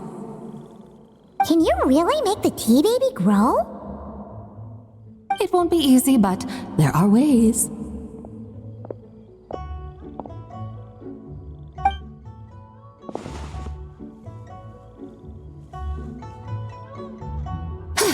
There, it's grown. Hey! You just transplanted a tea tree from over there! So, there's a mature tea tree here now, yes? Yeah, but... And am I not the White Horse Adeptus? Yeah! Is this tea tree then not a manifestation of the White Horse Adeptus's will? You're... not wrong. But again, there's something not quite right about this. Maybe this will become another mystical Adepti tale recorded in their family history. That would be marvelous. Paimon thinks so too. Hey, Traveler! Sabai seems to be doing much better now, don't you think? Oh! Paimon bets that's why Zhongli chose to send her. That's a great idea! We've already shown her Liyue Harbor, Yulong Wharf, and Xiaoying Village. How about we head to Qingce Village next? Qingce? That name sounds familiar. The scenery there is really beautiful. Pretty, too. It's the perfect sightseeing spot. How about we show you around? I must say, I have been mightily impressed by the mountains and waters of Liyue. Please lead the way, my dutiful guides. Alright, let's go!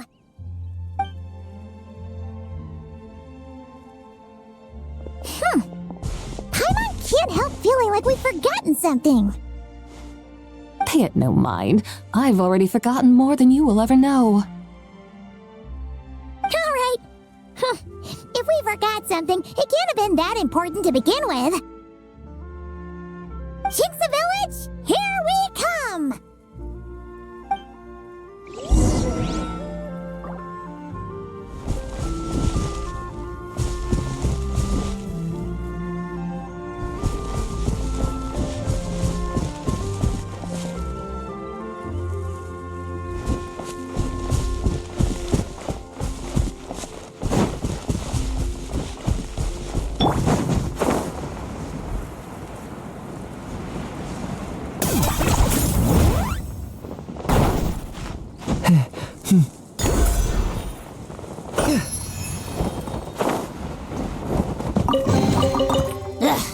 Worthless pile of garbage. Stop yapping. Just take it or leave it.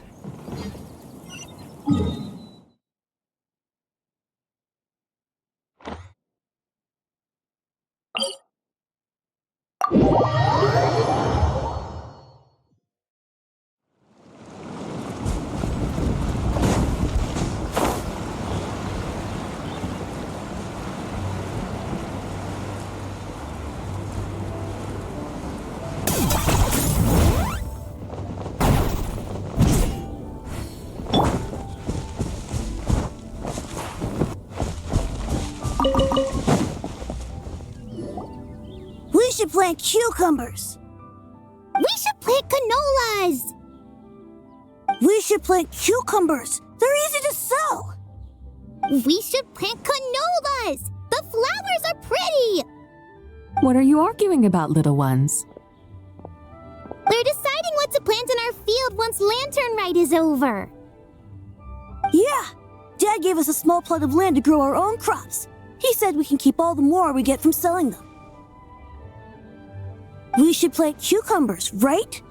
Dad plants cucumbers every year. We should plant canolas. We can press the seeds for oil. It smells good and sells for a good price. Ah, an agricultural debate. This should be easy to sort out. Granny, are you a farmer? Could you tell us what to do? Granny? What did you just call me, you rapscallion? Oh no, her eyes are gonna turn red again. It's just, my granny smells really nice, and you smell nice too, so... Sorry. How about we call you Auntie instead? Auntie? Oh, alright. Big Sis Sabai, can you help us decide whether we should grow cucumbers or canolas in our field? You little rascals! Using priceless land like this just for cucumbers and canolas? What a waste of heaven's gifts! Huh? What should we plant instead? With the coming of spring, when all things awaken, the fields should be sown with the 5 grains. What are those? The 5 grains are life's staples, the heart of the people's table. I notice the people here mostly eat rice, so that is where you should begin. Based on the local climate and soil, seedlings planted in mid to late spring should produce mature grain within 2 or 3 months. When autumn comes, you can plant a second crop, with time still to harvest it before the first frost. The rice you harvest can be sold at market or kept in your stores. It's a far better choice than cucumbers or canolas. Oh, but Big Sister Sabai, I like canolas. That's no issue. It is unsuitable for continuous cropping in any case. You can rotate it with rice to maximize your yields. After the second rice harvest, around wintertime will be the perfect opportunity to sow their seeds. And when they mature in mid to late spring, you shall be just in time to sow the first rice crop of the year in turn. This way, your field will sustain balance, rice and canola in a harmonious cycle. Wow! That means we'll have crops to harvest all year round! Wait a minute! If rice and canola take up the whole year, what about my cucumbers? A firefly dares rival the brilliance of the moon? In what twisted universe should cucumbers vie for land with rice? Big Sis Tsubai! You're going to hurt Lil Bee's feelings! Auntie hates cucumbers!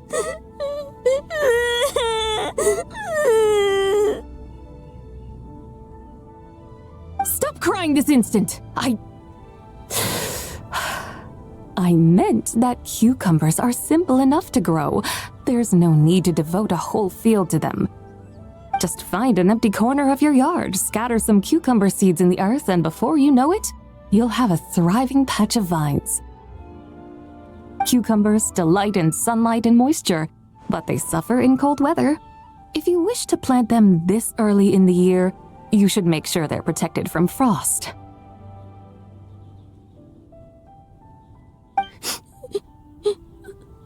Wow.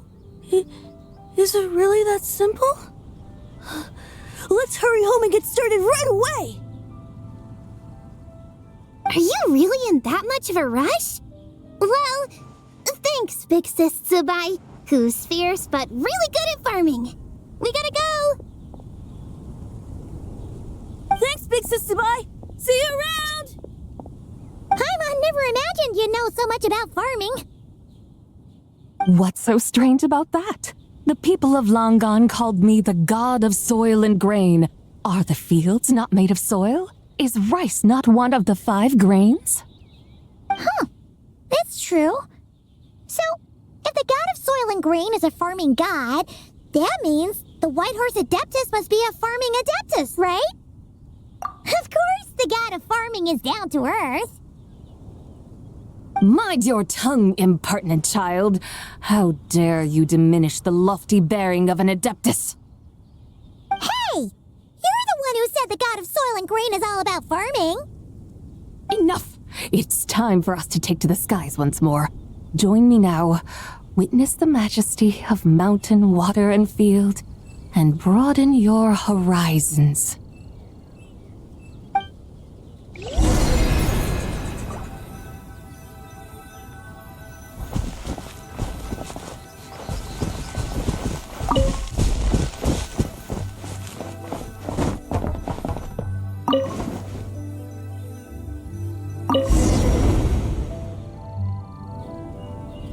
Wow!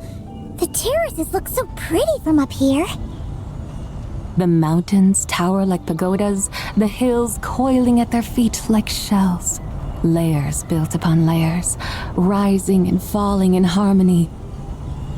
A truly unique and mesmerizing sight. Thinking about it, you have a special connection to this place, you know. A special connection? Yeah!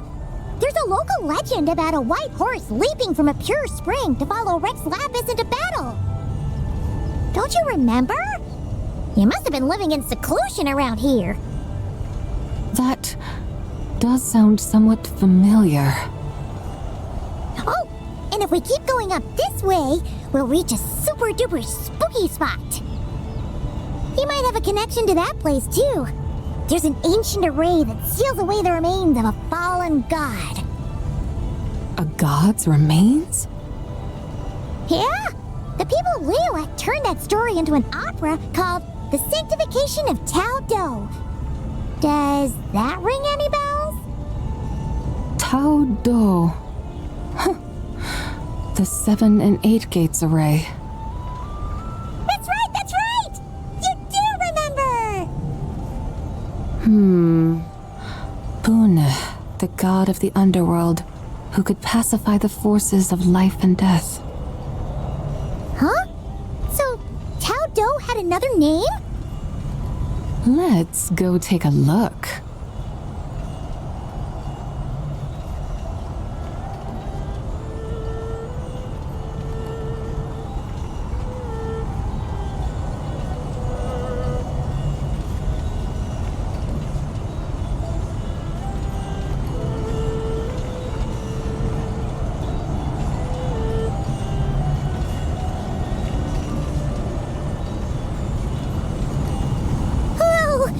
We've arrived at Wulwang Hill. The atmosphere just turned spooky. I can't help but feel there's something strange about this friend you haven't seen in ages. Huh? Paimon thought she heard someone's voice. Let's head down and check it out.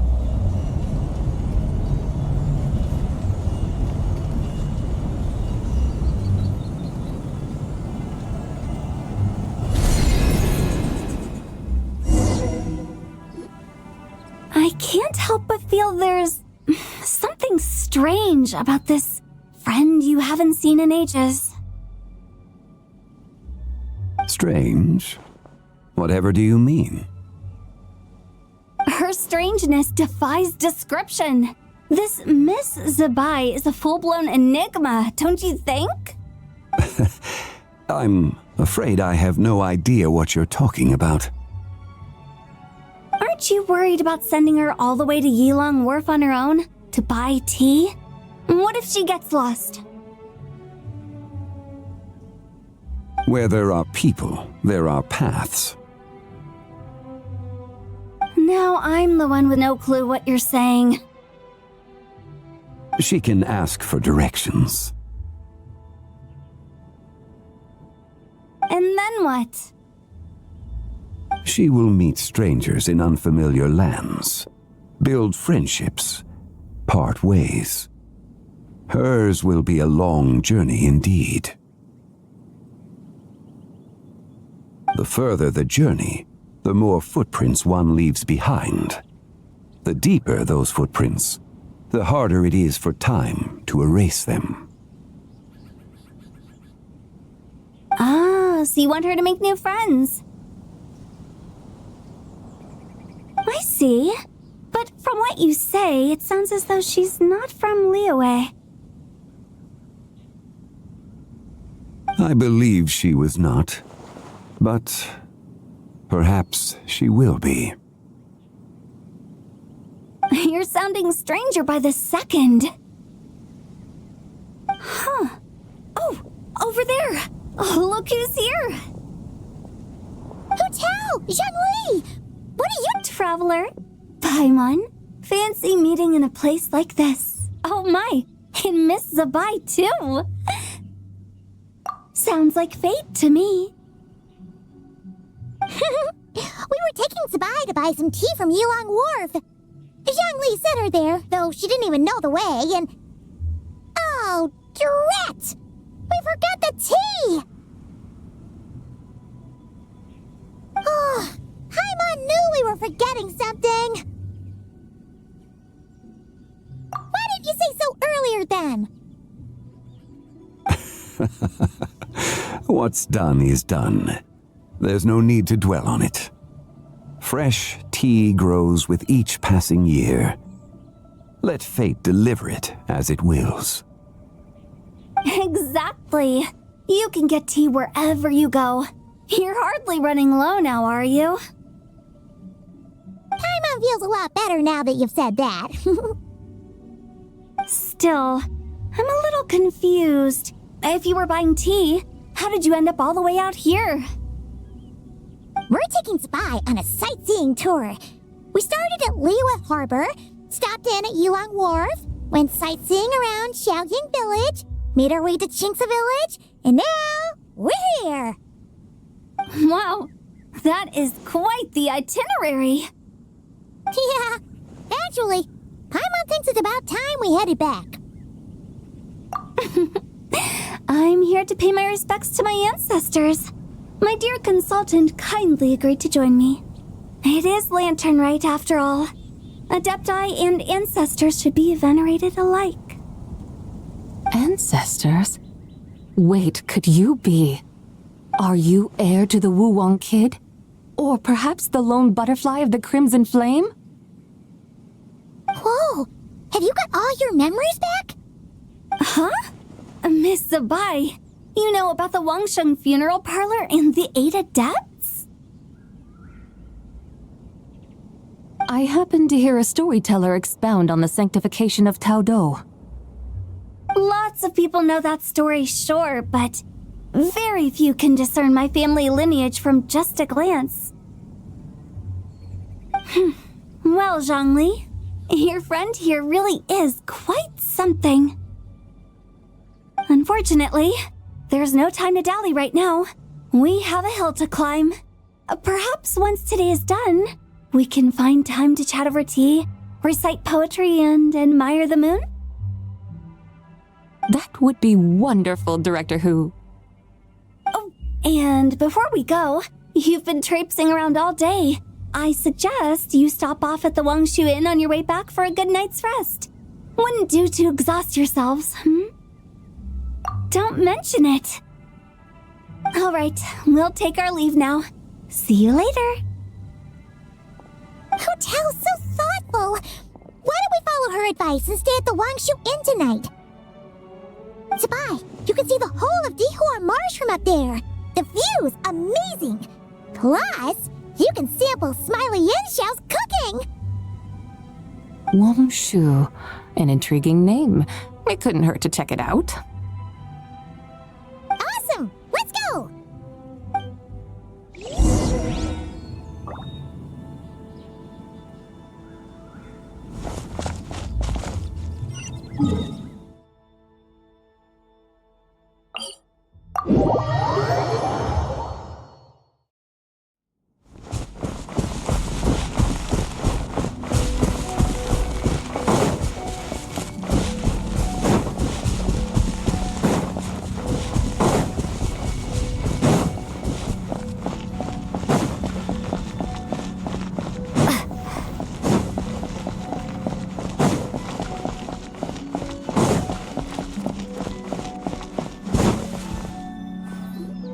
Is that towering structure Wangshu Inn? Sure is. We can take the lift up from over there. Always walking the path long trodden. Does retracing others' footsteps not tire you? Come on, get in. We'll fly to the top.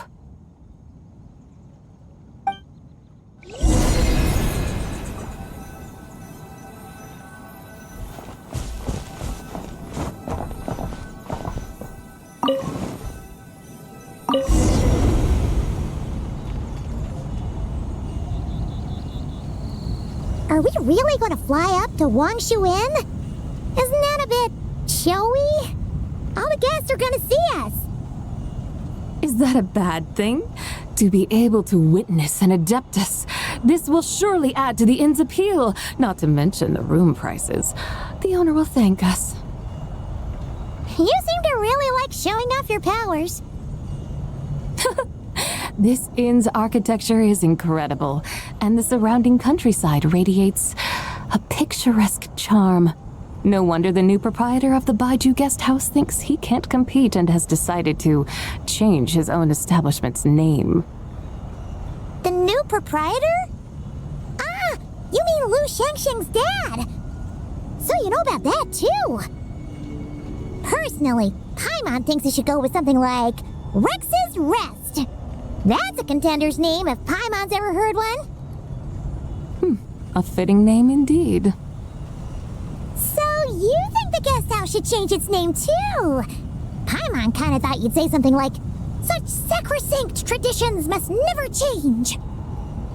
Time flows ever onward. Why should the rules of yesterday be carried forward into the world of tomorrow? The people of today should determine what is to be kept. Huh. You're not as old-fashioned and stuffy as Paimon thought. The years ebb and flow, seas recede to reveal fields. In the vastness of time, I am but a wild horse in a boundless sea of dust. Even Rex Lapis, having waded through the waters of the River of Time, is not quite the same as before. Zhongli? What was he like before? That is another story for another time.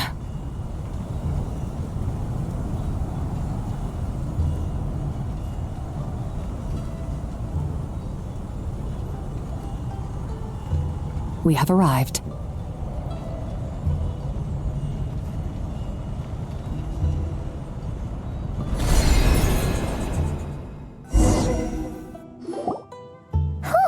This is the first time Paimon's ever flown up to Wangshu Inn on a chariot. Everything's so different when you're up high. Wangshu. Like moon lanterns and Shao lanterns. Might it all be a coincidence? What's a coincidence? Do you not know what Wangshu means?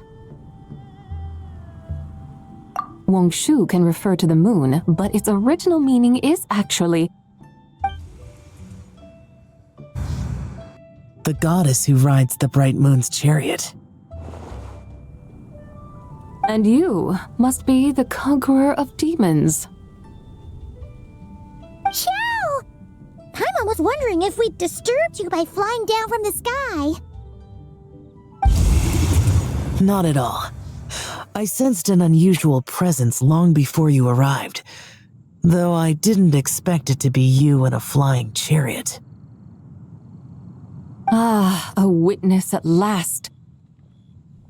I was starting to think we should fly a bit lower. 'Twould be awfully dull if no one ends up marveling at my lofty bearing. No need. This is already showy enough. I'm not one to do good from the shadows, as Rex Lapis is wont to do. Then you must be... Oh, nay, I'm only cosplaying as the White Horse Adeptus, in truth. Cosplaying? What's that?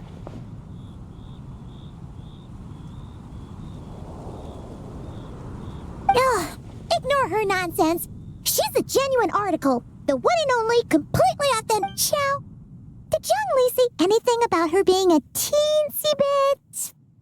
not quite right? Mental instability, perhaps? Did Zhongli tell you that? No, this is my own speculation. Well, you pretty much hit the nail on the head. It's like her brain's filled with a bunch of slimes right now. All gloopy and messy.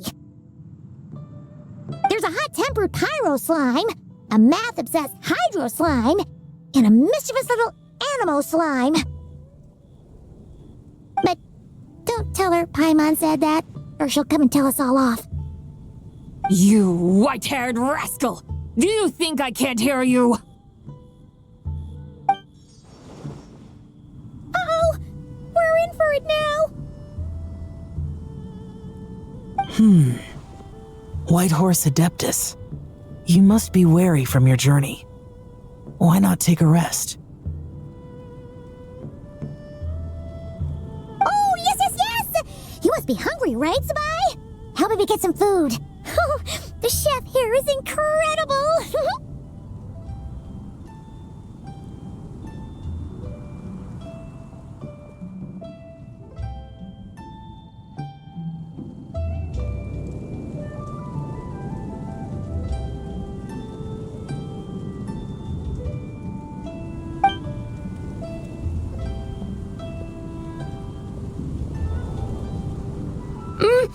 It's so hot! So spicy! Are you okay? Do you want Paimon to get you some water? Don't worry about me. I just need to pace myself.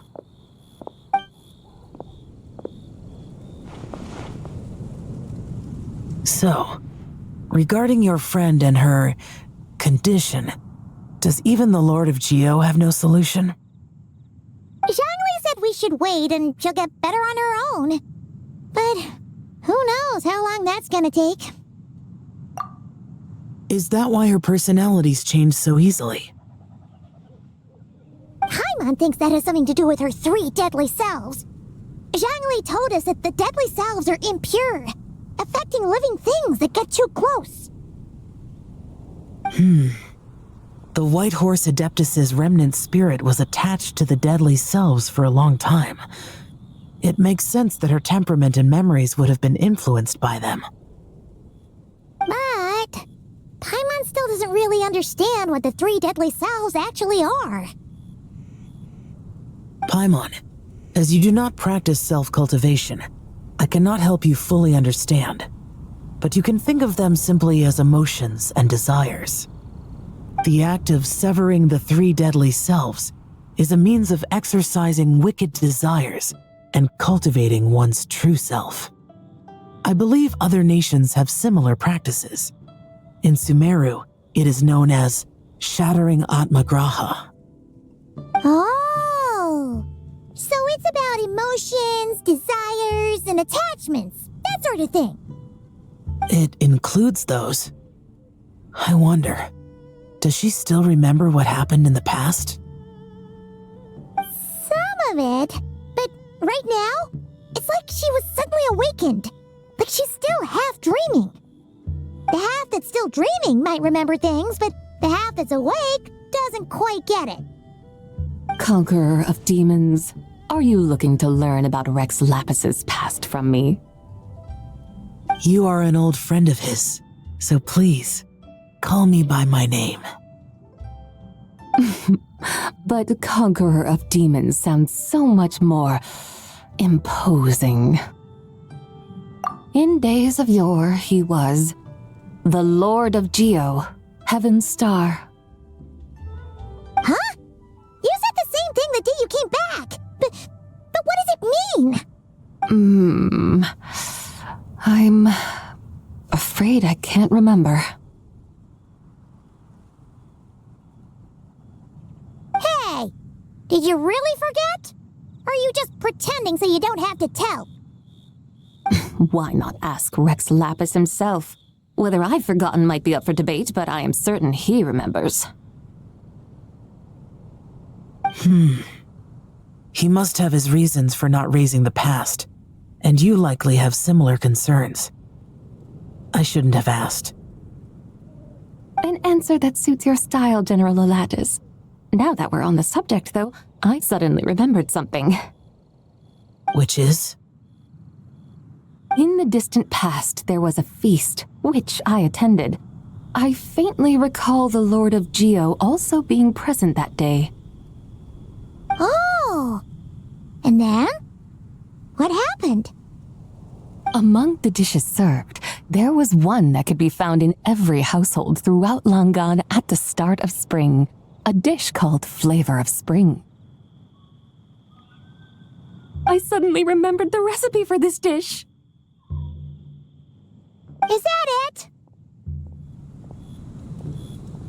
Yes! Since it's lantern right here in Liyue, why don't I make some for you to try?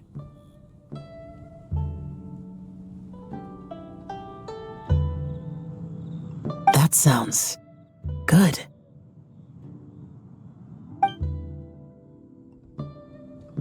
Wow! It might not have been the story Paimon was hoping for, but this looks delicious! The spring breeze stirs. Now is the perfect time to savor this dish. My dutiful guides have gone to great trouble to show me around Liyue, and even the Conqueror of Demons has graced us with his presence. I feel deeply honored. This Flavor of Spring is my way of expressing my gratitude. There's no need for such grand words. What's this? Hey!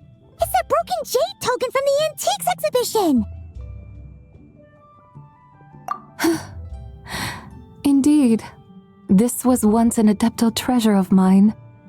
I'm amazed it ended up in your hands. Alas, it serves little purpose now in its fractured state. Please, keep it as a memento. Oh, that's a shame. Can't we fix it? This is the way of the world. Once jade is broken, it can never be made whole. Then, what about forging a new one? That is a good point. That it has ended up in your hands must be a message from fate. I could try to craft it into a little trinket for you. One that might prove useful on your journey. Ooh! What sort of trinket? It's just a passing thought, one that will require the right opportunity. I'll think about it more when the time comes. Now that we've had our fill, we should get some rest.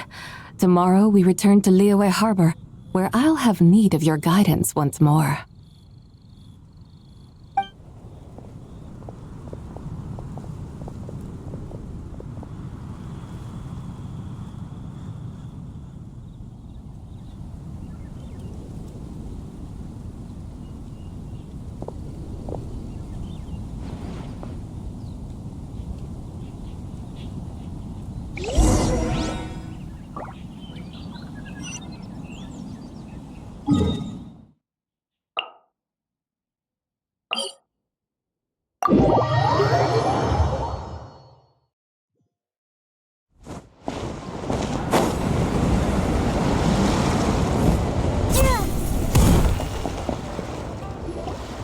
Chi-Chi, the lantern ride is almost over. Do you remember how to make a Shao lantern? Morning, split bamboo, traveler. Get silk, make Paimon. You've got it all mixed up again. They're here again.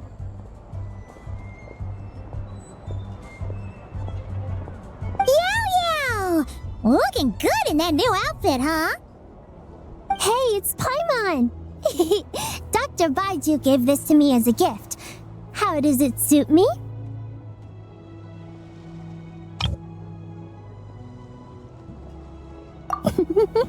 Thank you. Wow! What happened for Baiju to suddenly give you a brand new outfit, Yao Yao? Dr. Baiju is thanking Yao Yao for teaching me to make Shao lanterns. Chi-Chi and I were just playing together. Dr. Baiju's too kind. Oh, yeah, take a look at this. Dr. Baiju gave me these clothes, but it was Chi-Chi who wove this little basket. Wow, it's beautiful. When did you become so good with your hands, Chi-Chi? I learned to make Shao lanterns, thanks to Yao Yao. I also made a wish. What do I always say?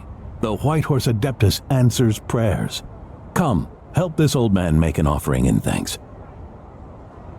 Huh? Mr. Liu?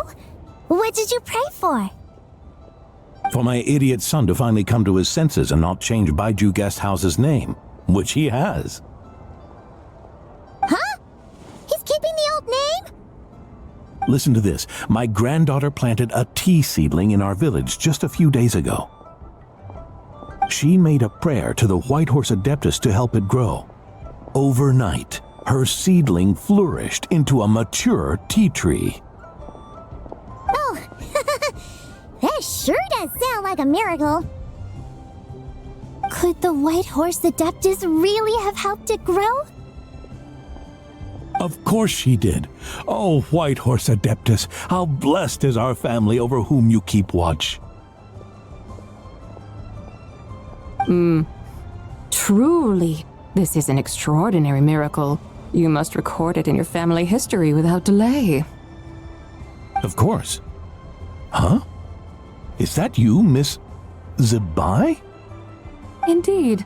I have a long-term booking at your guest house. Yes, I recall. Mr. Zhongli said to charge your expenses to the Wangsheng funeral parlor, if I remember correctly. That Zhongli. Always making trouble for poor Hu Tao. I noticed when you were here last that you bear a striking resemblance to the pictures of the White Horse Adeptus in my family history. You both have golden eyes. Perhaps fate has had a hand in our meeting. And a glad meeting it is, Miss Zabai. Now why don't I gift you some tea from my garden to celebrate this encounter? We grow Sunglaw tea there, and it has quite the reputation throughout Yilong Wharf. I hope you will accept it.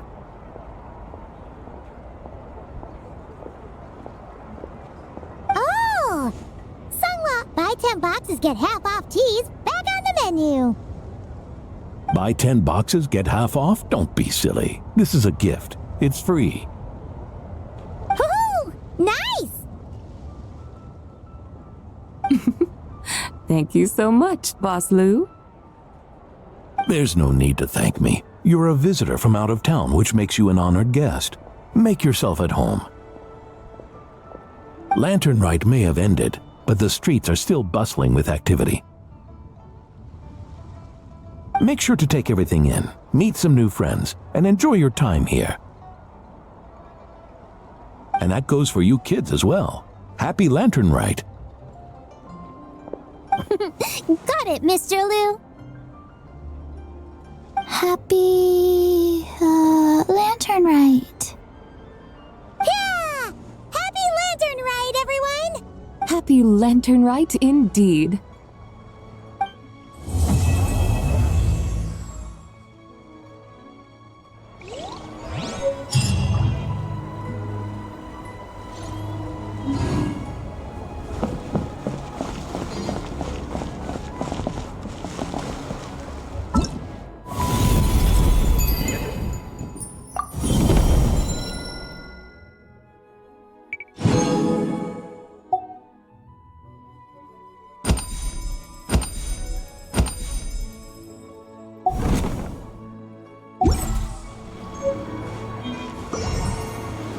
I should open a store.